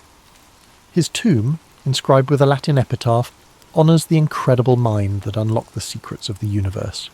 Newton's legacy endures to this day, not only in the fields of mathematics and physics, but also in the very way we understand the natural world. The laws he formulated are still used to this day in everything from engineering to space exploration. His work laid the foundation for much of modern science, and his name has become synonymous with genius. As we reflect on Newton's life, it's clear that his work didn't just influence his own time, but it has rippled through history, shaping the way we understand the universe. But Newton's legacy wasn't built in a vacuum. His ideas were, in part, shaped by the scientific revolution that was unfolding during his lifetime.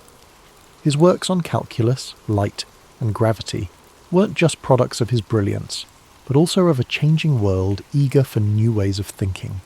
In fact, Newton's time at Cambridge was also a time of profound intellectual transformation. The scientific revolution, which had been set in motion by figures like Copernicus, Galileo, and Kepler, was gathering speed. These thinkers had dared to challenge long-held beliefs about the universe, shifting the focus from a geocentric model, where the Earth was the centre of everything, to a heliocentric one, where the sun was at the centre of the universe. It was within this context that Newton's work on gravity and the laws of motion became revolutionary. He unified the heavens and the earth under one set of physical laws. Newton's ability to integrate ideas from multiple disciplines, mathematics, physics, and astronomy, was a key element of his genius. But beyond his academic work, Newton's intense focus on his studies meant that he led a life of relative isolation. He never married and had very few close personal relationships. Some say he was a man of great emotional depth, but that his intellectual pursuits often overshadowed his ability to connect with others on a more personal level. It's also worth noting that Newton's work wasn't always received with open arms. His ideas, especially his theories about light and colour, were met with scepticism by some of his contemporaries. Notably, Robert Hooke, an English scientist, became one of Newton's fiercest critics. Hooke's contributions to the understanding of light and elasticity were significant, but Newton's more developed ideas on optics put him in direct conflict with Hooke, creating a rivalry that would last for many years. Newton's battle for intellectual supremacy didn't end there. His dispute with Gottfried Wilhelm Leibniz over the invention of calculus was one of the most bitter and drawn-out academic feuds in history. Both men independently developed the theory of calculus, and the ensuing conflict over who deserved credit for it led to years of acrimony. The battle was not just personal, it had a significant impact on the development of mathematics in Europe. Despite these controversies, Newton's work would ultimately be validated by history. By the time of his death in 1727, he had already established himself as one of the foremost intellectual figures of the Western world. His contributions to mathematics, physics, and astronomy became foundational to the development of modern science, and his Principia is still considered one of the greatest works ever published in the history of science. Now, when we think about Newton's lasting legacy, we cannot overlook the sheer scale of his influence on the way we live today. His laws of motion and the law of universal gravitation are still applied in everything from engineering to space exploration. The space missions that carry astronauts and satellites into orbit rely heavily on Newton's work. The trajectory calculations used to send spacecraft to distant planets, such as the Mars rovers, are based on his principles. His equations have been the bedrock upon which countless scientific advancements have been built. And even though Newton's theories on gravity have been refined and expanded upon by later scientists, such as Albert Einstein with his theory of general relativity, the core ideas about the forces that govern motion and the behaviour of celestial bodies are still grounded in Newtonian mechanics. In a sense, Newton's work provides the framework within which later theories are tested and developed. In addition to his scientific contributions, Newton's influence extended into philosophy, religion, and even the political sphere. As president of the Royal Society, he played a significant role in shaping the direction of scientific research in England. Newton's work helped elevate science to a position of great prestige, laying the groundwork for the Enlightenment, a period in history marked by an emphasis on reason, logic, and scientific inquiry. But despite his global fame, Newton remained a man of contradictions. He was intensely private and could be quite bitter towards those who challenged his ideas. He was known to be secretive, often withholding his work until he felt it was perfect, and sometimes even to the point of being paranoid about rivals. There are stories of him working for days on end without sleep, consumed by his theories, losing touch with reality. This obsessive nature also manifested in his work on alchemy and biblical chronology, fields which seem unrelated to his scientific work but were important to him nonetheless. His pursuit of alchemy, for instance, is one of the lesser-known aspects of his life. Alchemy, an ancient practice that combined elements of chemistry, metallurgy, and mystical thought, was a passion of Newton's. He wrote hundreds of thousands of words on the subject, but his alchemical works remained largely unpublished during his lifetime. It's said that he viewed the pursuit of alchemy as a way to unlock deeper truths about the universe, but this side of his personality was overshadowed by his more well-known scientific work. In the realm of religion, Newton spent considerable time studying the Bible, attempting to decode its messages and understand the natural world through a spiritual lens. While many of his contemporaries were devoutly religious, Newton's religious views were a mix of traditional Christianity and personal, unorthodox beliefs. He believed that the natural world was a reflection of God's design, and that studying the laws of nature was a way to understand the divine order of the universe. Newton's later years were marked by a mixture of public service and intense personal reflection. After spending much of his life in academia, Newton was appointed Warden of the Royal Mint in 1696, where he was tasked with reforming England's coinage system. His work in this role was diligent and successful, and he eventually became Master of the Mint, overseeing the minting of all the country's coins. This role added a new layer to Newton's legacy, proving that his skills extended beyond the academic world into the practical affairs of state. When Isaac Newton passed away in 1727, he left behind a legacy that would change the world forever. He had transformed our understanding of the physical universe and set the stage for centuries of scientific progress. His discoveries continue to be celebrated and studied to this day, with his laws of motion and universal gravitation forming the backbone of much of modern physics and engineering. Today, we remember Newton not just as a scientist, but as a symbol of human curiosity and determination. He was a man who sought to understand the fundamental laws of nature, and in doing so, changed the way humanity sees the world. His story is a reminder that one person, no matter how humble their beginnings, can leave an indelible mark on history. As we draw this exploration of Isaac Newton's life to a close, it's important to reflect on the profound impact he has had on the world we live in today.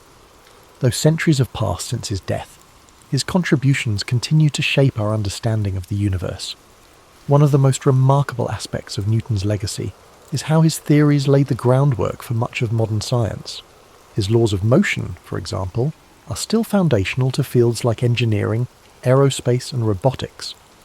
Every time a rocket is launched into space, scientists and engineers rely on Newton's understanding of forces and motion to chart its course.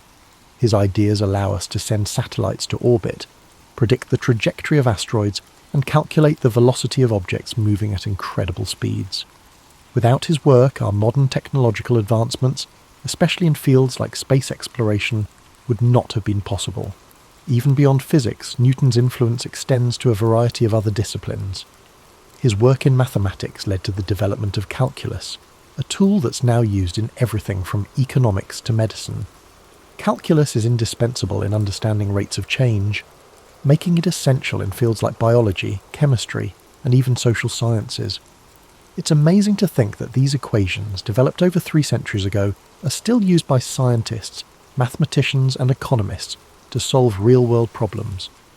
Newton's discoveries about light and optics, too, paved the way for our modern understanding of vision, colour, and even the development of technologies like telescopes and microscopes. His experiments with prisms demonstrated that light is made up of different colours, fundamentally changing our approach to the study of light waves.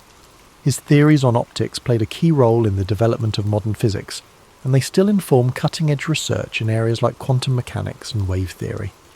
But Newton's influence isn't confined to the realm of science and mathematics. His work in establishing a more rigorous, methodical approach to inquiry laid the foundations for the scientific method we rely on today. The idea that the universe operates according to predictable, natural laws that can be understood through observation, experimentation, and reasoning is something we take for granted now, but it was revolutionary in Newton's time. We can also see Newton's impact in the way we approach intellectual problems. His relentless drive to solve complex questions, his commitment to challenging the status quo, and his deep curiosity about the world around him have inspired countless individuals throughout history. Newton's life serves as a reminder that sometimes the pursuit of knowledge requires patience, perseverance, and an unshakable belief that there are answers to be found. Yet, for all of his groundbreaking discoveries, Newton's life was far from perfect. He lived in an era that was often hostile to new ideas, and his own struggles with isolation and personal conflict are a testament to the challenges that even the greatest minds face. Newton was deeply introspective, sometimes to the point of obsession. He had a tendency to push people away, focusing all his energy on his work, which left him with few close relationships. Even in his personal life, Newton found that achieving greatness often came at the cost of emotional fulfillment. In many ways, though, Newton's journey can offer us comfort. His story reminds us that greatness is not always defined by ease or popularity. Sometimes, It's the quiet, solitary pursuit of understanding that leads to the most profound discoveries. Newton's legacy teaches us that the road to success is often winding and full of obstacles, but those who stay dedicated to their vision can leave a mark on history. As you reflect on Newton's life tonight, consider how his story connects to your own. We all have our own struggles, and sometimes the world may not understand us right away. But like Newton, we can find solace in our curiosity and passion. We may not discover the laws of motion or unlock the secrets of the cosmos, but we all have something to contribute to the world in our own unique way. And just like Newton, we must embrace the process of discovery, whether it's scientific, personal, or emotional. Every question we ask, every challenge we face, is part of a larger journey, one that connects us to the great minds who have shaped history and the ones who will come after us. As the 16th century dawned, Italy stood as one of the most vibrant and culturally rich regions in Europe. It was the heart of the Renaissance, its cities alive with art, science, and intellectual thought. Yet beneath this brilliance lay a fragmented political landscape that would spark decades of turmoil. Unlike the unified kingdoms of France and Spain, Italy was a collection of fiercely independent city-states and kingdoms, each vying for dominance. From the maritime might of Venice to the artistic hub of Florence, from the papal states wielding both spiritual and temporal authority to the militarized Duchy of Milan, the Italian peninsula was a patchwork of ambition and rivalry. This division made Italy uniquely vulnerable. The city-states frequently clashed over territory and trade routes, expending resources and forming unstable alliances. Instead of uniting against external threats, they often sought outside powers as allies in their internal disputes. France, Spain, and the Holy Roman Empire, each with their eyes on Italy's wealth and strategic importance, were quick to exploit these divisions. To them, Italy was not just a cultural treasure trove, it was a gateway to greater influence in Europe and the Mediterranean. Adding to this complex web of politics was the immense power of the papacy. Popes of this era were not merely religious leaders, but political figures deeply involved in Italy's affairs. They negotiated alliances, raised armies, and often pursued personal and familial ambitions under the guise of defending Christendom. The Church's wealth and land holdings made it a significant player in the power struggles that shaped the region. Popes like Alexander VI and Julius II used their positions to influence the balance of power, turning Rome into both a battleground and a prize. The Renaissance further heightened the stakes. Italian cities were not only politically and economically important, they were also cultural beacons. The competition among states to sponsor the greatest artists, thinkers, and architects added another layer of rivalry. Florence became synonymous with innovation, Venice dominated trade, and Milan built its reputation on military strength and strategic alliances. These states, despite their brilliance, often overestimated their ability to control the forces they unleashed when inviting foreign powers to intervene in their disputes. The spark that ignited the Italian wars came in 1494, when Charles VIII of France, claiming a dynastic right to the Kingdom of Naples, marched his army across the Alps. His invasion was the result of years of political manoeuvring and alliances gone awry. Florence, Naples, and Milan had all played roles in drawing France into Italian affairs, hoping to use Charles's ambitions to their advantage. Instead, they unleashed a force far greater than they anticipated. The French army, with its modern artillery and disciplined soldiers, overwhelmed local defences, setting off a chain reaction that drew in Spain, the Holy Roman Empire, and eventually even the Ottoman Empire. The Italian wars were not a single conflict, but a series of battles and campaigns lasting over 6 decades. They were fought not just for territorial control, but for dominance over Europe itself. Italy became the battleground where the ambitions of France, Spain, and the Holy Roman Empire clashed, with Italian city-states caught in the middle. The fragmented nature of the Italian peninsula, once a source of cultural diversity and wealth, now became its greatest vulnerability. As you reflect on this intricate political landscape, imagine the bustling cities of Renaissance Italy, filled with life and brilliance, yet shadowed by uncertainty. Picture the delicate balance of power, like a fine thread stretched too tightly, waiting to unravel. Let the rhythm of this story settle over you. its complexity and beauty easing your mind as you relax further into a state of calm. The first act of the Italian Wars began in 1494 when Charles VIII of France launched his invasion of Italy, claiming his dynastic right to the Kingdom of Naples.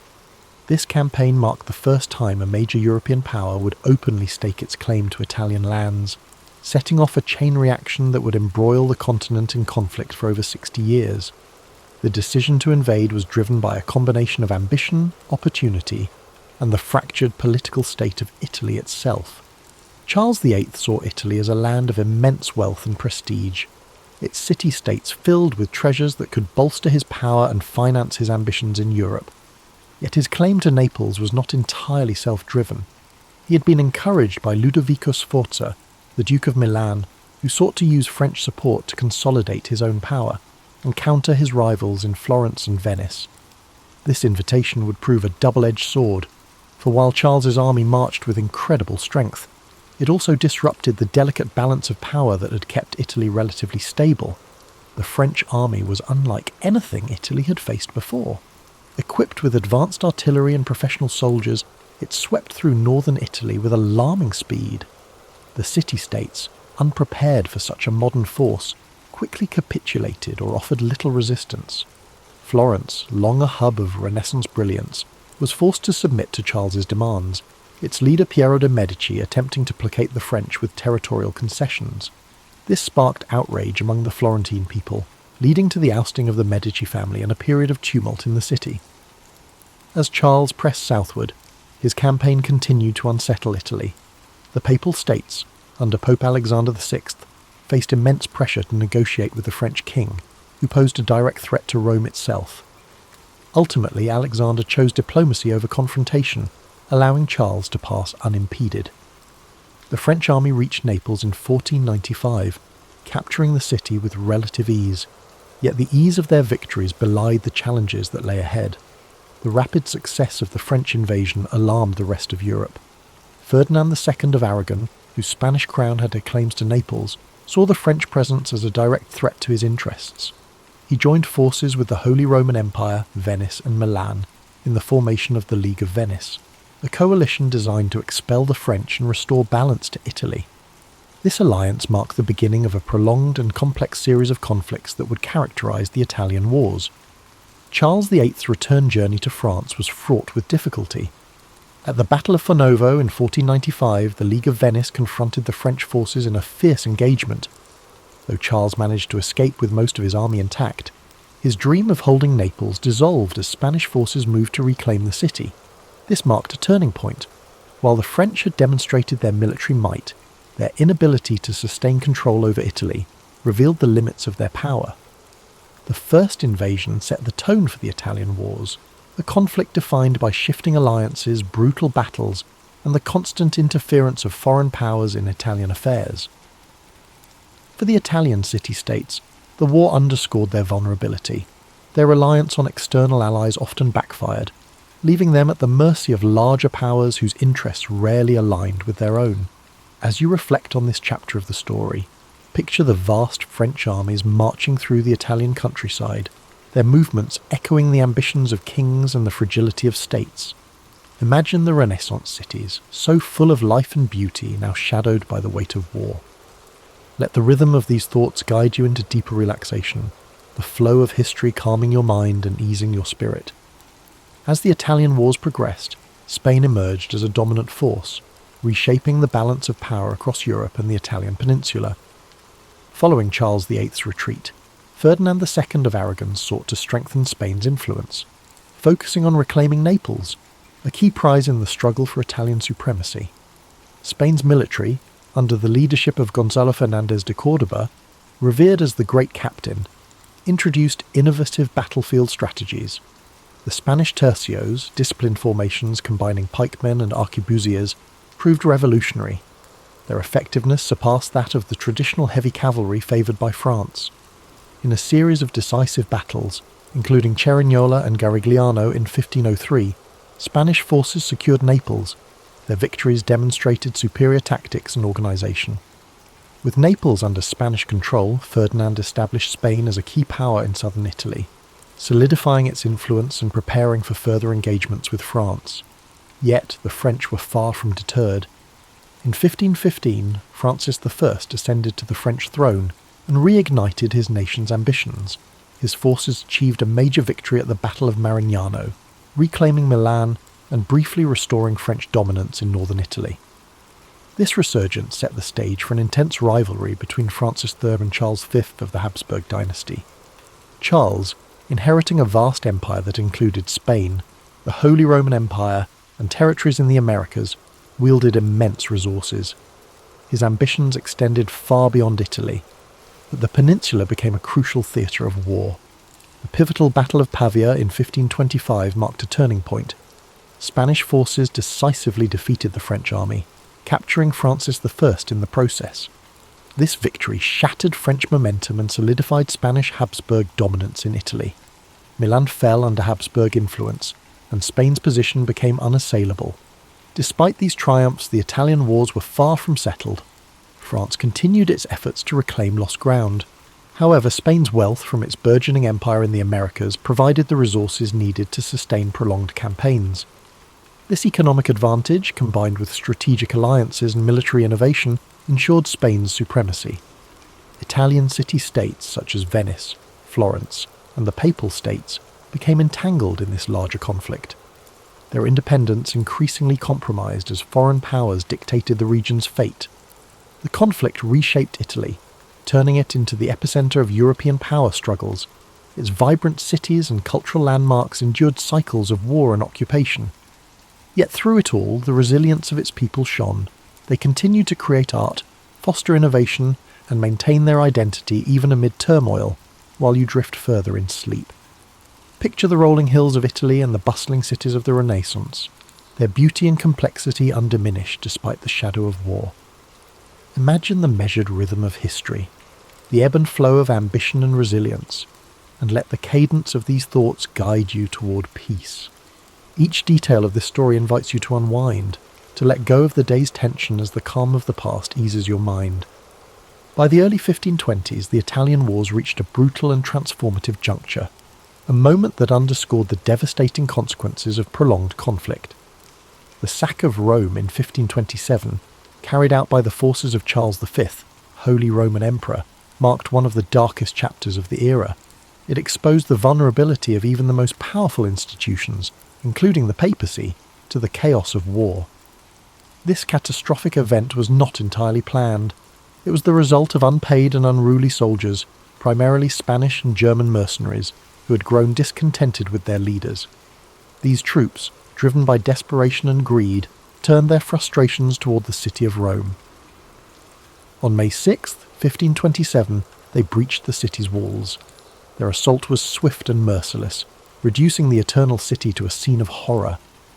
Thousands of civilians were slaughtered, churches and homes were looted, and priceless works of art were destroyed or stolen. The Pope himself, Clement VII, was forced to seek refuge in the Castel Sant'Angelo, where he remained under siege for months. The sack of Rome sent shockwaves throughout Europe. It demonstrated that no city, no matter how revered or powerful, was immune to the ravages of war. This act of violence shattered the image of the Holy Roman Empire as a protector of Christendom. Instead, it revealed the unpredictable nature of power struggles when greed and chaos overtook strategic planning. The symbolic heart of Catholicism had been desecrated, leaving a lasting scar on the Italian wars and a sobering reminder of the stakes involved. The fallout from this event led to a re-evaluation of alliances and power dynamics. The Pope, who had previously aligned with France and other anti-Habsburg factions, was forced to reconcile with Charles V. This uneasy alliance reshaped the political landscape of Italy, placing the papacy firmly under Habsburg influence. For the French, the sack represented another setback in their ambitions to dominate Italy. The devastation of Rome weakened their potential ally, leaving them increasingly isolated in the conflict. As the dust settled, the sack of Rome came to symbolize the broader toll of the Italian wars. The conflict had begun as a battle for territorial control, but it had evolved into a far-reaching struggle that disrupted the cultural, economic, and political fabric of Italy. The Renaissance ideals of beauty, innovation, and humanism were overshadowed by the relentless march of armies and the ambitions of rulers.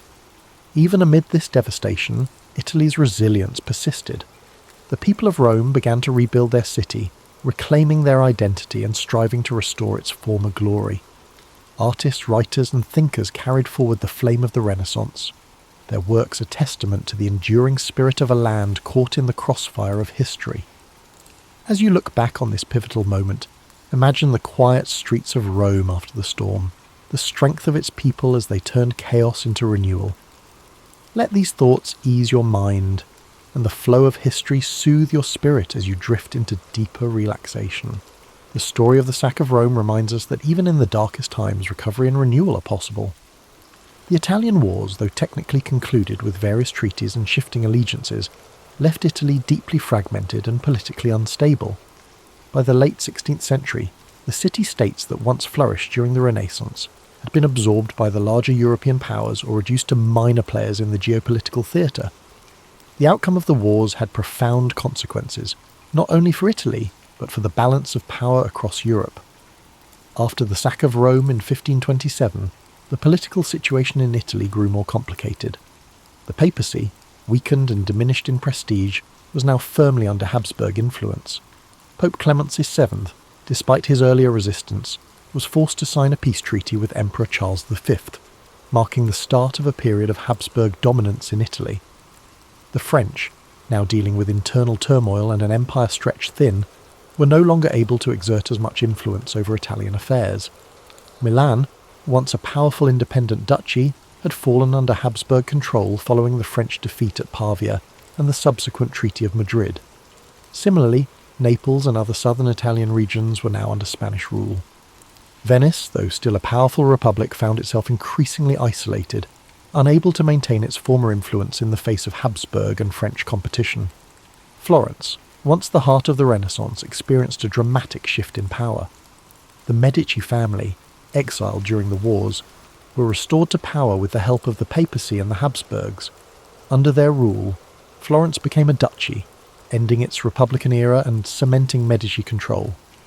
This marked the end of an era for the city, which had once been a beacon of artistic and political independence. The fragmentation of Italy was not only political but cultural. The wars had disrupted the flow of ideas and artistic movements that had flourished during the Renaissance. Many of Italy's greatest artists, including Leonardo da Vinci and Raphael, had already passed, and those who remained found themselves working under foreign rulers who had little interest in maintaining the cultural vibrancy that had once defined the peninsula.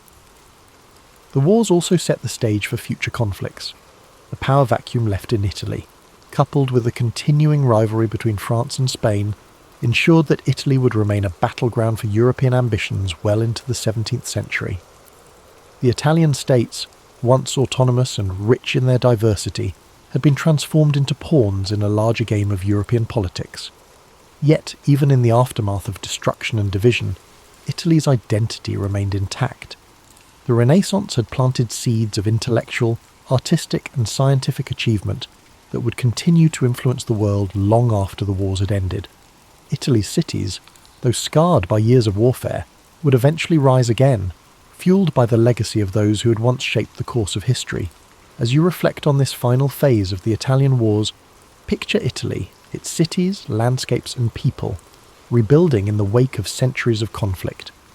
Let these thoughts soothe your mind, the quiet endurance of a nation marked by the passage of time. Feel the ebb and flow of history calm your spirit as the struggles of the past slowly fade into the background, leaving only peace. As we bring this story to a close, it's important to summarise the deep legacy left behind by the Italian wars. Though the wars themselves were marked by conflict, power struggles and shifting allegiances, Italy's resilience and cultural spirit endured beyond the violence. The wars may have fragmented the peninsula politically. However, the intellectual, artistic and cultural achievements that flourished during the Renaissance would continue to shape the world for generations to come. The devastating toll of the wars, especially the sack of Rome and the subsequent political upheavals, left visible scars on Italy's landscape. But even in the midst of destruction, Italy's cities, its people, and its rich cultural heritage would rise again. Florence, Venice, Rome, and Milan, though under foreign rule, maintained the essence of their identity, always connected to their storied past, and each continuing to contribute to the broader European narrative. As you lie back and reflect on this powerful chapter in history, allow yourself to feel the weight of time, the rise and fall of empires, the rebuilding of cities, and the ever-present determination of the people. Imagine the sun setting gently over the Italian hills, the soft whisper of the wind as it sweeps over the ancient streets, a reminder of both struggle and renewal. It's easy to be caught in the frenzy of the world around us, but history has a way of slowing us down, letting us reflect on the cyclical nature of life, conflict, and peace. Let the story of the Italian wars be a reminder of resilience, of the strength it takes to overcome adversity, and of the beauty that rises from the ashes. Now, as we transition to the peaceful sounds of rain and soft melodies, let your mind settle into the rhythm of nature, allowing the soothing sounds to wash over you, easing you into a deep and restful sleep. In the year 896 CE, in the heart of Baghdad's intellectual quarter, Al-Hussein bin Qasim brushed desert dust from the folds of his linen robe. Unaware of the storms that fate would soon unleash upon him, he studied the myriad scholarly gatherings outside the House of Wisdom. Voices blended into a layered chorus. Mathematicians debated geometric proofs, poets recited verses on ephemeral beauty, and astronomers charted celestial mysteries. The call of knowledge was unstoppable, and its echoes hinted at new horizons beyond the city's walls. Although he hailed from a modest family of date merchants, Al-Hussein possessed an innate curiosity that surpassed every constraint of status. Weeks earlier, he had been approached by the renowned translator Yunus al-Kindi, who recognized promise in his approach to ancient texts. Yunus had whispered rumors of a manuscript stored in a distant library along the Red Sea coast, a codex said to hold fragments from vanished civilizations. For Al-Hussein, the prospect of unearthing lost secrets eclipsed all thought of comfort or security. On that mild autumn morning, the city's horizon shimmered with trade caravans and the swirl of travellers from every corner of the known world. Greek philosophers, Persian scholars, and Indian mathematicians crowded the thoroughfares, exchanging theories and goods under the caliph's tolerant gaze. Their House of Wisdom had become a magnet for knowledge, a beacon that drew in talents as diverse as the spices sold in Baghdad's markets. Under this atmospheric mosaic, Al-Hussein felt keenly that his destiny extended beyond these storied streets. Yunus al-Kindi had given him a letter of passage, sealed with the translator's distinctive monogram, allowing safe conduct through the desert routes. The cryptic list of questions about that ancient codex, queries no one else could decipher, loomed large. Al-Hussein grasped the significance. If the manuscript existed, it might reveal the lost methodologies of a civilization rumoured to have harnessed knowledge of geometry, astronomy and medicine far beyond the current era. Discovery meant prestige, but also the possibility of rewriting entire chapters of known history. Pressing the letter against his chest, Al-Hussein reflected on his father's tales. The desert, unpredictable and capricious, consumed unprepared wanderers without mercy. Tales of caravans lost in sandstorms or raided by marauders haunted the nightly gatherings in local tea houses. Still, the lure of revelation eclipsed any fear, and he resolved to depart at dawn the following day. Engaging a caravan of spice traders, he planned to share provisions and glean from their survival knowledge, forging alliances in an environment where trust was currency. Sunrise found him at the city gates, where camels groaned beneath woven saddlebags stuffed with exotic goods. Saffron from Persia, frankincense from Oman, and turquoise from far-off lands. The caravan leader, an experienced merchant named Maryam bint Sa'id, cast an eye over Al-Hussein. She was known for her leadership and her capacity to navigate shifting alliances among tribal factions. Though suspicious of scholars who ventured out of libraries, she recognized the advantage of travelling under the banner of the prestigious House of Wisdom. As the gates of Baghdad shrank behind them, the caravan merged with the vast desert's hush. Dawn's golden light outlined distant dunes that seemed both majestic and forbidding. Al-Hussein observed Maryam directing her charges to form a staggered line, minimizing exposure to roving bandits. Occasionally the wind carried the bray of donkeys or the low murmur of traders discussing profit margins. For Al-Hussein, the emptiness was a blank canvas waiting for stories etched by the footprints of those audacious enough to cross it. At midday, the caravan paused for a respite. While others took shelter from the heat, Al-Hussein found himself marvelling at ancient rock carvings etched into a nearby cliff. Figures of hunters and astronomers hinted at a lineage of knowledge older and more mysterious than any library's scrolls. He gently traced the outlines with a practiced fingertip, sensing a kinship with those lost voices that once tried to record their world. If even in these remote corners human curiosity thrived, what wonders awaited him further ahead? As dusk approached, the caravan set up camp in a shallow wadi where sparse vegetation offered an anchor against shifting sands. Smoke curled from small cooking fires as conversations turned reflective under the emerging constellations. Al-Hussein unravelled a worn scrap of parchment, Eunice's instructions, and studied the cryptic glyphs he would eventually need to identify. An undercurrent of excitement within him, tempered by the realization that he was crossing into unknown domains. Tomorrow, he told himself, would be the first step into discovery's deeper realm. In the early dawn, the caravan pressed eastward toward a series of desert oases, whispered about in old merchant journals. Each oasis served as a precarious lifeline against the relentless, punishing heat, and Mariam's leadership ensured their small group navigated meticulously. She brokered safe passage with tribal patrols, offering tokens of trade in return for unimpeded travel.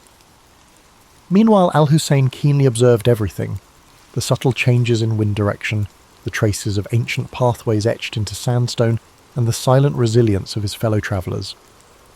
The first oasis they reached was little more than a cluster of date palms around a seep of brackish water. A half-crumbled stone marker bore inscriptions so worn that Al-Hussein could decipher only fragments. Something about an old boundary line, perhaps delineating the domain of a once powerful clan. While camels drank, he sketched these faint markings onto a scrap of parchment. He felt an inexplicable sense of kinship with the countless travellers who had paused here, bridging centuries with a simple act of thirst-quenching.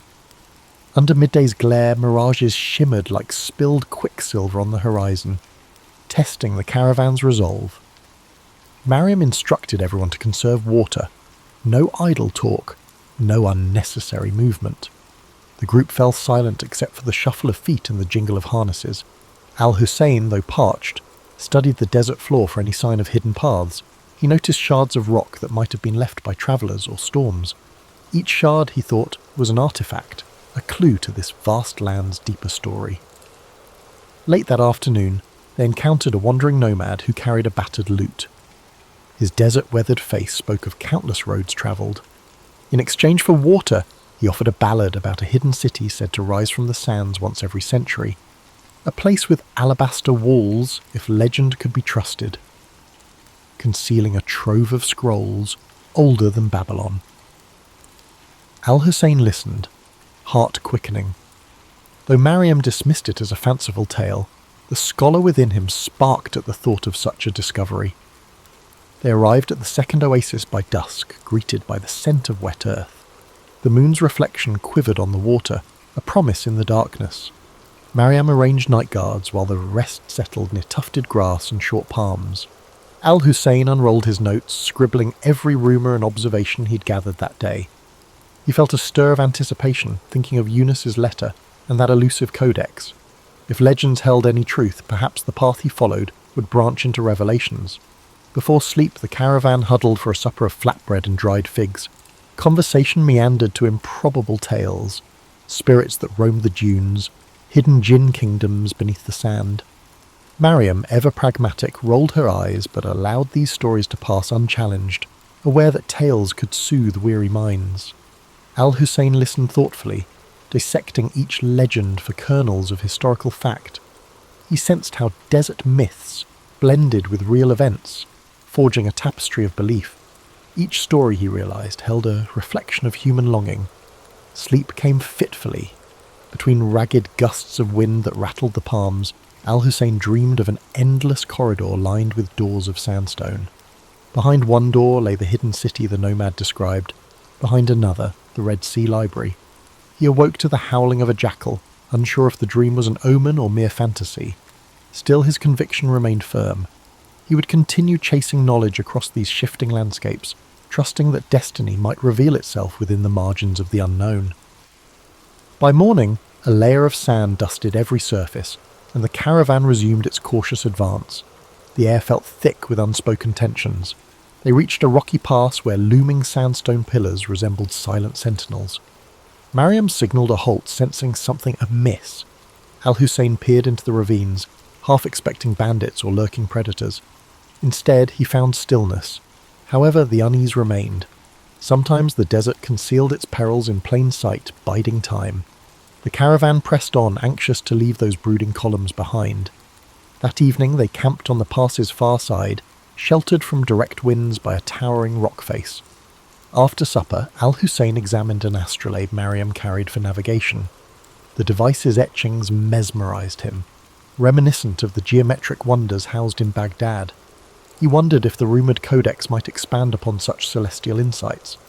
As the fire died down, he sat, reflecting on how each horizon revealed new questions, not answers. Perhaps the desert's greatest secret was its power to kindle an unending quest. Beyond the pass, dawn unveiled a stark plateau where the wind carried the faint tang of salt. Mariam reckoned they were approaching the edges of a vast basin leading toward the Red Sea. Al-Hussein noted the powdery residue that clung to his sandals, forming a pale crust whenever the wind surged. Fragments of shells occasionally glittered underfoot, relics of a primordial sea that had long since receded.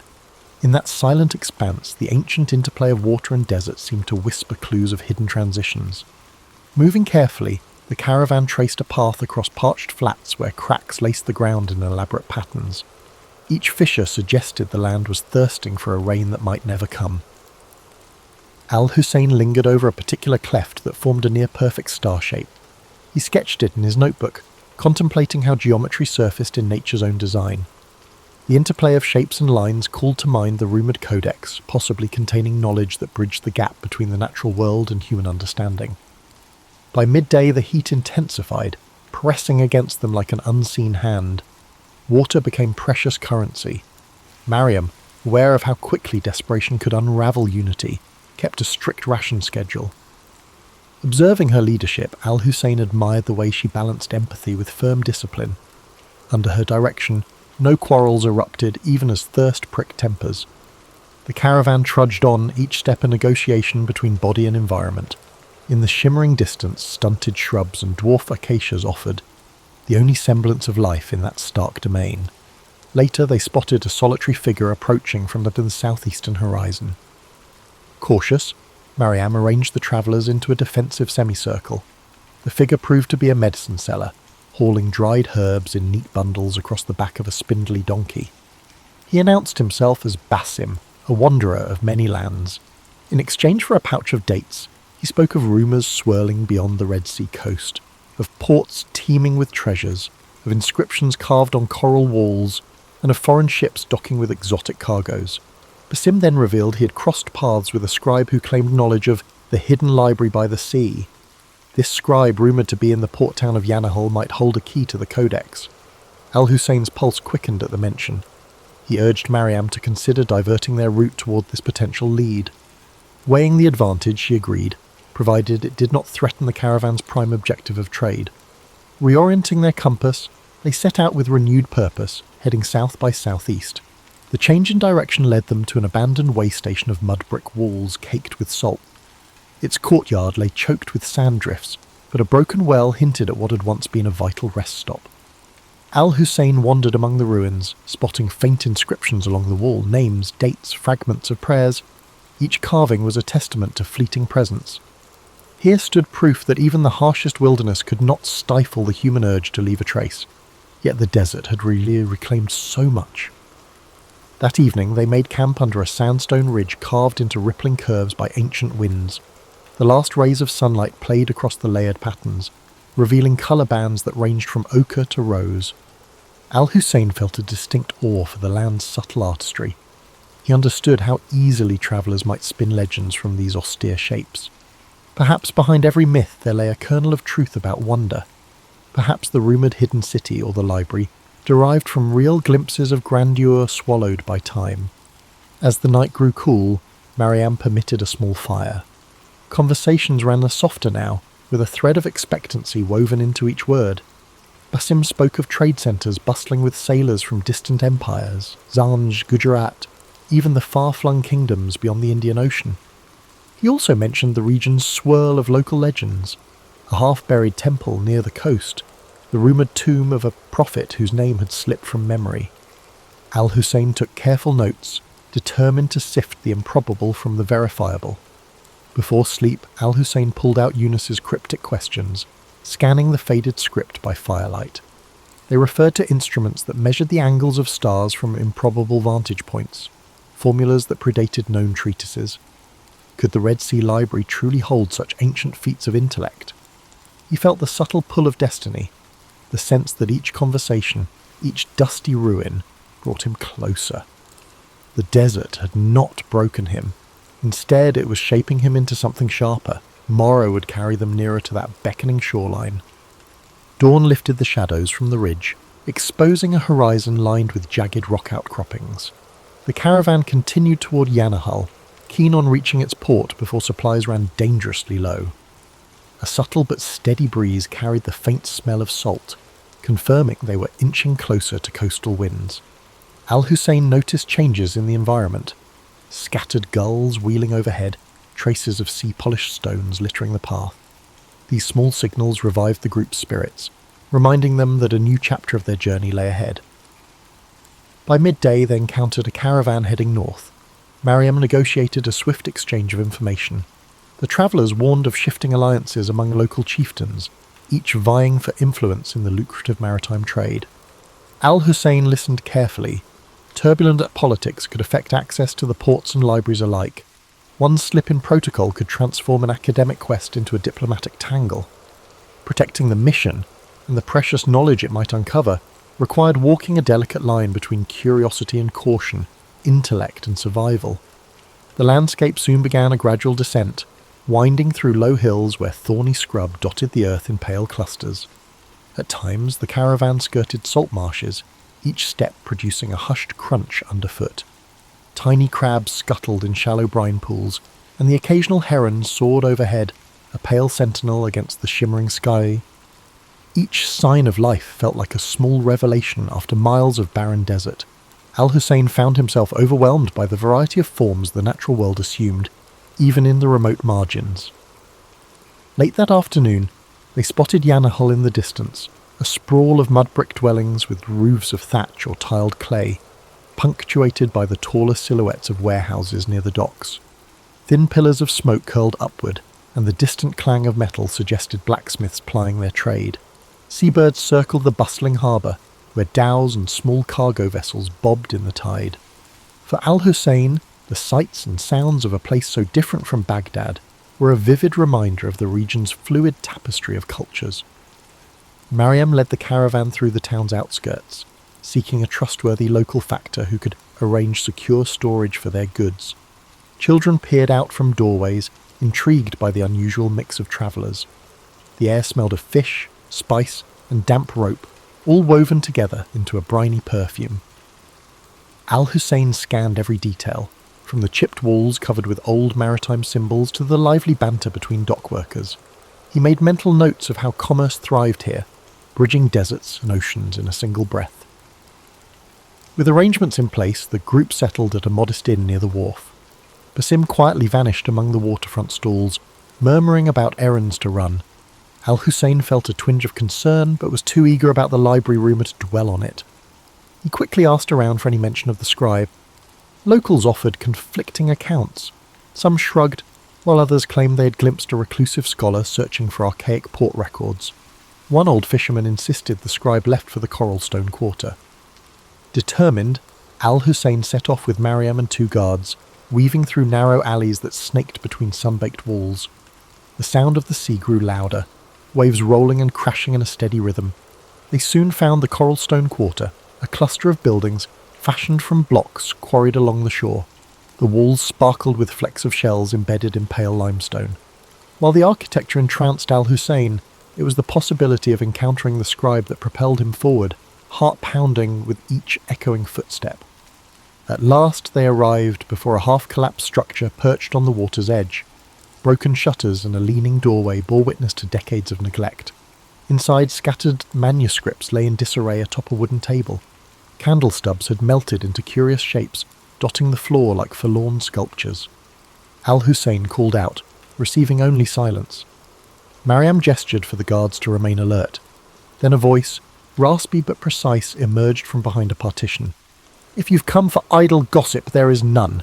If you seek knowledge, speak." An elderly man stepped forward, shoulders draped in a threadbare shawl. His gaze darted suspiciously among them. Al-Hussein introduced himself and explained his search for a Red Sea library rumoured to house an ancient codex. At the mention of Yunus al-Kindi, the man's eyes sparked. He introduced himself as Fahim, once a royal archivist who had fallen out of favour.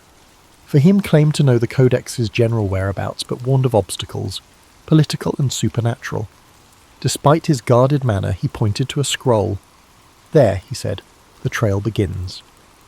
Under the scribe's watchful glare, Al-Hussein unrolled the scroll Fahim indicated. Faded script described a coastal stronghold called Makshaf, famed for its labyrinthine archives. Though the text offered scant details, it named a certain scholar, Ibrahim of Kulzum, who had once catalogued manuscripts within its walls. Fahim revealed that a naval blockade centuries earlier had forced the stronghold into obscurity. Few in Yanahal even recalled its name. The old archivist smirked. "If you wish to risk your neck, go. But be warned, those halls remain unforgiving." Mariam, standing nearby, studied the scribe's demeanour. She had dealt with enough merchants and officials to read a man's motives. Though Fahim's bitter tone implied grudges, he seemed sincere about the stronghold's existence. After a terse negotiation, she coaxed him to provide a rough chart of Makshaf's possible location. Al-Hussein promised to mention Fahim's name favourably in scholarly circles if they succeeded. The archivist waved them off as though disclaiming any further responsibility for their fate. Mystery, it seemed, was his final currency. Reconvening at the inn, Al-Hussein laid out the new findings. The stronghold of Makshaf appeared to lie southwest along a rugged coast where cliffside passes met tidal inlets. This was no typical trade route, and Mariam recognised the risk. Yet curiosity pulled them forward. Treasure for her, knowledge for Al-Hussein. To minimise complications, she decided that only a smaller detachment would continue. The main caravan could remain in Yanahal, selling goods and provisioning for the journey back to Baghdad. Al-Hussein and a handful of companions would venture on. Evening found Al-Hussein pacing the inn's modest courtyard, poring over Fahim's chart. Tiny notes etched beside rough sketches of landforms hinted at old conflicts, ruined watchtowers, and rumoured pirate hideouts. He traced the shoreline with his fingertip, imagining the waves crashing against the walls of Makshaf. What secrets might that stronghold's archives hold? Remnants of civilizations unknown or advanced theories lost to time. The moonlight made the parchment glow, as if enticing him to see beyond its faded lines into uncharted territory. By dawn, Mariam had secured a light coastal vessel from a local captain named Taufik, whose family specialised in short-haul voyages along the Red Sea. With Basim's help, he had returned with unusual timeliness. They loaded supplies, water barrels, salted fish, a few goats for milk. Al-Hussein brought his notebooks, Yunus's letter, and whatever references Fahim had been willing to share. A hush fell over them as they boarded the vessel, the humid sea breeze a welcome change from desert dryness. Ahead lay the open sea, half illuminated by the rising sun. The boat rocked gently as they navigated away from Yanahal's harbour, leaving behind the tangle of masts and dockside chatter. Overhead, seabirds wove intricate patterns, while the horizon stretched indigo and gold. Al-Hussein inhaled the briny air, feeling a subtle exhilaration. This watery expanse was a far cry from the dusty roads he had known. Mariam stood at the prow, scanning for hazards. Despite the calm surface, she understood storms could blow in with devastating force. The Red Sea, like the desert, demanded vigilance. During the voyage, Taufik recounted local lore about hidden coves where pirates once stashed plunder or reefs that glowed with phosphorescence at night. Basim listened, occasionally offering a sly anecdote of his own. Al-Hussein jotted down each tale, uncertain which threads might lead to truth. The swirl of rumour only deepened his conviction that knowledge often lurked in the unlikeliest corners. Meanwhile, the coastline revealed layers of cliffs, dotted with vegetation clinging to cracks in the rock. Small huts or fishing camps occasionally dotted the beaches. On the second day at sea, dark clouds brewed on the horizon. Taufik urged them to find shelter before the squall hit. They steered toward a narrow inlet sheltered by limestone bluffs. Waves churned with increasing ferocity, and the wind whipped spray across the deck. Mariam and Basim helped secure the sails while Al-Hussein clung to the boat's railing, heart pounding. Thunder boomed overhead as they finally slipped into the inlet. There the water remained calmer, though the storm raged just beyond the protective cliffs. Huddled against the rain, they waited for the tempest to subside. Al-Hussein's mind raced. If the codex contained advanced understanding of astronomy, it might also hint at meteorological patterns. Could ancient scholars have deciphered the desert's or the sea's hidden rhythms? The storm's fury felt like a primeval test, warning him of the forces that shaped this realm. Perhaps Makshaf's long-sealed archives held not just forgotten texts, but an entire worldview alien to their era. As lightning flared overhead, he vowed that neither fear nor storm would deter him. With the morning sun came a deceptive calm. Clouds still hovered, but the winds had eased. Taufik guided the boat cautiously out of the inlet, skirting churning waters. The storm had left debris afloat, broken branches, strips of torn sail from some unlucky craft. Mariam eyed the horizon. Though the worst seemed past, the sea remained unsettled, each wave a reminder of nature's caprices. Al-Hussein, pages damp but intact, felt a renewed urgency. The storm's violence had sharpened his resolve to reach Makshaf and uncover its secrets. As they followed the coastline, steep cliffs rose, their bases gnawed by waves. Occasionally they glimpsed narrow ledges or goat paths zigzagging upward, suggesting that people once traversed these heights. Taufik pointed out a distant structure atop a cliff, a toppled watchtower, perhaps a remnant of Makshaf's old defences. The sight quickened everyone's pace. If that tower marked the outskirts of the stronghold, they were close. Still, the approach looked treacherous, with no easy landing place visible among the rocks and swirling currents. They eventually located a craggy beach where erosion had carved out a small pebbled cove. Unloading the vessel was a precarious dance of timing each wave's retreat. Mariam directed the transfer of provisions while Taufik secured the boat to a natural cleft in the rock.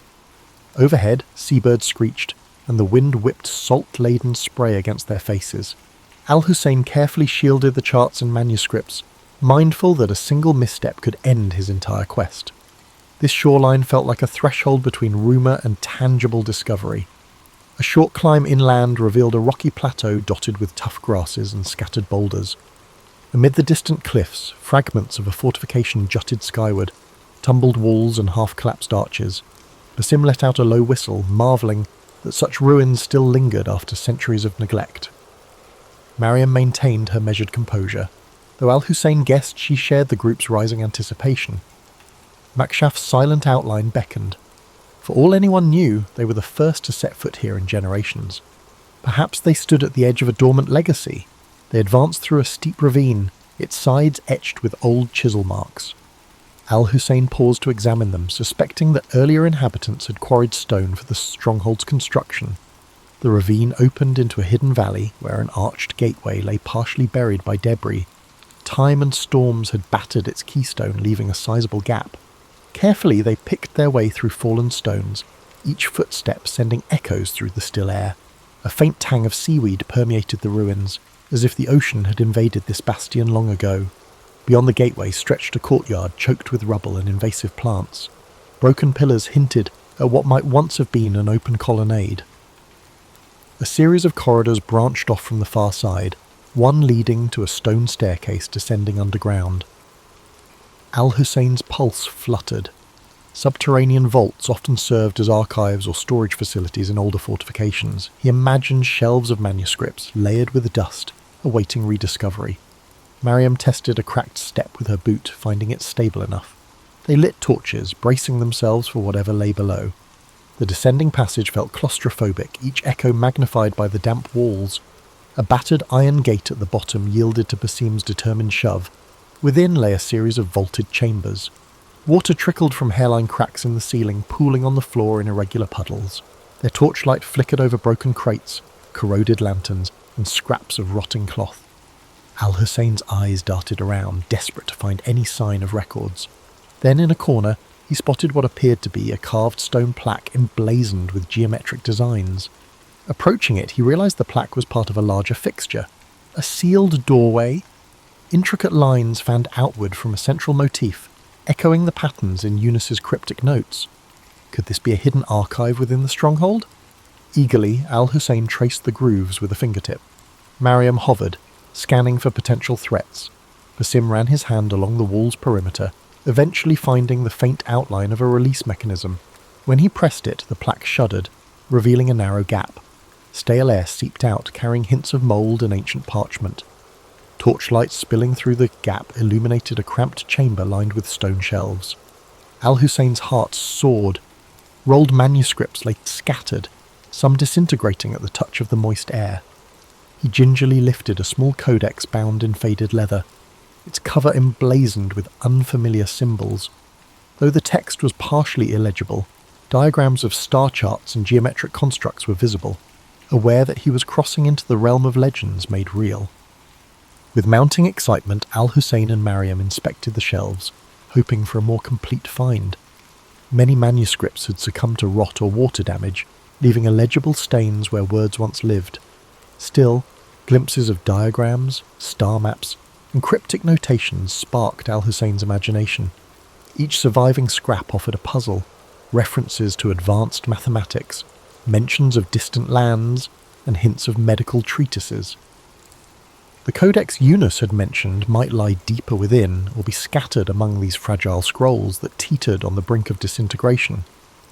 Basim, less enthralled by the written page, explored adjacent chambers in search of anything valuable, coins, jewellery, or historical artefacts that might fetch a price.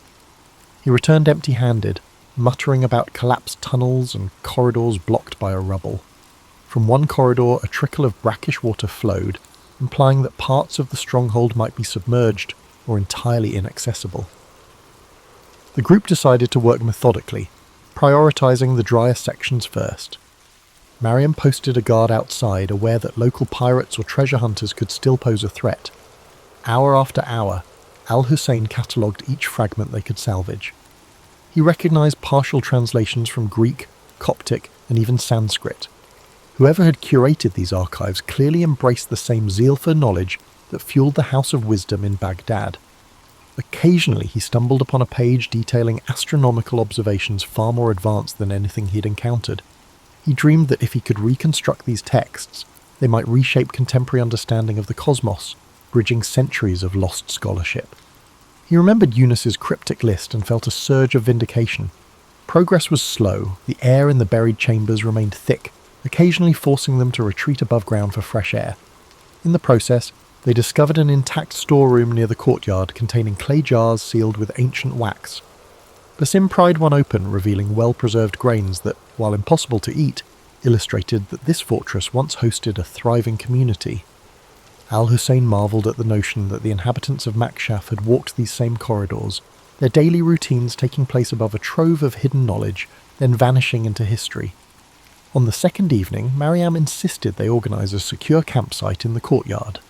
Setting up canvas tarps where partial walls offered shelter from ocean winds, they established a routine, nights spent guarding the perimeter, days spent rummaging the archives. The only sounds were the distant roar of the sea and the shuffle of footsteps echoing in stone halls. At times, the place felt haunted by old aspirations and new ones colliding. Al-Hussein often caught himself wishing they had more time, better resources, or just a few extra hands to preserve these fragile legacies. At last, amid a heap of decaying scrolls in a far corner of the sealed chamber, Al-Hussein found it. A manuscript carefully wrapped in oiled cloth, protected from the worst dampness. Its cover bore a pattern, identical to the sketches in Eunice's instructions. Heart-hammering, he peeled back the cloth.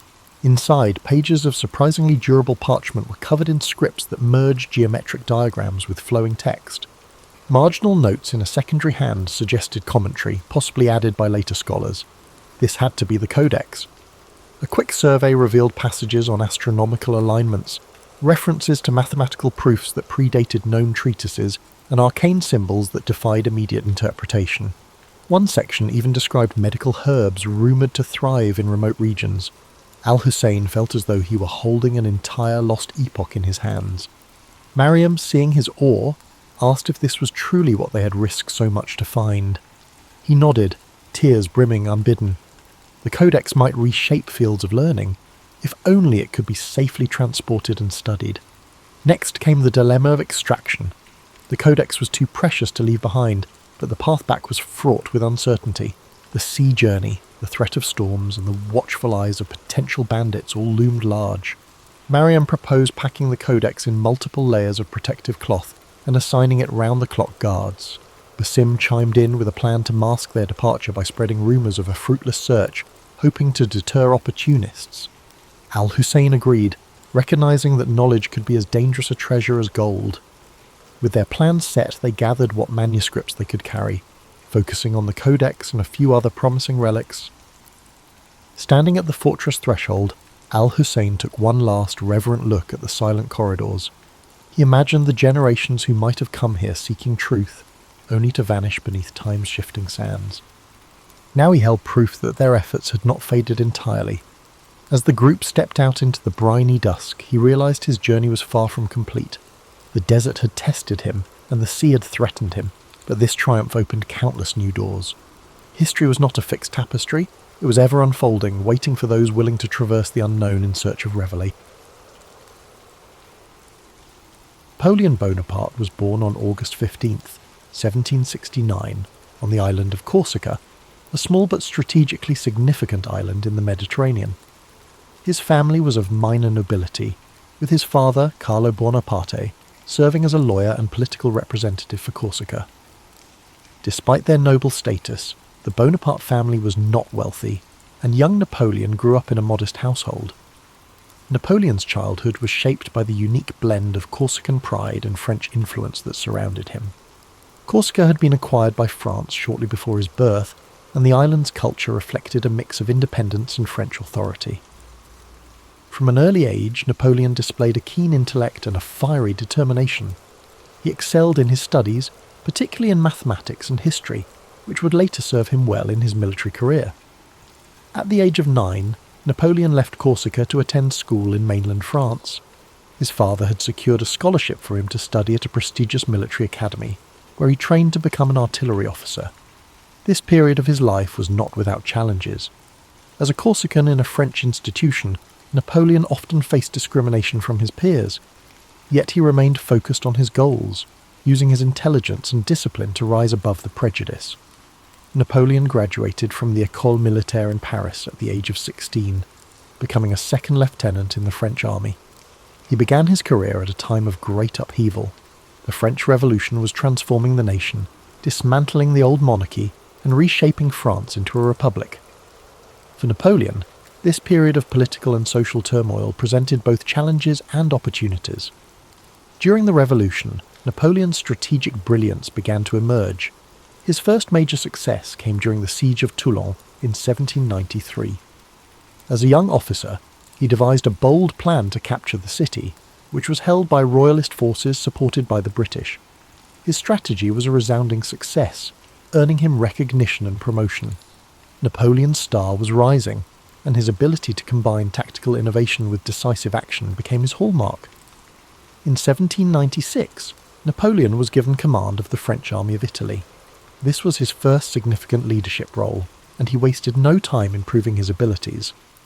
Despite being outnumbered and poorly equipped, Napoleon led his troops to a series of stunning victories against Austrian and Piedmontese forces. His Italian campaign not only solidified his reputation as a military genius, but also brought him wealth and fame. Napoleon's rise to power was meteoric, and by 1799 he had become one of the most influential figures in France. That year, he staged a coup d'état, overthrowing the government and establishing himself as first consul. This marked the beginning of his rule and set the stage for his transformation of France. As ruler, Napoleon implemented sweeping reforms. He reorganized the French government, established the Napoleonic Code, a legal framework that influenced legal systems worldwide, and strengthened the country's finances. He also invested in infrastructure, education and the arts, leaving a lasting legacy on French society. In 1804, Napoleon declared himself Emperor of France. The coronation ceremony was a grand and symbolic event, with Napoleon famously placing the crown on his own head, a gesture that underscored his belief in self-made power. As emperor, Napoleon expanded his ambitions beyond France, embarking on campaigns that would change the map of Europe. The Napoleonic Wars were a series of conflicts that pitted France against a coalition of European powers. These wars showcased Napoleon's strategic brilliance and determination, but they also tested his limits. His victories at battles like Austerlitz and Jena cemented his reputation as one of history's greatest military commanders. However, his campaigns also came at a great cost, both in lives and in resources. One of the most ambitious and ultimately disastrous undertakings of Napoleon's career was the invasion of Russia in 1812.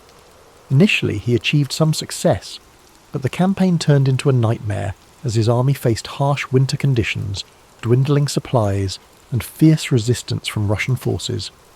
The retreat from Moscow was a devastating blow, marking a turning point in Napoleon's fortunes. Despite setbacks, Napoleon's resilience and charisma kept him in power for a time. However, by 1814, his enemies had formed a powerful coalition, and Paris was captured. Napoleon was forced to abdicate and was exiled to the island of Elba. Yet, even in defeat, his determination remained unshaken. Less than a year later, he escaped from Elba and returned to France, rallying support and reclaiming his position as emperor during what became known as the 100 Days. Napoleon's final chapter unfolded at the Battle of Waterloo in 1815. Facing a coalition led by the Duke of Wellington and the Prussian army, Napoleon fought valiantly but was ultimately defeated. This marked the end of his reign and his dreams of empire. He was exiled once more, this time to the remote island of St. Helena in the South Atlantic. On St. Helena, Napoleon spent the final years of his life in relative isolation. He reflected on his legacy, dictating memoirs that recounted his achievements and offered insights into his thoughts and motivations. He died on May 5, 1821, at the age of 51. While his life ended in exile, his impact on history was indelible. Napoleon's story is one of contrasts, a man of great ambition and intellect who reshaped Europe, yet whose relentless pursuit of power ultimately led to his downfall. His legacy is a reminder of the complexities of leadership and the enduring influence of vision and determination. As you reflect on Napoleon's journey, let the calm rhythm of his story guide you into a state of relaxation. His life, filled with triumphs and challenges, serves as a reminder that greatness often comes with both light and shadow. Imagine the quiet halls of the École Militaire, where a young Napoleon first honed his skills, or the grand boulevards of Paris during his reign. Picture the serene beaches of Corsica, where his journey began, and the windswept shores of St. Helena, where it ended. These images, filled with history and humanity, bring a sense of peace and connection. As the gentle narrative of Napoleon's life carries you further into relaxation, consider the enduring lessons his story offers. His life was a testament to the power of vision, determination, and adaptability. From the shores of Corsica to the grand battlefields of Europe, Napoleon's journey was one of extraordinary highs and profound lows, each moment shaping his legacy and the world around him. Imagine the streets of Paris during the height of Napoleon's rule, bustling with activity as citizens moved through a city transformed by his reforms. The grand architecture, the sounds of carriages, and the whispers of admiration for the leader who had reshaped France into a powerful empire fill the air. Napoleon's vision for his country was ambitious, rooted in the belief that strong leadership and progressive policies could bring unity and prosperity. Napoleon's Napoleonic Code, one of his most enduring achievements, remains a symbol of his commitment to order and justice. By creating a clear and organised legal framework, he provided a foundation for modern law that still influences societies worldwide. This accomplishment reflects his ability to think beyond the immediate and to consider the lasting impact of his actions, a hallmark of great leadership. Now, as you drift deeper into rest, picture the vast and open battlefields where Napoleon's strategies unfolded. His ability to read a situation, adapt to challenges, and inspire his troops set him apart as a military genius. Yet these victories came with sacrifices, reminding us that even the greatest achievements carry weight and consequence. Let this thought settle into your mind as a reminder of the complexities of life and the balance required in pursuit of success. As the night deepens, imagine the quiet solitude of Napoleon's exile on St. Helena. The crashing waves against the rocky shores and the distant horizon create a peaceful yet contemplative scene. In these final years, Napoleon reflected on his life, his choices, and his impact on the world. His memoirs, filled with introspection and insight, reveal a man who, despite his flaws, remained dedicated to the ideals of progress and legacy. Feel the calm and serenity of this moment as you think about Napoleon's resilience. Even in defeat, he maintained his dignity and continued to shape his story.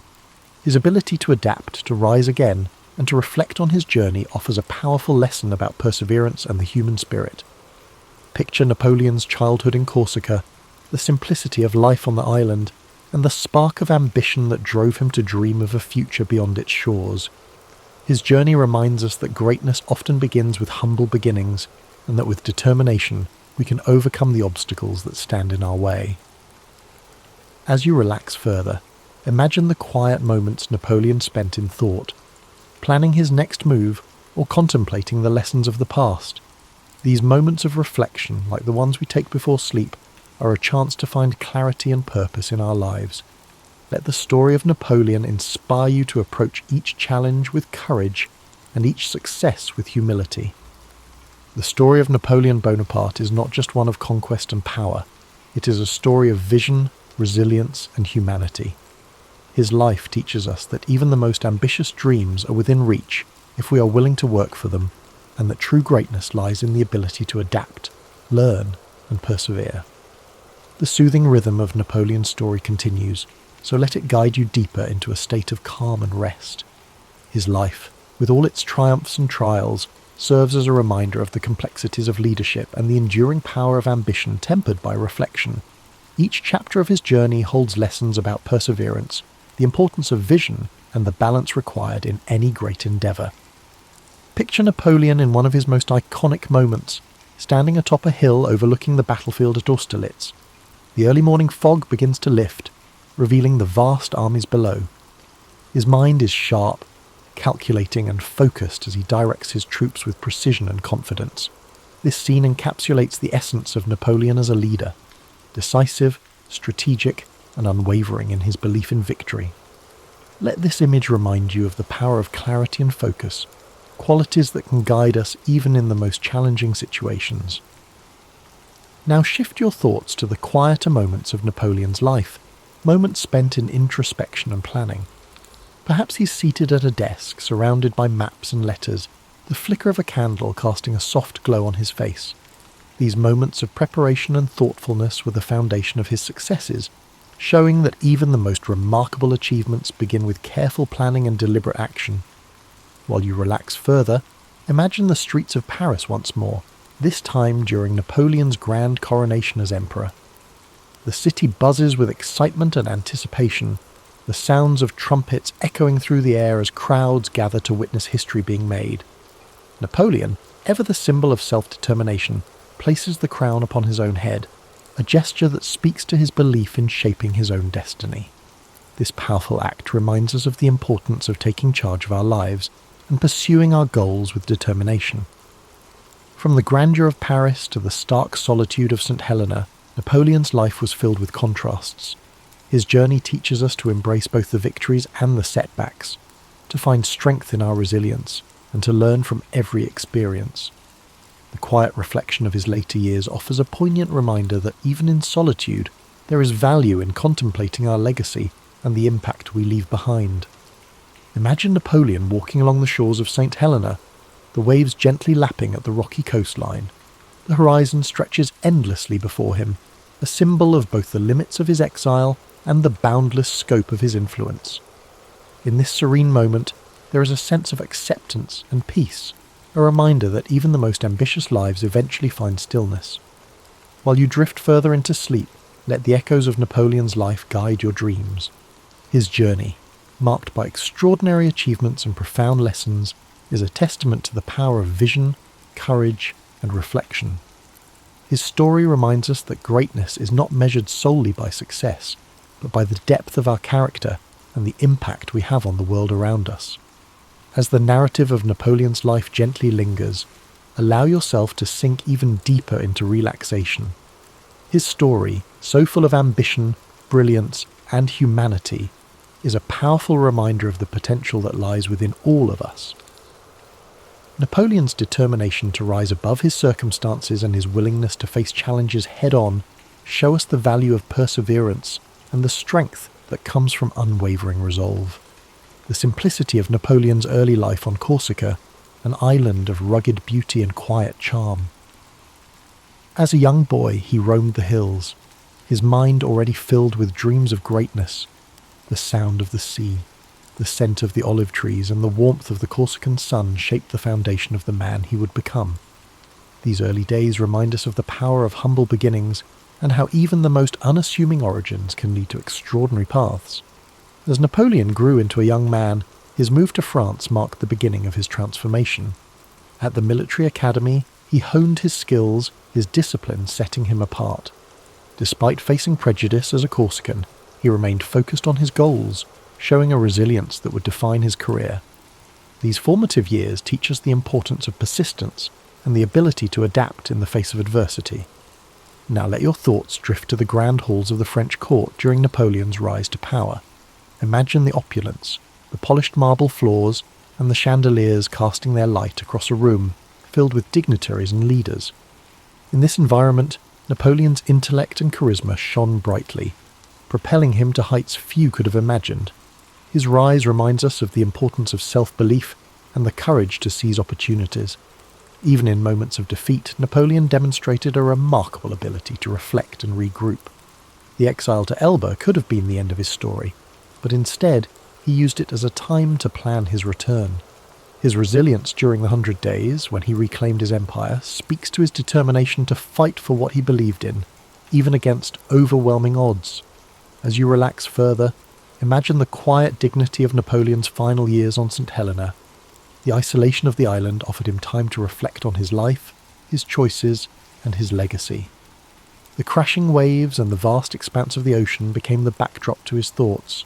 In his solitude, he dictated memoirs that revealed not only his strategic mind, but also his humanity. This chapter of his life reminds us of the value of introspection and the importance of finding peace within ourselves. Feel the calm and stillness of this moment as the story of Napoleon carries you into a deep, peaceful sleep. His life, marked by extraordinary achievements and profound lessons, serves as a reminder that greatness lies not just in what we accomplish, but in how we face the challenges along the way. With the night embracing us, let the echoes of Napoleon's journey fill your dreams. Imagine the vast battlefields, the bustling streets of Paris, and the quiet shores of St. Helena, each scene a testament to the resilience and complexity of his life.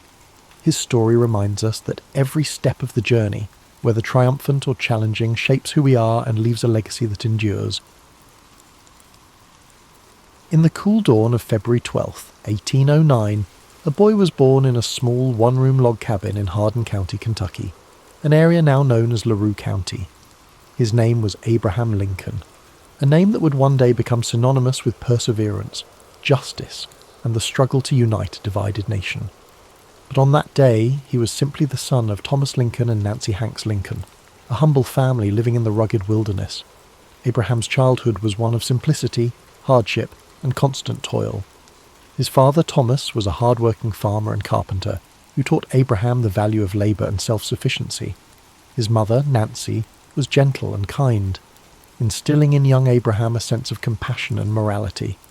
The wilderness around them was vast and unyielding, a place where survival depended on resilience, resourcefulness, and community. The family lived in a small log cabin, its rough-hewn walls providing shelter from the harsh winters and sweltering summers of the Kentucky frontier. Inside, the fire crackled softly in the hearth, its warmth a comfort against the chill that seeped through the cracks in the wood. Abraham, with his lanky frame and curious mind, spent his days helping his father with the heavy tasks of clearing land, chopping wood, and planting crops. Though life was demanding, young Abraham had an insatiable thirst for knowledge. In a world where formal schooling was scarce, he read whatever books he could find. By the light of a flickering candle or the warm glow of the hearth, he pored over the few volumes available to him. The Bible, Aesop's Fables, Robinson Crusoe, and Pilgrim's Progress. Words became his refuge, a gateway to worlds beyond the rough frontier. He absorbed stories, ideas, and knowledge, shaping a mind that would one day influence the course of a nation. Tragedy struck when Abraham was just 9 years old. His mother, Nancy, fell ill with milk sickness, a deadly disease caused by drinking the milk of cows that had grazed on poisonous plants. Her passing left a void in the young boy's heart, a loss that would shape his empathy and understanding of human suffering. In the quiet days after her death, Abraham and his sister Sarah clung to each other for comfort, their bond deepened by shared grief. His father remarried a kind and supportive woman named Sarah Bush Johnston.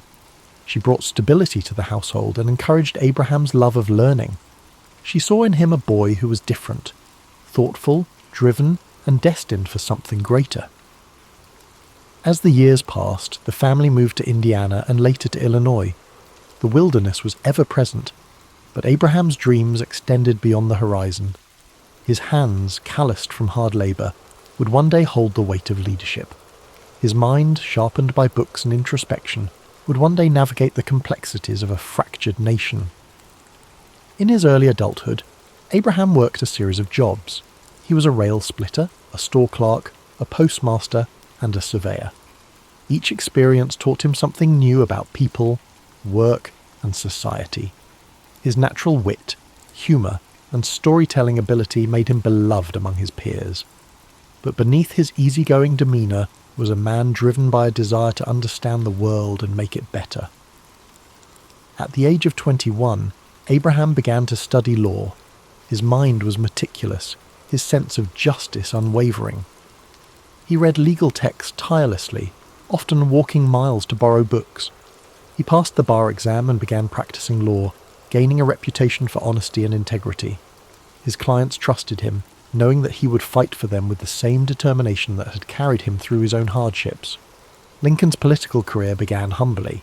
He served in the Illinois state legislature and later in the U.S. House of Representatives. He was not born into power or privilege, but his commitment to fairness, equality, and justice earned him respect. He spoke out against the expansion of slavery, believing deeply in the principles of liberty and human dignity. In 1860, at the age of 51, Abraham Lincoln was elected as the 16th President of the United States. The nation he inherited was teetering on the edge of collapse. The deep divide between the North and the South over the issue of slavery had reached a boiling point. Just months after his election, the southern states began to secede, and the shadow of civil war loomed large over the country. Lincoln faced this monumental crisis with steadfast resolve. He believed that the Union must be preserved, that the ideals of freedom and equality enshrined in the Declaration of Independence must not be lost. His speeches, delivered in his calm and measured voice, sought to heal the nation's wounds even as war erupted. The years of the Civil War were grueling. Battlefields were filled with the smoke of cannon fire, and the land was stained with the sacrifice of thousands. Lincoln carried the weight of every decision, knowing that the fate of a nation rested upon his shoulders. The lines on his face deepened, his eyes often heavy with the burden of loss. But through it all he remained resolute, driven by a belief in justice, unity, and the hope that a better world could emerge from the chaos. In 1863, Lincoln issued the Emancipation Proclamation, declaring that all slaves in the Confederate States were to be freed. It was a bold, transformative act that reshaped the purpose of the war and solidified his legacy as a champion of freedom. On April 9, 1865, the Civil War came to an end. The nation was weary, but there was hope that healing could begin. Yet Lincoln's story was to end abruptly. Just 5 days after the war's conclusion, on April 14, 1865, he was assassinated while attending a play at Ford's Theatre in Washington, D.C.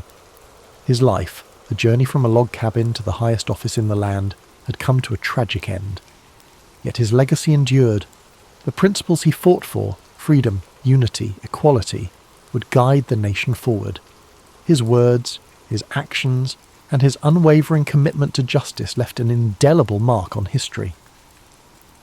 As you breathe deeply now, let the story of Abraham Lincoln settle gently into your mind. His life was a testament to resilience, to the belief that, even in the darkest times, hope, compassion, and perseverance can light the way forward. As you drift further into the gentle embrace of sleep, let the legacy of Abraham Lincoln settle, like a comforting blanket over your thoughts.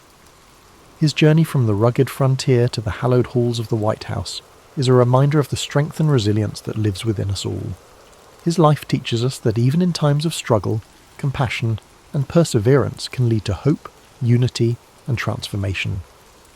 Picture the quiet landscape of the American frontier, the wide open plains stretching endlessly beneath a star-filled sky. The air is crisp and cool, and the soft breeze carries with it the scent of wild grass and earth. A sense of stillness settles over the land, the kind of stillness that comes with the end of a long day of toil. This is where Lincoln's journey began, where each sunrise and sunset shaped a man who would one day guide a nation through its darkest hours. As you breathe in deeply, feel that same calm resilience within you. The steady rhythm of your breath mirrors the gentle sway of the tall grasses, their tips shimmering in the pale moonlight.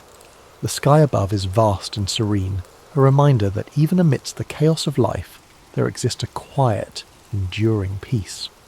Let this image fill your mind with tranquility, a sense of knowing that no matter the trials you face, there is strength to be found in perseverance and patience. Imagine the crackling of a campfire in the distance, its warm glow a beacon of comfort in the darkness. The flames dance softly, casting flickering shadows that sway and twist. This fire represents the warmth of human connection, the bonds of unity that Lincoln so passionately fought to protect. Even when the world was divided, he held firm to the belief that a nation could heal, that people could come together despite their differences. Lincoln's story reminds us of the quiet power of humility, empathy, and integrity. In his speeches and letters, he spoke not with arrogance, but with a deep understanding of human nature, of the pains and struggles that shape us all. His words carried the weight of experience and the hope of a better tomorrow. They were like gentle waves, lapping against the shores of a fractured nation, each word a step toward healing and reconciliation. As you lie here, feel yourself sinking deeper into rest. The burdens of the day grow lighter, like leaves floating gently down a stream. The water carries them away effortlessly, leaving behind a surface that is smooth and calm. Allow your mind to let go of worries, doubts, and fears, knowing that the path forward, though sometimes difficult, is always illuminated by the quiet light of hope. The soft whisper of the wind through the trees mirrors the quiet resolve that Lincoln carried within him. His journey was not one of ease, but of purpose.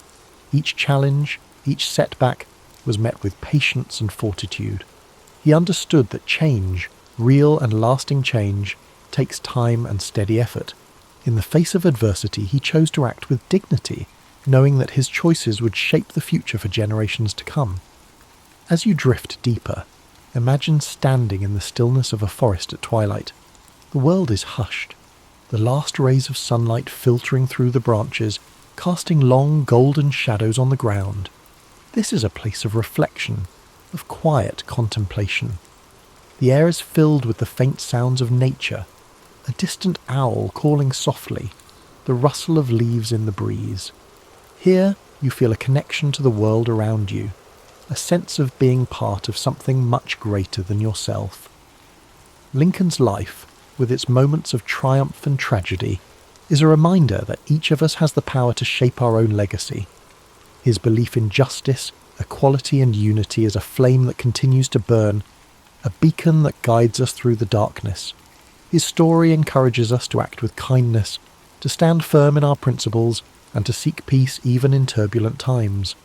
Breathe in deeply, the air filling your lungs with a sense of calm and clarity. With each exhale, let go of any tension or unease. Feel your body relax further, each muscle softening, your mind becoming lighter. The steady rhythm of your heart is like a gentle drumbeat, grounding you in this peaceful moment. The night envelops you now, a cocoon of warmth and safety. The stars above shimmer softly, their light a reminder that even in the vastness of the universe you're not alone. You are part of a story that stretches across time and space, connected to the dreams, struggles, and triumphs of those who came before you. As you continue to relax, let Lincoln's story inspire a sense of quiet resolve within you. His life is a testament to the idea that courage, empathy, and perseverance can overcome even the greatest challenges. His journey, though filled with hardship, ultimately brought hope and healing to a fractured world. You too carry that potential within you. the power to face challenges with grace and to find peace in the midst of uncertainty. Thank you for joining us tonight on History and Sleep. May the story of Abraham Lincoln fill your dreams with calm, strength, and the knowledge that you are capable of overcoming any obstacle. Remember to like, comment, and subscribe for more soothing stories of history's greatest figures. Now, let go completely. The night holds you gently, the stars keep watch, and your dreams unfold like the quiet pages of a storybook. Sleep deeply, knowing that you are safe, that you are strong, and that tomorrow holds new possibilities, new paths to explore, and new moments of peace. As you drift even deeper into the comforting depths of sleep, let the quiet strength of Abraham Lincoln's story continue to guide you.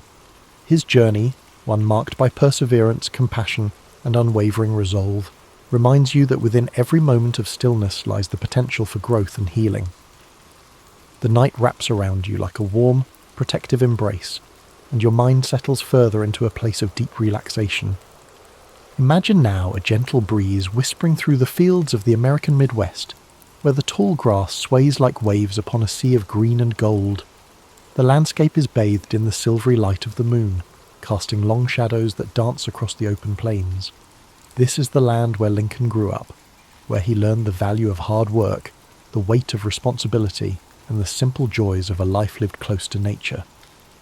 The distant sound of a slow-moving river meanders through the air, its waters reflecting the soft light of the stars. Each ripple is like a thought, gentle and fluid, carrying away the worries of the day. You're standing on the banks of this tranquil river, feeling the cool, damp earth beneath your feet. The water flows endlessly, reminding you that life, with all its challenges and triumphs, moves forward in its own steady rhythm. In the distance, you see a campfire glowing softly, its flickering flames casting a warm, golden light. The warmth of the fire reaches out to you, offering comfort and reassurance. It represents the quiet resolve and inner strength that guided Lincoln throughout his life. The flames dance and sway, whispering stories of perseverance, courage, and the enduring power of hope. Lincoln's life, though filled with challenges and loss, was also a testament to the beauty of simple joys, the laughter of loved ones, the satisfaction of hard work, and the solace of quiet reflection. His humility and integrity, even in the face of great adversity, remind us that true strength is not always loud or forceful.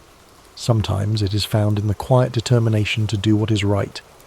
As you breathe in deeply, feel that same sense of quiet strength fill your being. Each breath brings with it a wave of calm, washing away tension and worry.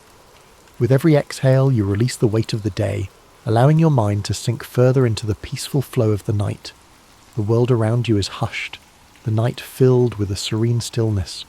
The stars twinkle softly above, like tiny beacons of hope, each one a reminder of the infinite possibilities that lie within you. Their gentle light is a guide, leading you through the darkness and into a place of rest and renewal.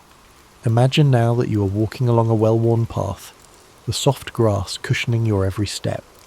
The path winds gently through a landscape of rolling hills and quiet forests, each step bringing you closer to a place of complete relaxation.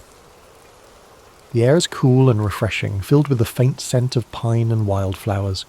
The sounds of nature surround you, the rustling of leaves, the distant call of a night bird, and the soft murmur of the breeze. This path represents your journey, a journey that is uniquely yours. Just as Abraham Lincoln faced his own trials with courage and resilience, you too have the strength to navigate whatever challenges lie before you. The path may twist and turn, but with each step you're moving forward, growing stronger, and finding peace within. As you continue along this path, you come to a quiet clearing. The ground is soft and inviting, the air filled with a profound sense of stillness. Here, you feel a deep connection to the world around you and to the quiet power within yourself. This is a place of rest, a place where you can let go completely, knowing that you're safe, supported, and at peace. The night sky stretches above you, vast and endless, a reminder that you are part of something much greater than yourself. The gentle glow of the stars fills you with a sense of wonder and calm. You're exactly where you need to be, and in this moment, everything is as it should be. As you settle into this peaceful clearing, allow yourself to drift even further into the depths of sleep. Your breath is slow and steady, your body relaxed and weightless. The world fades away, leaving only the comforting darkness and the quiet rhythm of your heart. William Shakespeare was born in the spring of 1564 in the small town of Stratford-upon-Avon, England. Though the exact date of his birth is not known, tradition holds it to be April 23rd. The streets of Stratford were quiet, lined with timber-framed houses, their white plaster walls crisscrossed by dark wooden beams. The gentle flow of the River Avon had meandered through the town, reflecting the sky in its soft, rippling waters. William was the third child of John Shakespeare, a glove maker and local merchant, and Mary Arden, who came from a respected farming family. Their home on Henley Street was modest, but comfortable, filled with the sense of leather and parchment from his father's work. In those early days, William's world was shaped by the sounds of bustling markets, church bells, and the hum of conversation among townsfolk. The air in Stratford was filled with the rhythms of everyday life, the changing seasons, and the echoes of a world on the brink of cultural awakening. As a boy, William likely spent time exploring the fields and woods beyond the town, where wildflowers bloomed and the calls of birds filled the air. He may have wandered along the banks of the Avon, his curious eyes taking in the flowing water, the shifting light, and the small wonders of nature. William attended the King's New School, where he received a solid education in reading, writing, and classical literature. He studied the works of Roman poets like Ovid and playwrights like Plautus and Seneca. These ancient stories of gods, heroes, and tragic fates ignited his imagination, giving him a foundation that would later blossom into his own masterpieces.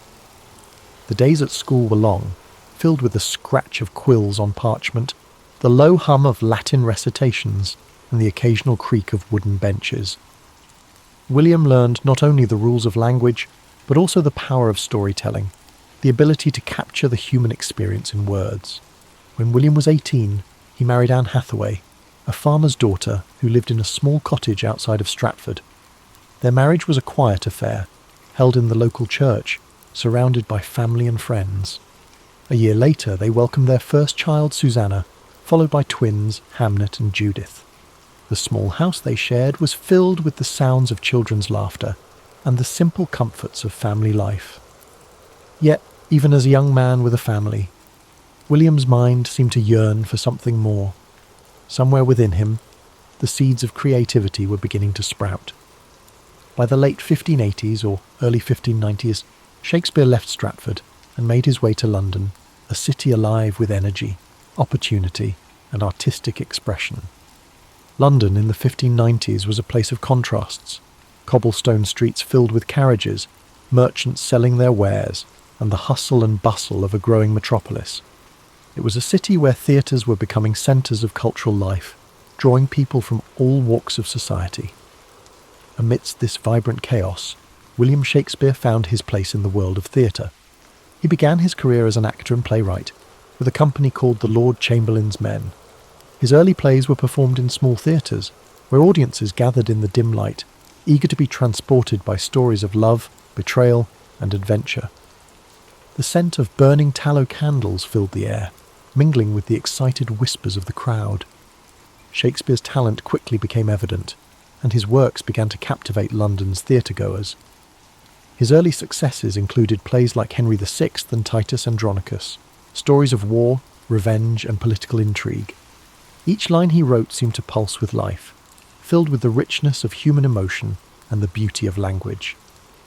By the late 1590s, Shakespeare had become a respected figure in the theatre world. He purchased shares in the newly built Globe Theatre, a wooden structure that would become the heart of his creative endeavours. The Globe stood on the southern bank of the River Thames, its thatched roof and open-air stage welcoming thousands of eager spectators. It was here that some of his greatest plays came to life: Romeo and Juliet, A Midsummer Night's Dream, and The Merchant of Venice. These stories of a young love, magical realms, and complex human relationships resonated with audiences, who laughed, wept, and marvelled at the tales unfolding before them. As his reputation grew, so did the depth of his work. In the early 1600s, Shakespeare wrote some of his most profound and powerful tragedies: Hamlet, Othello, King Lear, and Macbeth. These plays explored the darker corners of the human soul, delving into themes of ambition, jealousy, madness, and fate.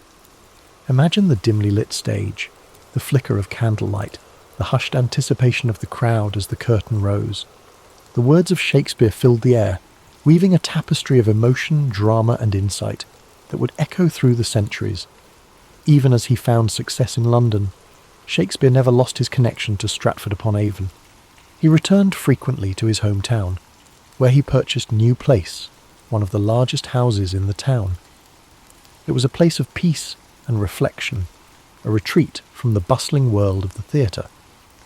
As he entered the later years of his life, his writing took on a gentler tone. Plays like The Tempest and The Winter's Tale spoke of forgiveness, redemption, and the passage of time. These final works reflected a man who had seen much of life's beauty and sorrow, and who sought peace and understanding. On April 23, 1616, at the age of 52, William Shakespeare passed away in his hometown of Stratford-upon-Avon. His life had been a journey of words, stories, and imagination, a journey that left an indelible mark on the world. He was buried in the chancel of Holy Trinity Church, and where his gravestone still rests today.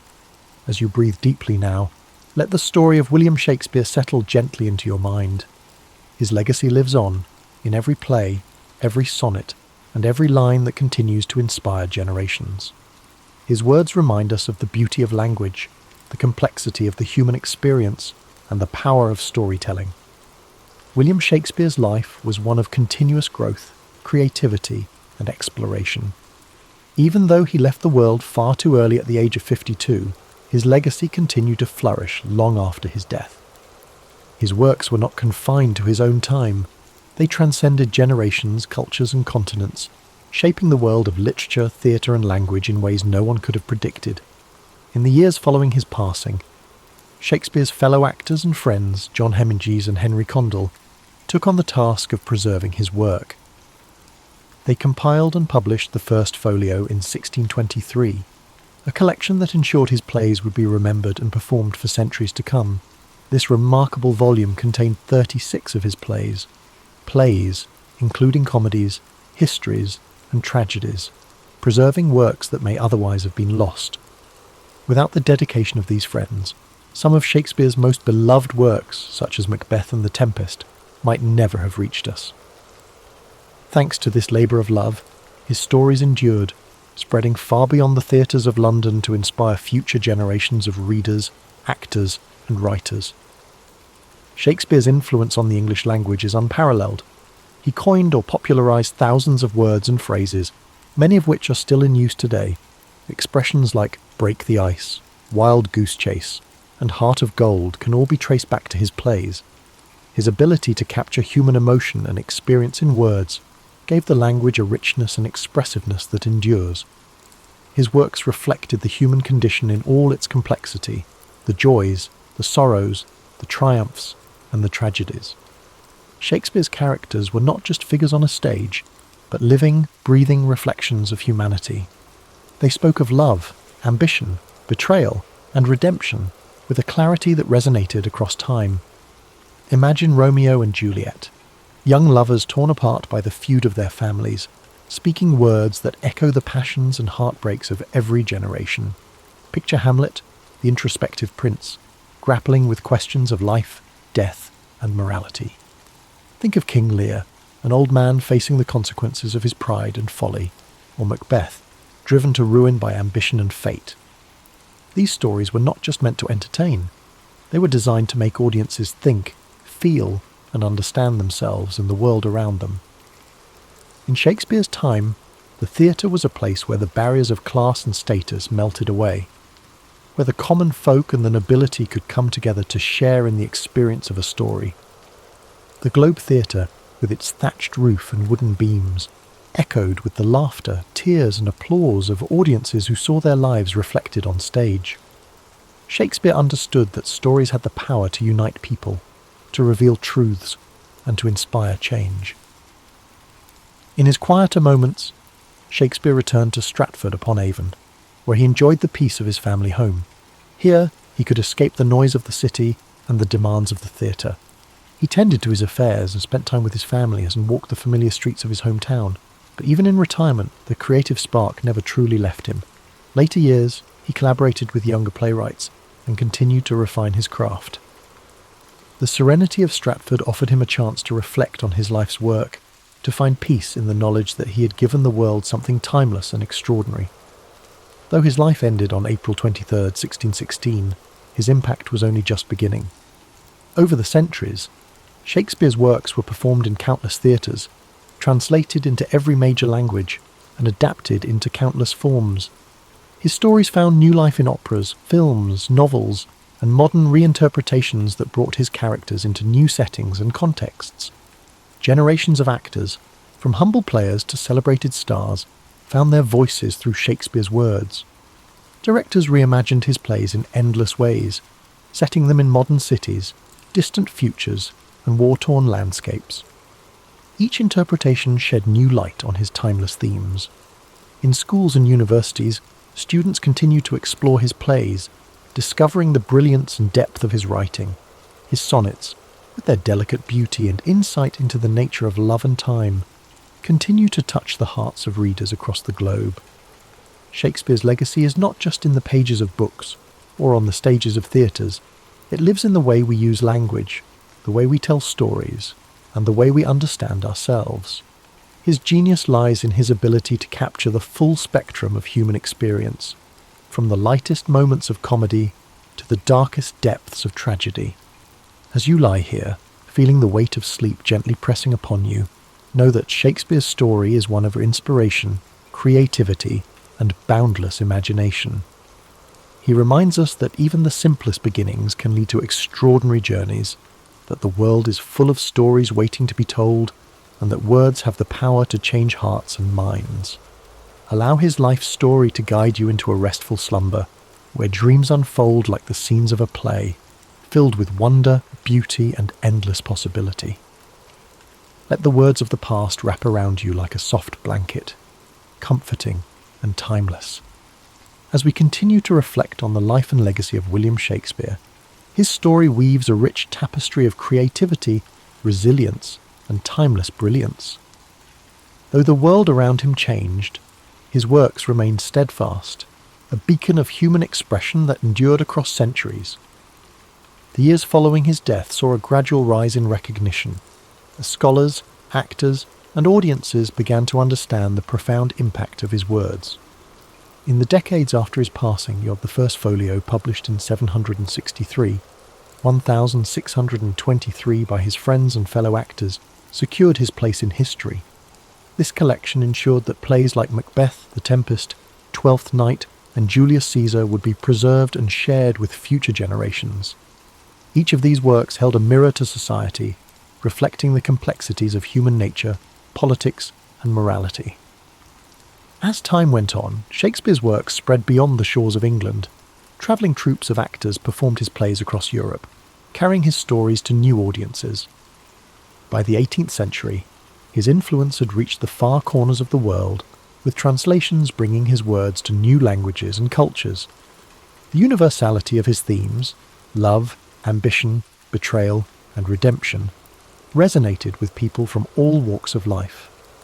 His birthplace, Stratford-upon-Avon, slowly became a place of pilgrimage for lovers of literature and theatre. Visitors walked the same cobblestone streets, passed by the same riverbanks, and stood in the same rooms where Shakespeare once lived. The small town grew into a symbol of creativity and artistic heritage, forever linked to the legacy of its most famous son. As the centuries progressed, Shakespeare's plays were studied in schools, performed in grand theatres, and adapted for new media. Actors found endless opportunities to breathe life into his characters, from the tragic figures of Hamlet and King Lear to the comedic brilliance of Much Ado About Nothing and A Midsummer Night's Dream. Directors reimagined his stories in modern settings, on battlefields, in boardrooms, and in far-off galaxies, proving that his themes remained ever relevant. His influence on the arts is immeasurable. Painters depicted scenes from his plays in rich, vibrant canvases. Composers like Felix Mendelssohn and Giuseppe Verdi turned his works into operas and orchestral pieces. Poets and writers drew inspiration from his words, finding new ways to explore the human experience. In the 19th century, Shakespearean festivals began to emerge, celebrating his works with performances, lectures, and readings. The Royal Shakespeare Company, founded in the 20th century, became a beacon for the continued performance and exploration of his plays. The dedication to his work ensured that his stories remained alive, evolving with each new interpretation and performance. Shakespeare's works also found a home in cinema, with directors like Laurence Olivier, Kenneth Branagh, and Baz Luhrmann bringing his plays to the silver screen. Films adapted from his plays reached audiences around the world, introducing his characters and stories to new generations. The power of cinema allowed his words to take on new dimensions, with stunning visuals and powerful performances amplifying their emotional depth. Even in the modern world, his influence persists. Expressions he penned over 400 years ago are part of everyday language. When someone speaks of wearing their heart on their sleeve, or describes a task as a wild goose chase, they are echoing Shakespeare's voice.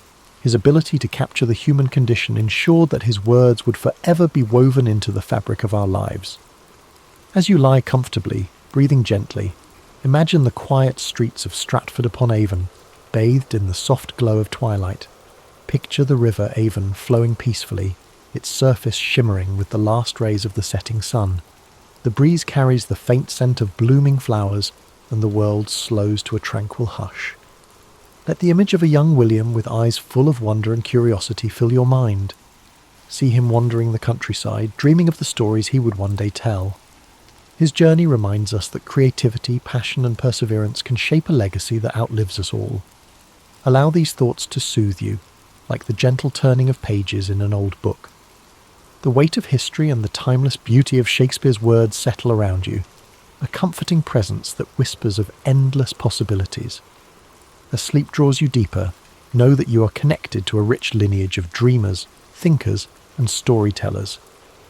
The same stories that moved audiences in Shakespeare's time continue to resonate today, bridging the gap between past and present. The Ninth Legion, known as Legio IX Hispana, was one of the most battle-hardened and feared units in the Roman army, its origins tracing back to the violent civil wars of the late Republic. Raised by Julius Caesar in the mid-1st century BCE, the Ninth fought fiercely in the Gallic Wars, earning a reputation for unyielding discipline and brutal efficiency. Over the decades, it became a cornerstone of Roman military power, participating in some of the empire's most pivotal campaigns. It battled in Spain, Germania, and across the vast landscapes of Britannia, Rome's most rebellious frontier. But for all its glory, the Ninth would become a ghost in history, vanishing from records as if erased by time itself. By the early 2nd century CE, the Ninth Legion had already seen centuries of bloodshed. Under the rule of Emperor Hadrian, Rome's grip on Britain was fragile. The island had been a thorn in the empire's side since the conquest began in 43 CE under Emperor Claudius.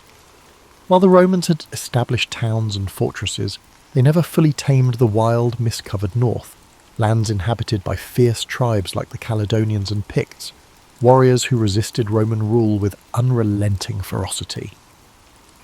Rome had built walls, roads, and forts to control Britannia, but their presence was never secure. The Ninth was stationed at Eburacum, modern-day York, tasked with enforcing order in an increasingly volatile land. Then, at some point between 108 CE and 120 CE, the Ninth Legion disappeared from history. Unlike other Roman legions, whose movements were meticulously documented, the Ninth simply vanished, its name never appearing in imperial records again. Historians have debated its fate for centuries. Was it annihilated in a catastrophic battle? Was it quietly disbanded? Did it march into the unknown, leaving only whispers behind? The most widely accepted theory is that the Ninth was sent north, into the uncharted highlands of Caledonia, on a mission that ended in disaster. Rome had suffered crushing defeats before, the infamous Teutoburg Forest Massacre of 9 CE, where 3 entire legions were wiped out by Germanic tribes, proved that even the mighty Roman war machine was not invincible. But unlike Teutoburg, where survivors lived to tell the tale, no known tomb accounts exist of what truly happened to the Ninth. One possibility is that the legion marched beyond Rome's frontier to subdue a rebellion, and was ambushed by a force too large to repel. The Caledonians were masters of guerrilla warfare, using the dense forests and rugged terrain to launch swift, devastating attacks. If the Ninth was lured into an unfamiliar landscape, perhaps pursuing an enemy deeper into the highlands, it could have been surrounded and slaughtered to the last man, its survivors hunted down in the shadows of the mountains, no messengers, no escape, no trace, a complete and total obliteration. Another theory suggests an internal mutiny, that the Ninth soldiers, worn down by endless campaigns, harsh conditions and poor supplies, turned against their officers. If rebellion broke out within the ranks and the legion fragmented, it could explain why Rome never acknowledged its fate. A rogue legion was a dangerous thing, a stain upon the empire's reputation that Hadrian may have preferred to erase. The Ninth's disappearance coincides suspiciously with the emperor's decision to construct Hadrian's Wall, a vast stone barrier that cut Britannia in half, sealing Rome away from the unconquered north. Could this wall have been a silent admission that the Ninth's destruction proved Caledonia was beyond Rome's reach? Whatever happened, the Ninth was never reformed. Unlike other legions that suffered heavy losses but were later reconstituted, the Ninth was erased from history as if it had never existed. No triumphal inscriptions were made in its honour. No poets sang of its bravery. A unit that had fought for over a century across 3 continents was simply gone, leaving only speculation in its wake. His disappearance remains one of Rome's greatest mysteries, a shadow in the empire's annals, a silence where history should be. Did the Ninth meet its end in one final savage battle in the mist-shrouded hills of the north? Or did it disappear for reasons Rome dared not reveal? The answers may forever remain buried beneath the earth of Britannia, lost in the echoes of time. Somewhere beyond the Roman frontier, deep in shadowy Caledonian highlands, lay the probable fate of the Ninth Legion. Contrary to the well-patrolled roads of southern Britannia, beyond Ibericum, known today as York, loomed an unforgiving wilderness of heavy forests, icy rivers, and endless hills perpetually shrouded in grey mist. An unyielding place, the Romans had previously suffered a couple of very critical defeats at the hands of local tribes. If it did, the Ninth Legion marched north for one last campaign, perhaps into the jaws of annihilation, never to return. One such theory says that around 117 CE, the Ninth was sent to put down an uprising in Caledonia. Roman historian Fronto mentioned severe losses suffered in Britain at about this time, hinting at unrest beyond the frontier. It is probable that the newly appointed governor of Britannia, Quintus Pompeius Falco, ordered the Ninth to strike north against rebellious tribes. The Romans, with their heavy armour and rectangular shields and disciplined formations, would have been an unstoppable force, but the Caledonians fought on their own terms in their own country, where the rigid tactics of Rome could be broken as easily as shattered stone. The Caledonians were past masters at ambush and in guerrilla warfare. They did not fight in formations, nor were they challenging the Romans in an open field, but they were using their acquaintanceship of the terrain best by striking out from the forest, cutting off isolated units to melt back in the mist again before the Roman could react. It is just as likely that the Ninth Legion was lured into some unrecorded valley or thick forest, out of which the entire force could be surrounded, attacked from all possible directions, and systematically wiped out before they could rally themselves. Whereas in other battles the Roman forces faced defeat but did not annihilate, and the soldiers left some message for those who stayed back, the Ninth left behind no messengers, no written records, no word of what happened. If every last man was cut down, if the legion was so utterly destroyed that no Roman lived to report the disaster, then their disappearance would have been absolute, a massacre so complete that it erased the Ninth from history itself. Another grim alternative is that the Ninth was led into an ambush, possibly thinking that they were on a mission to discuss peace terms with some local petty chieftain, then were massacred in a surprise betrayal. Some records suggest that the Roman officers may have overestimated their security and taken their enemy too lightly, much as they had during less serious earlier confrontations. If the Caledonians granted the Romans license to advance deeply into their land, apparently without opposition, only to strike with crushing force at a time of their choosing, then the Ninth had been consumed deep in the bowels of the enemy, in a place that was without exit. But even assuming the legion was defeated, why were no Roman reinforcements sent? If one of its legions was in trouble, Rome did not spare any expense in answering by using overwhelming force. If the Ninth had been destroyed, the Roman military should have sent out scouts, reinforcements, or at the very least a search party, yet no such records exist. Could it be that the Roman authorities knew what happened, but deliberately buried the truth? Some historians speculate that the destruction of the ninth was too embarrassing to acknowledge, that Hadrian, who came to power in 117 CE, the same time the legion may have vanished, chose to erase the event from history. The timing is striking.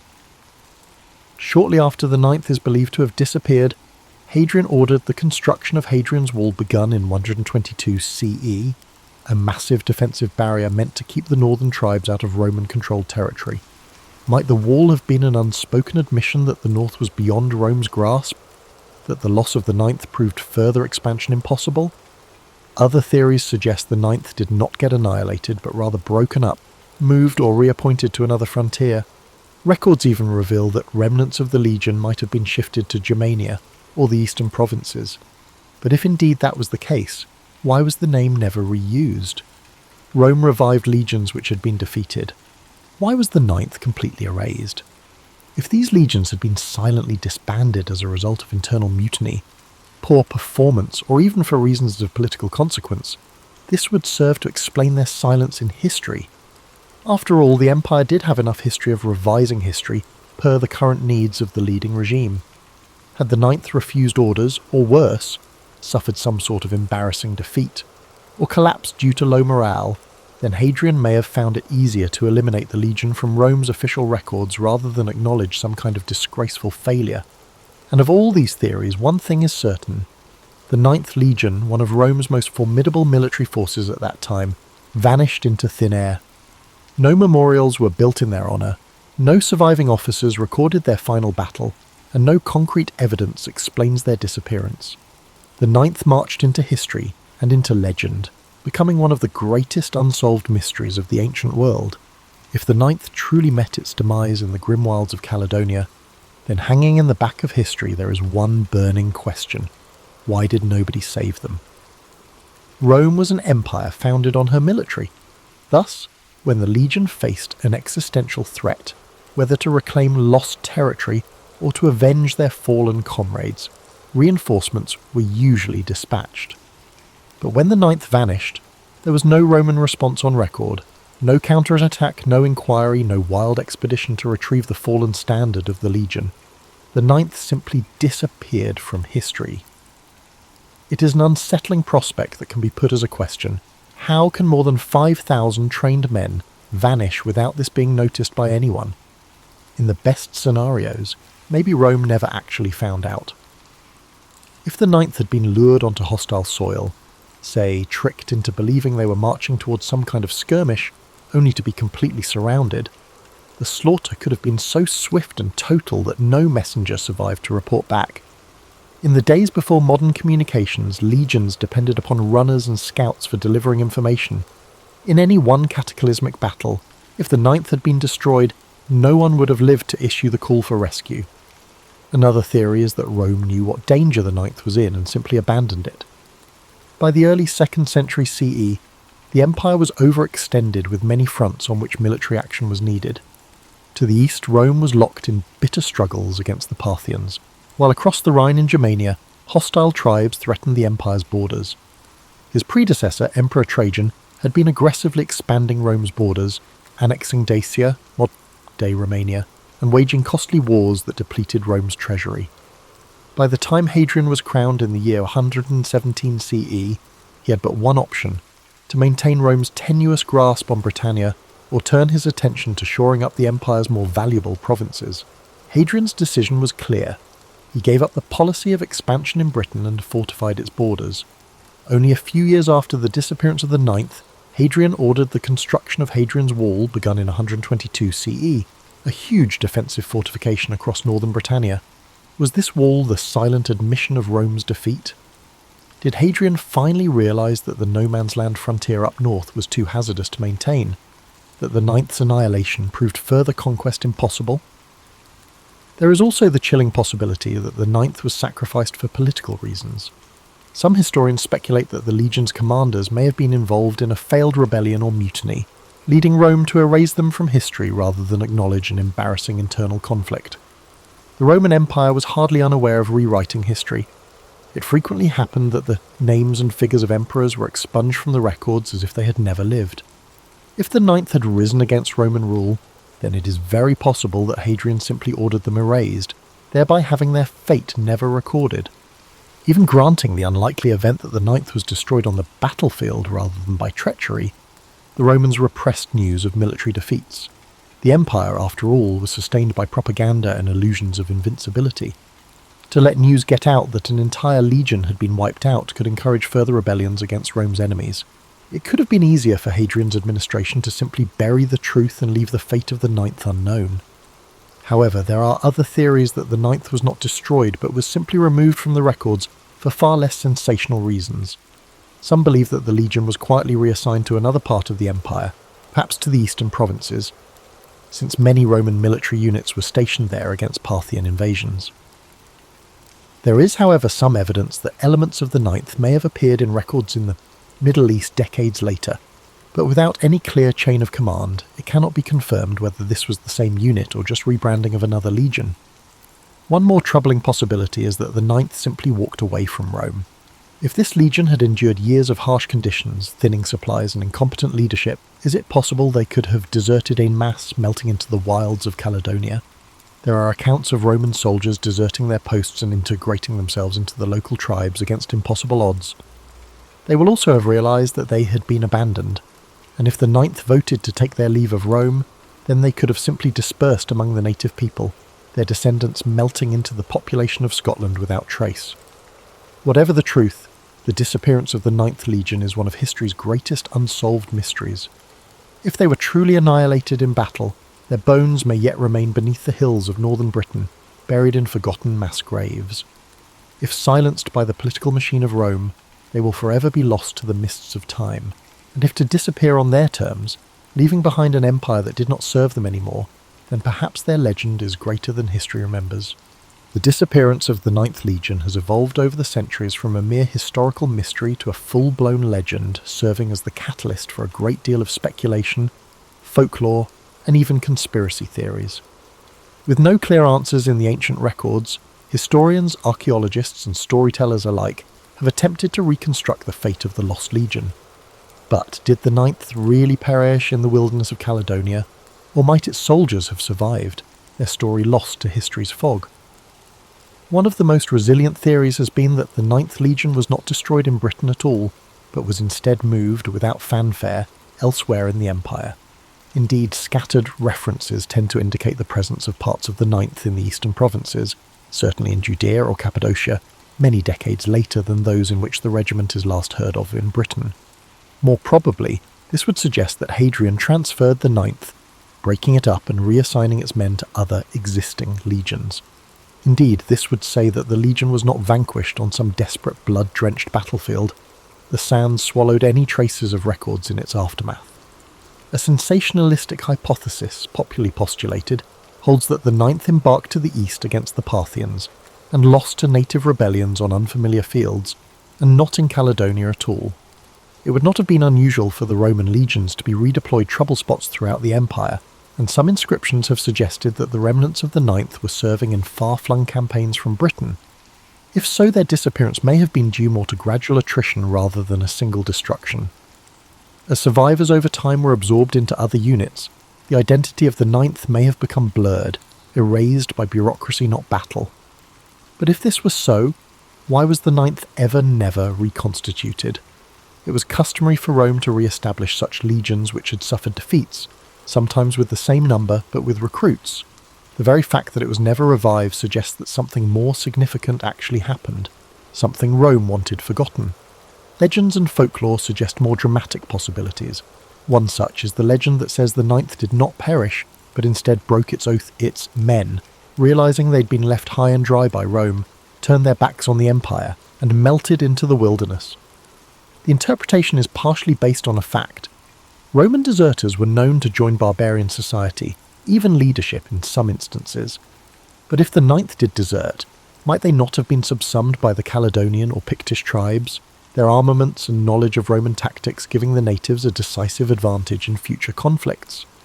Indeed, some have gone so far as to speculate that descendants of those lost Roman soldiers continued to live among the northern tribes, their lineage surviving long after Rome itself had fallen. This has been the inspiration for several works of fiction, most notably Rosemary Sutcliffe's novel The Eagle of the Ninth, where the remnants of the legion escape into the highlands, hiding amongst the tribes and keeping their Roman identity secret. Of course, it is highly speculative, but the idea of a Roman legion abandoning its empire and disappearing into the mist-covered hills is a tantalizing prospect, one that inflames the imagination as much as any historical theory. Then there are more supernatural accounts, the whispered rumours of ghost legions, accursed battlefields, and restless spirits. Various local legends say it never left Britain at all, but was instead wiped out in a battle so fierce that their spirits still haunt the land. For centuries, stories have been passed down of Roman ghosts that march along countryside roads in Scotland. On misty nights, some say, the faint din of clashing swords and rhythmic tramp of iron-clad feet can still be heard echoing through the hills. The truth of what happened to the Ninth Legion may never be fully revealed. Their bodies, if they were destroyed in battle, still lie buried beneath the earth of Scotland, awaiting archaeologists to find where they lie. If they were quietly reassigned, the last remnants of their history might be tucked away in forgotten inscriptions on crumbling Roman monuments. But had they run, were leaving Rome, beginning to reinvent anew, far up north, then this is a story not about vanishing but of reinvention, about the few who wanted more than to choose between liberty and empire, and by that choice would become the stuff of legends. Whatever the truth, the Ninth Legion is one of Rome's greatest mysteries, a shadow in the annals of history, a whisper of a force that once marched beneath the eagle standard, but whose fate is unknown. Its story stays out there in the fog, beyond the reach of certainty, waiting for those who would uncover the past. Centuries have seen both historians and archaeologists look through the Roman records, analyse ancient inscriptions, and excavate various battle sites in Britannia in order to find evidence that might confirm the ultimate fate of the Ninth Legion. Yet the answer continues to elude them. A piece in a game of jigsaw. A tale half buried beneath the earth. The first known history of the Ninth Legion dates back to the time of Julius Caesar, who had raised this very legion during his Gallic campaigns in the 1st century BCE. Over time, records trace its movements across the empire from Hispania to Germania and finally to Britannia, playing a major role in suppressing the revolts and defending Roman rule. Yet, after 117 CE, its trail goes abruptly missing from history. For many years, the prevailing theory among scholars was that the Ninth ended its days in Britain, most likely in a catastrophic defeat at the hands of the northern tribes. This view had been apparently substantiated by what seemed to be the most relevant piece of evidence, a stone inscription found in Eburacum, modern York, dated around 108 CE, recording the Ninth Instation in Britannia. This has been the last sure notice of the Legion on British soil, yet no Roman sources actually report its destruction, and that begs a question. If the Ninth was wiped out, why is there no written account of its defeat? Rome was not at all shy about recording the deaths of legions. When the Teutoburg Forest disaster of 9 CE led to the destruction of 3 Roman legions, it was well documented. For the Ninth, there is only silence. This silence has engendered other theories in which the Ninth was not destroyed in Britain, but moved elsewhere within the empire. Some other scholars believe that this could have been transferred to the eastern provinces, probably Judea or Cappadocia, to assist in conflicts against the Parthians or Jewish revolts. One inscription found in Nijmegen in the Netherlands suggests that some remnants of the Ninth were indeed there around 20 CE, but whether this constituted a detached unit or survivors from a previous campaign, nobody can be certain. And yet there is no definitive proof that the entire legion was ever redeployed elsewhere. Archaeologists looking for the physical evidence for such a scenario, the destruction of the Ninth in Britain, have found no battlefield, no mass grave, no abandoned camp to verify this theory of annihilation. A few have pointed to Inch Tooth Hill, an abandoned fort in Scotland, as one possible site of conflict. Others have looked to the area around Hadrian's Wall that was built only a few years after the Ninth vanished. Yet no evidence has turned up to prove it. No broken shields, no lost eagles, no bones of dead soldiers. If the legion was cut to pieces in a last great battle, where are the biddies? One theory is that the Ninth was destroyed piecemeal in a series of smaller battles. The Caledonians and Picts did not fight like the Roman legions. They were guerrillas, striking in hit-and-run raids and melting away into the landscape. If the Ninth was bled to death in some sort of long campaign, suffering ambush after ambush, then there may not be one battlefield where their bodies lie, but rather their deaths scattered across the wilds of Scotland, lost in the mists of time. Another theory is that Hadrian's Wall itself holds the key to the disappearance of the Ninth. Constructed between 122 and 128 CE, the wall made for a significant shift in Rome's strategy. Northern expansion was replaced by reinforcing the border. Some historians even feel this decision was based directly on the fate of the Ninth, as Hadrian himself realised that Caledonia was simply too dangerous to hold. Cut to pieces in some disastrous campaign, it may have provided that final warning that persuaded the Romans to draw back and dig in rather than advance. After decades of excavations, no concrete evidence has turned up so far that could explain what happened to the Ninth Legion, and the hunt goes on. Archaeologists continue to trawl Britain's landscape for Roman weapons, mass graves, or inscriptions that just might bring the story into the sharpest view yet. Advances in satellite imaging and ground-penetrating radar in recent years have given researchers an unprecedented capability to map the sites of ancient battles in great detail, and it now raises the tantalizing prospect that one day a long-buried Roman battlefield will finally give up its secrets. For now, the Ninth remains one of history's greatest enigmas, a vanished force whose fate may never be fully uncovered. Were they slaughtered in the cold highlands of Caledonia, their bodies buried beneath the heather? Were they reassigned and forgotten, their legacy erased by Rome's shifting priorities? Or did they desert their post, choosing to disappear into the north and abandon the empire that had left them behind? Whatever the truth, the Ninth Legion presses on through the mind of the historian, the archaeologist, and anyone intrigued with the enigmas of the past. Their story is a story of battle, betrayal, and the unknown. A whisper of steel and blood, lost in time, merely waiting for a voice that might tell it. The Ninth Legion's tale has largely been lost in the rear view of history. We don't actually know what happened to them. Their last journey is but a distant rumour nowadays. Nobody actually knows what happened. If they were wiped out in some murky battle, went missing in the uncharted regions of Caledonia, or simply dropped off the face of the earth for good, one thing's certain, they were never heard from again. You're familiar with that slow fog that rolls in over the hills in the morning? Yeah, their presence is sort of like that. Just fragments of stone, small memories, and those silent questions that just persist on through the centuries. When the world's all asleep beneath the stars, it's as if the ghostly echoes of the Ninth are stirring again. In the silence of the Scottish Highlands, where the wind moves like a faint breath through the glens, there are people who say the Legion marches on. There are stories, old, half-remembered myths, of ghostly soldiers spotted on empty roads, of the distant rhythmic sound, of iron-shod feet that appear to have no origin. Legends tell of how on certain nights, beneath a silver moon, the spirits of the Ninth emerge from the shadows, caught in a perpetual march across the land that devoured them. Perhaps they were separated in the chaos of combat, their shields broken, their armour cracked by the blow of an unseen enemy too late to avoid. Maybe they struggled through the wilderness, panting with fatigue, their path swallowed by the dense forests and winding rivers, to discover that no rescue would ever come. Or maybe they simply dissolved into history, their final battle so conclusive, so absolute, that Rome chose to forget them, to let them slip away like a dream slipping beyond memory. Yet even dreams leave a mark, as the Ninth has left its mark upon time itself. The silence of their vanishing is louder than any record, their absence taking up the space between the pages of history like the profound, soothing quiet before daybreak.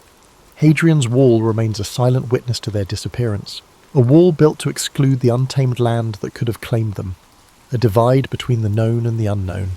It remains there, steadfast against the winds that blow through it, a testament to an age still hidden in mystery.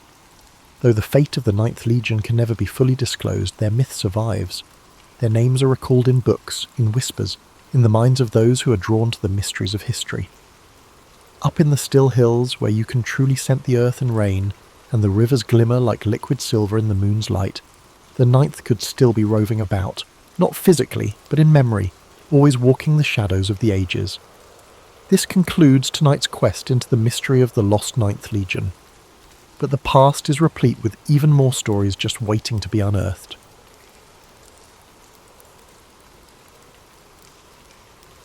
Aristotle's story begins over 2,000 years ago, in 384 BCE, in the ancient city of Stagira, located in northern Greece. Born to a physician named Nicomachus, and his wife Phaestis, Aristotle came into the world surrounded by a mix of science, medicine, and tradition. His father's role as the physician to the royal court of Macedon meant that Aristotle grew up in an environment deeply rooted in observation, inquiry, and the natural sciences. Even as a child, he showed a curious and inquisitive nature, traits that would come to define his life and work. However, Aristotle's early life was not without hardship. His parents passed away when he was still a boy, leaving him orphaned at a young age. Despite this loss, he was taken in by a guardian and received an education that emphasized both discipline and exploration. His early exposure to the workings of the natural world, combined with the structured environment of his upbringing, set the stage for his intellectual journey. At the age of 17, Aristotle travelled to Athens, the intellectual and cultural centre of the ancient world. There, he enrolled in Plato's Academy, a prestigious school founded by the renowned philosopher Plato. Aristotle quickly distinguished himself as a brilliant student, one whose mind seemed boundless in its capacity for inquiry. For 20 years he studied under Plato, immersing himself in philosophy, mathematics, and the natural sciences. Though Aristotle greatly admired Plato, he did not always agree with his teacher's ideas. While Plato focused on the realm of ideal forms, Aristotle's mind was drawn to the tangible, the observable, and the concrete. He believed that understanding the world required examining it directly, through observation and experience. This difference in approach would later define Aristotle's own philosophy, setting it apart from that of his mentor. After Plato's death, Aristotle left Athens and began a period of travel and teaching. He journeyed across the Greek world, sharing his knowledge and expanding his understanding of different cultures and environments. During this time, he also married a woman named Pythias, with whom he would have a daughter. His travels brought him to the court of King Philip II of Macedon, where he was tasked with an extraordinary responsibility, tutoring the young prince, Alexander, who would later become known as Alexander the Great. Aristotle's influence on Alexander was profound.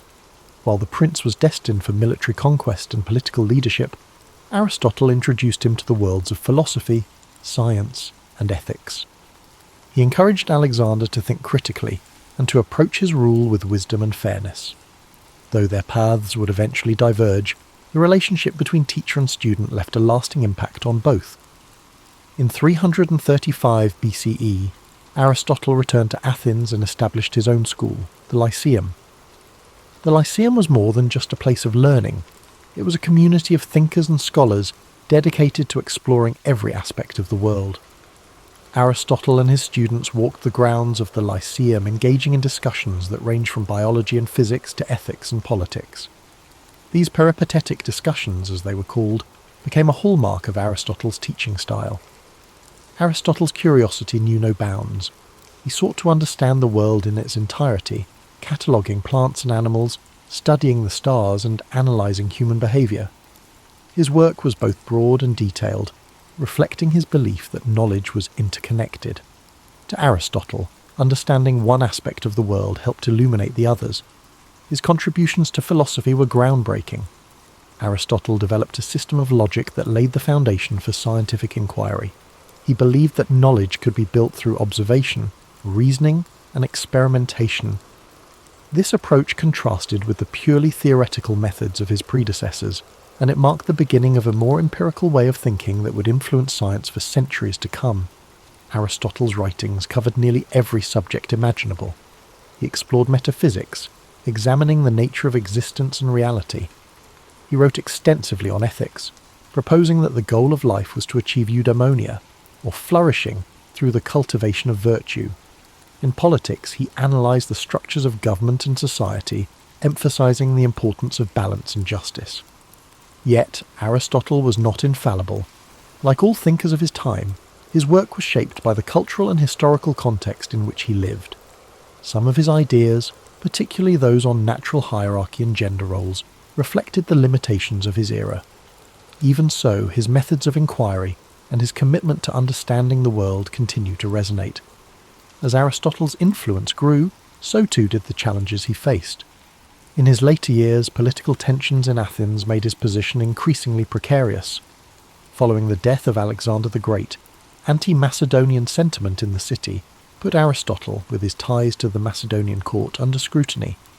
Accused of impiety, he chose to leave Athens, reportedly saying that he would not allow the city to sin twice against philosophy, a reference to the execution of Socrates decades earlier.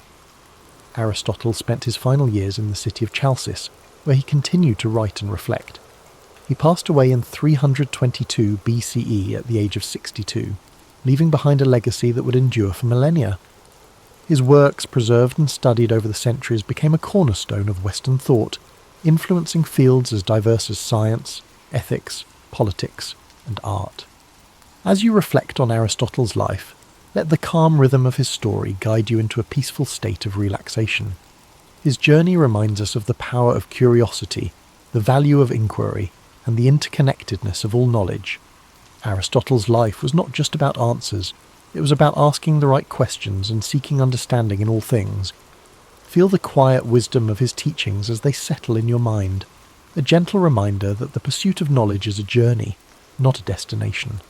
Let the story of Aristotle inspire you to embrace curiosity and to find wonder in the world around you. Now, as you drift off to sleep, imagine the serene halls of the Lyceum, the soft murmurs of philosophical discussions, and the gentle rustling of leaves as Aristotle and his students walk under the shade of ancient trees. Let these images carry you into restful dreams, where the wisdom of the past illuminates the infinite possibilities of tomorrow. As you continue to relax, let the profound legacy of Aristotle's life unfold in your mind. His dedication to understanding the world wasn't just about acquiring knowledge. It was about seeking harmony, balance, and truth in everything around him.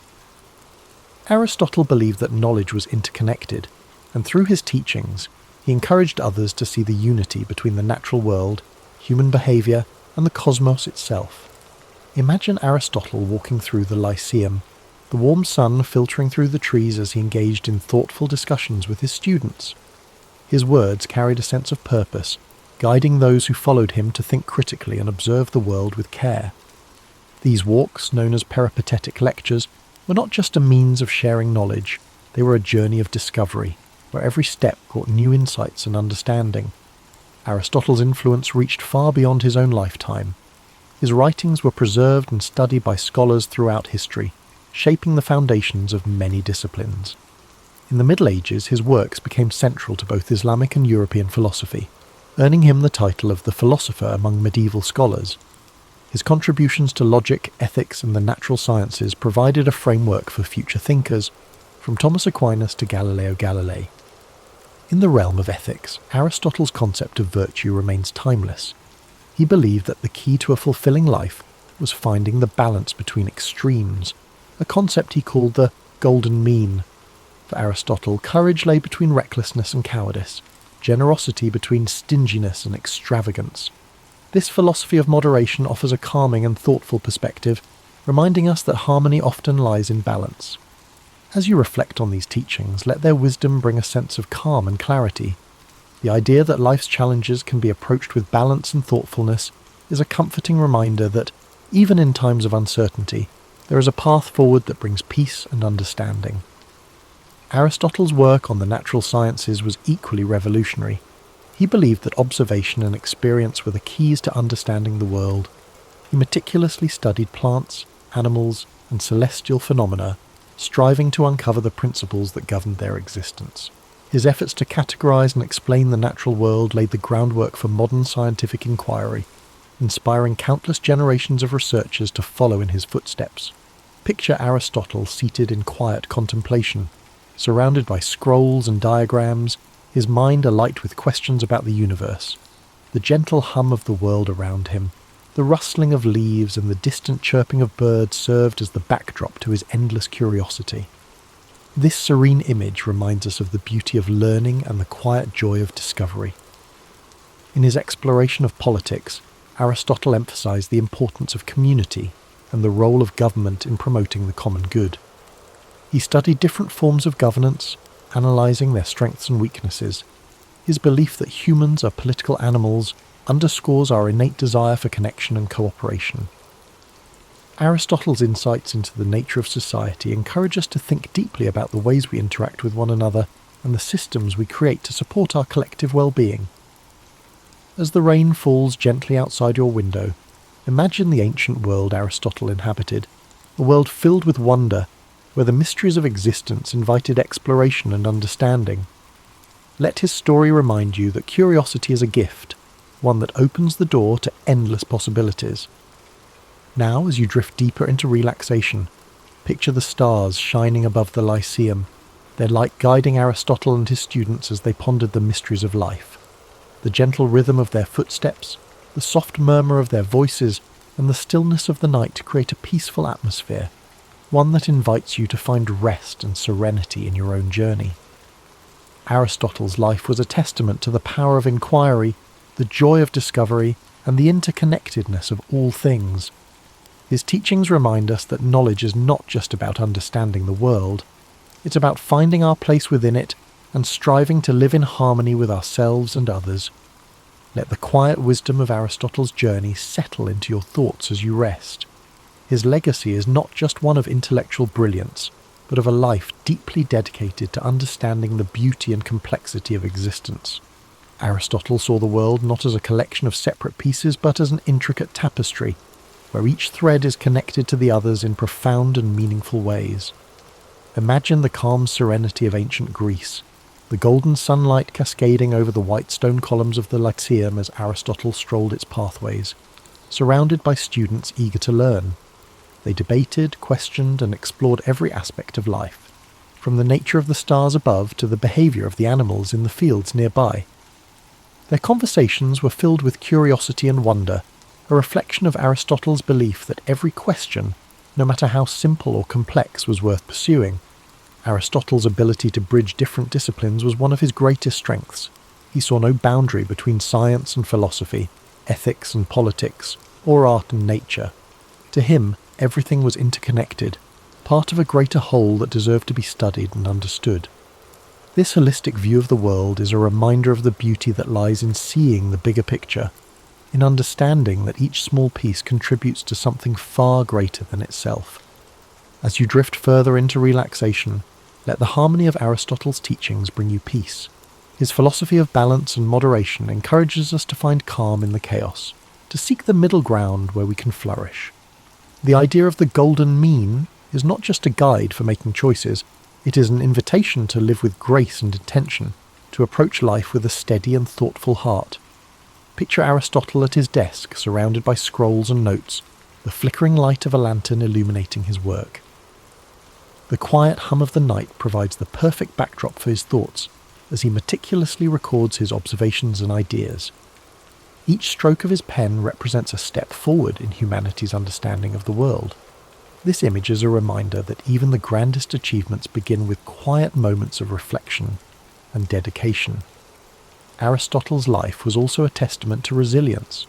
Despite the challenges he faced, from personal loss to political exile, he never stopped asking questions, never stopped seeking to understand. His commitment to learning and teaching, even in the face of adversity, is a powerful reminder that knowledge and curiosity are forces that can overcome even the greatest obstacles.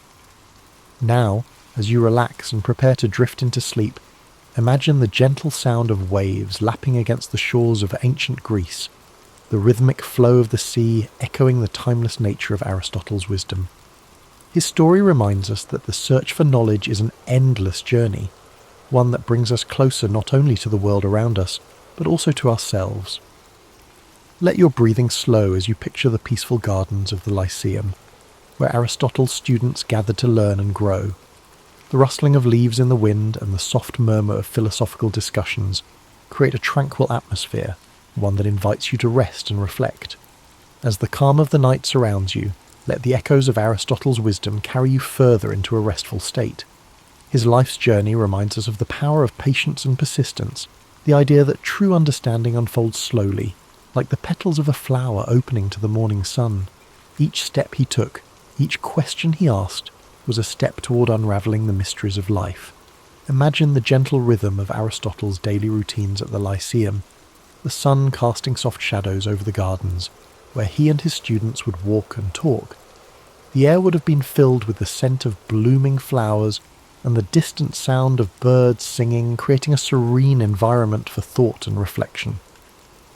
It was in these simple, unhurried moments that some of the most profound ideas in human history were born. Aristotle's approach to life and learning reminds us that it's okay to take our time, to explore the world with curiosity and wonder. He understood that knowledge is not something to be rushed. It is a lifelong journey, one that unfolds gradually and beautifully. This philosophy of patience and exploration is one we can carry with us, a gentle reminder to approach our own lives with care and intention. Aristotle often turned his gaze upward, marvelling at the vastness of the universe and pondering the mysteries it held. To him, the stars were not just distant points of light. They were part of a grand, interconnected cosmos, a reminder of our place within something far greater than ourselves. Let this thought bring you a sense of peace and wonder as you rest. Aristotle's teachings also emphasized the importance of community and connection. He believed that humans are social beings, meant to live and work together in harmony. His ideas about politics and ethics were grounded in this belief, highlighting the value of cooperation, fairness, and mutual respect. These principles continue to resonate, reminding us of the importance of building strong, supportive relationships with those around us. As you relax further, imagine the soft murmurs of conversation in the Lyceum, the voices of students and scholars blending together in a gentle symphony of learning. The warmth of their shared curiosity and the strength of their connections created an environment where ideas could flourish. Let this image remind you of the power of community, the way it supports and uplifts us, even in our quietest moments. Aristotle's dedication to understanding the natural world was unparalleled. He believed that by observing and studying the world around us, we could uncover the principles that govern life itself.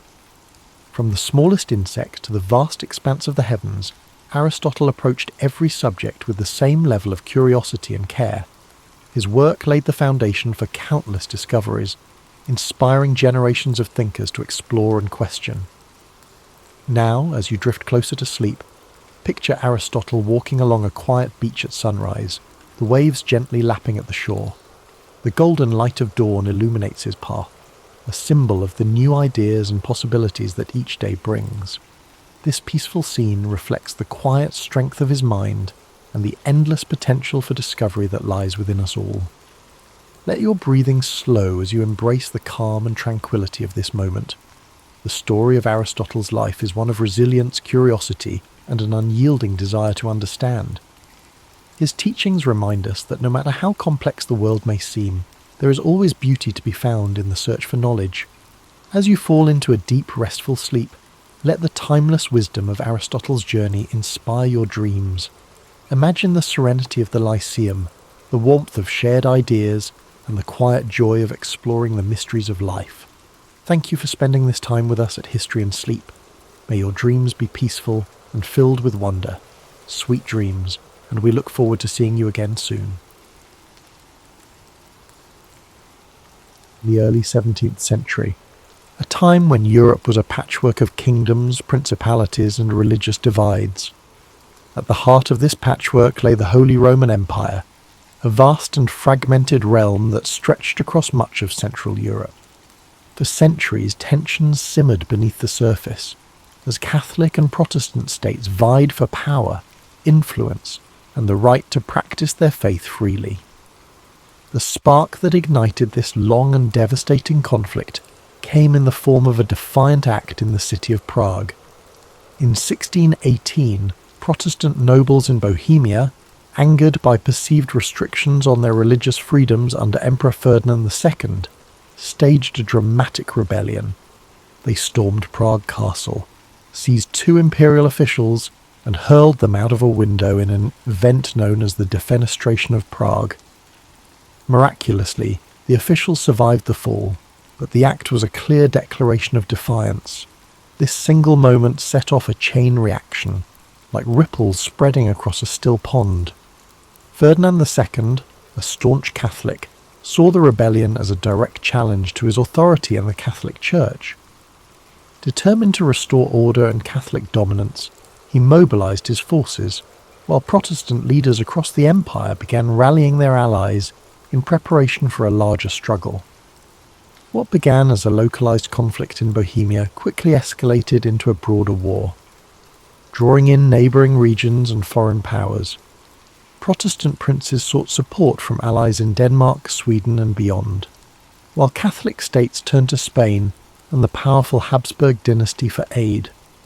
The war was no longer just about Bohemia, it had become a contest of religion, politics and territorial ambition. As the conflict unfolded, it became clear that this was not a war of quick resolutions. The early battles were fierce yet inconclusive, leaving both sides entrenched in their positions and more determined than ever to secure victory. The countryside began to bear the scars of the war. Villages burned, crops were destroyed, and innocent lives were caught in the crossfire. The 30 Years' War was born out of these divisions, and its origins reveal much about the fragile balance of power and belief in Europe at the time. It was a conflict rooted in faith, but also fueled by ambition and fear, a perfect storm that would rage for decades. Take a moment to absorb this beginning, the first ripples of what would become a vast and relentless storm. As we move forward, the intricate web of alliances, battles and betrayals will unfold. But for now, let the gravity of this moment settle, a reminder of how one act of defiance can echo across history. As the conflict in Bohemia ignited, the deeper fault lines of Europe's religious divide began to widen, casting a shadow over the entire continent. At its core, the 30 Years' War was fueled by the tensions between Catholics and Protestants, a struggle that had simmered since the Reformation in the 16th century. The Peace of Augsburg in 1555 had attempted to create harmony by allowing rulers within the Holy Roman Empire to determine their state's religion, whether Catholic or Lutheran. Yet this fragile peace left many unresolved issues, particularly with the rise of Calvinism, a branch of Protestantism that had not been recognised in the agreement. As Calvinist states gained influence, the Catholic Habsburg rulers viewed them as a threat.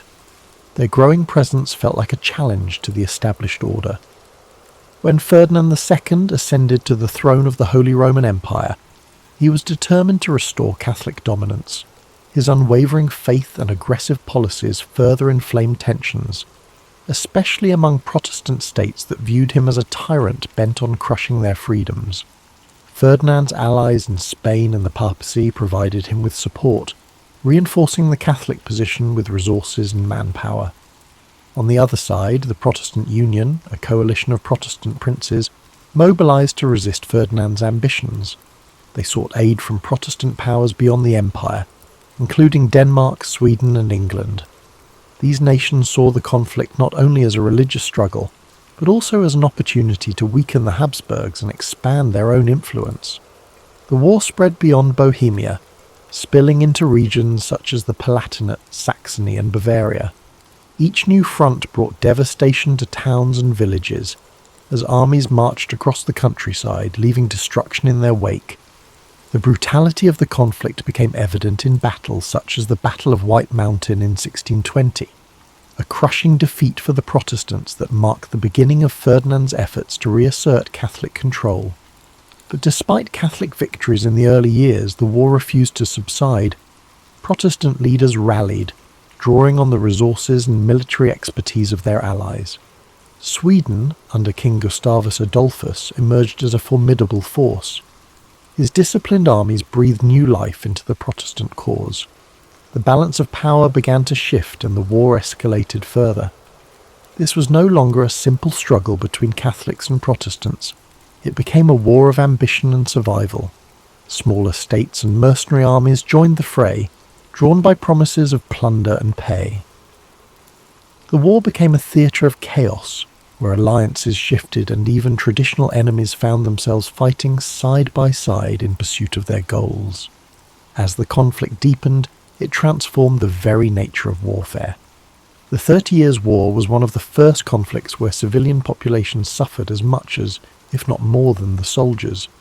Famine, disease, and displacement became common, as entire communities were uprooted or destroyed. The war's religious roots became intertwined with the politics of power, and its escalation revealed the fragility of peace in a divided world. As we move to the next chapter, Consider the human cost of these divisions, the lives touched by a conflict that seemed endless, yet always teetered on the edge of resolution. By the late 1620s, the Protestant cause seemed to falter, their forces weakened by defeats and dwindling alliances. But the entry of Sweden into the war, under the leadership of King Gustavus Adolphus, marked a turning point that would reshape the conflict. Gustavus Adolphus was not just a ruler, he was a visionary military leader whose innovations in strategy and tactics would leave a lasting legacy on warfare. Gustavus Adolphus believed deeply in the Protestant cause, but his intervention was also driven by Sweden's strategic interests. The Habsburgs' growing influence threatened Swedish dominance in the Baltic region, making the 30 Years' War a matter of survival and sovereignty for his nation. With the backing of France, which sought to undermine Habsburg power despite being Catholic, Sweden entered the fray in 1630, bringing with it a disciplined and modernized army. The Swedish forces brought a new energy to the Protestant struggle. Gustavus Adolphus introduced revolutionary military tactics, emphasizing mobility, coordination, and the use of combined arms, integrating infantry, cavalry, and artillery into a cohesive fighting force. These methods gave his troops a significant edge over the larger but less organized armies of the Catholic League. The Battle of Breitenfeld in 1631 was a defining moment, a stunning victory for the Swedes and their Protestant allies. Gustavus Adolphus's army decimated the Catholic forces, demonstrating the effectiveness of his strategies. This victory not only bolstered Protestant morale, but also drew new allies to their cause, shifting the balance of power in the war. Under Gustavus Adolphus's leadership, the Protestant forces began to reclaim territory lost in earlier phases of the war. They advanced deep into the heart of the Holy Roman Empire, challenging Ferdinand II's dominance and threatening the stability of the Habsburg realms. Gustavus Adolphus's charisma and tactical brilliance earned him the loyalty of his troops and the respect of his enemies. But his triumphs were not without cost. In 1632, at the Battle of Lutzen, Gustavus Adolphus achieved another critical victory, but lost his life in the process. His death was a severe blow to the Protestant cause, yet his legacy endured. The momentum he had generated allowed Sweden to remain a dominant force in the war, and his military innovations continued to influence the strategies of both sides. As Sweden's intervention reshaped the war, the conflict grew even more complex. Religious divides began to blur as political ambitions took centre stage, with Catholic France supporting Protestant Sweden to counterbalance Habsburg power. This shifting landscape of alliances revealed the deeper currents driving the war, a struggle not just of faith, but of power and control over Europe's future. Gustavus Adolphus's role in the 30 Years' War is a testament to the transformative power of leadership and innovation. His contributions brought hope to a fractured alliance and altered the course of a seemingly endless conflict. Yet, his death also reminded the world of the fleeting nature of triumph in the face of war's relentless toll. As we prepare to move to the next chapter, take a moment to reflect on the determination and vision it takes to bring change amid chaos. In the darkest times, even a single leader can leave an indelible mark, and yet the storm of history moves forward, carrying all in its wake. As the 30 Years' War stretched into its second decade, the conflict expanded beyond its original boundaries, engulfing nearly all of Europe in its relentless grasp. Nations that had once remained on the sidelines found themselves drawn into the fray, whether by alliances, ambitions, or the sheer inevitability of the war's momentum. The entry of France in 1635 marked a dramatic shift. Though a Catholic nation, France allied with Protestant powers like Sweden to counterbalance the Habsburgs' influence. This decision underscored how the war had evolved from a religious conflict into a broader struggle for political dominance in Europe. The stage was set for what would become one of the most destructive periods of the war. As alliances grew ever more complex and battles became increasingly brutal. Across the continent, the toll of the war was staggering, Cities were besieged and burned. Fields were left barren and lifeless, and villages were emptied as civilians fled the advancing armies. Mercenary forces, often poorly paid and motivated by survival, resorted to pillaging and looting, leaving devastation in their wake. Famine and disease swept through war-torn regions, taking more lives than the battles themselves. As you listen to this story, let the gravity of these events drift gently through your thoughts, but not linger. Imagine the chaos of the time slowly fading into the background, replaced by a sense of quiet reflection. Feel the weight of the war's hardship giving way to an understanding of resilience, a reminder of humanity's enduring strength even in its darkest hours. The conflict's scope seemed endless, with battles erupting in regions as far-reaching as the Rhineland, the Netherlands, and northern Italy. Yet amid the turmoil, moments of diplomacy and negotiation emerged, offering brief glimpses of hope. Peace talks began to take shape, though they were slow and fraught with challenges, reflecting the deep divisions and mistrust among the warring parties. Let these moments of negotiation remind you that even in the midst of chaos, there are always efforts toward resolution. Allow yourself to relax further, your breath steady and calm, as if tracing the contours of history's slow march toward peace. As we move deeper into the story, the resilience of the people and the shifting tides of war remind us of the impermanence of struggle. Take this moment to let your mind ease. Let the complexity of the 30 Years' War unravel gently, leaving you with a sense of quiet perspective and peace. After nearly 3 decades of relentless conflict, Europe began to seek an end to the devastation. The 30 Years' War had taken a toll unlike any before it. Economies were ruined, lands were ravaged, and millions of lives had been lost. By the early 1640s, the warring nations realized that no decisive victory was in sight.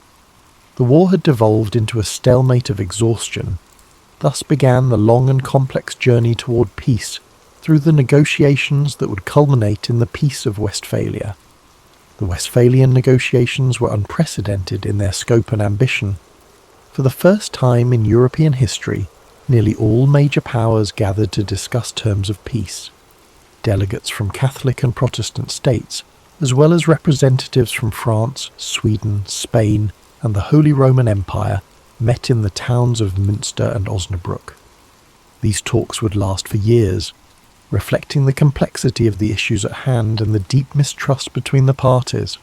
As the negotiations unfolded, the participants wrestled with questions of religion, sovereignty, and the balance of power.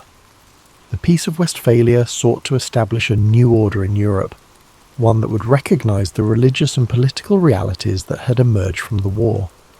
Protestant and Catholic states agreed to a form of mutual tolerance, reaffirming the principle that rulers could determine their state's religion, while also granting greater freedoms to minority faiths. The treaty also redefined the concept of sovereignty. It marked the beginning of the modern state system, where nations recognized each other's territorial boundaries and agreed not to interfere in one another's internal affairs. This idea of state sovereignty would become a cornerstone of international relations for centuries to come. While the Peace of Westphalia brought an end to the 30 Years' War, its provisions were not without compromise. No side emerged as a clear victor, and many of the underlying tensions remained unresolved. Yet, the treaty succeeded in ending the immediate bloodshed and creating a framework for coexistence in a fractured Europe. As you listen to the conclusion of this chapter, let the idea of resolution fill your thoughts. Picture the weary negotiators, coming together after years of strife, finding common ground in the hope of a better future. Let this image remind you that even in the most challenging times, peace is always within reach. The road to peace was long and arduous, yet it proved that dialogue and compromise can overcome even the deepest divisions. Allow this lesson to settle within you as you relax further, your mind at ease, as the echoes of war fade into the calm promise of resolution. As the Peace of Westphalia brought an end to the 30 Years' War, Europe began to rebuild from the ashes of its most devastating conflict. The war left an indelible mark on the continent, shaping the course of history in profound ways. Nations that had been battered and broken emerged with new identities, while the concept of sovereignty laid the foundation for the modern nation-state system. The war's legacy extended beyond politics and borders. It changed the way conflicts were waged, highlighting the immense cost of prolonged war and the devastating impact on civilian populations. The lessons of the 30 Years' War echoed across generations, reminding humanity of the importance of diplomacy, tolerance, and restraint. This story of destruction and eventual reconciliation carries a timeless message. Even in the darkest of times, there is always a path forward, a path forged through perseverance, negotiation, and the willingness to find common ground. The 30 Years' War may have scarred Europe, but it also served as a turning point, proving that peace, though hard won, is always worth striving for. As we close this chapter of history, take a moment to reflect on the resilience of the human spirit. Let the story of the 30 Years' War remind you of the strength found in unity and the power of resolution. Think of the nations and individuals who rebuilt after so much loss, their journey, though difficult, leading to a more stable and interconnected future. Now let the soothing sounds of rain guide you to a place of peace and relaxation. Imagine gentle raindrops falling softly on leaves, washing away the echoes of history's struggles. Feel the rhythm of the rain bringing calm to your mind and a sense of quiet to your soul.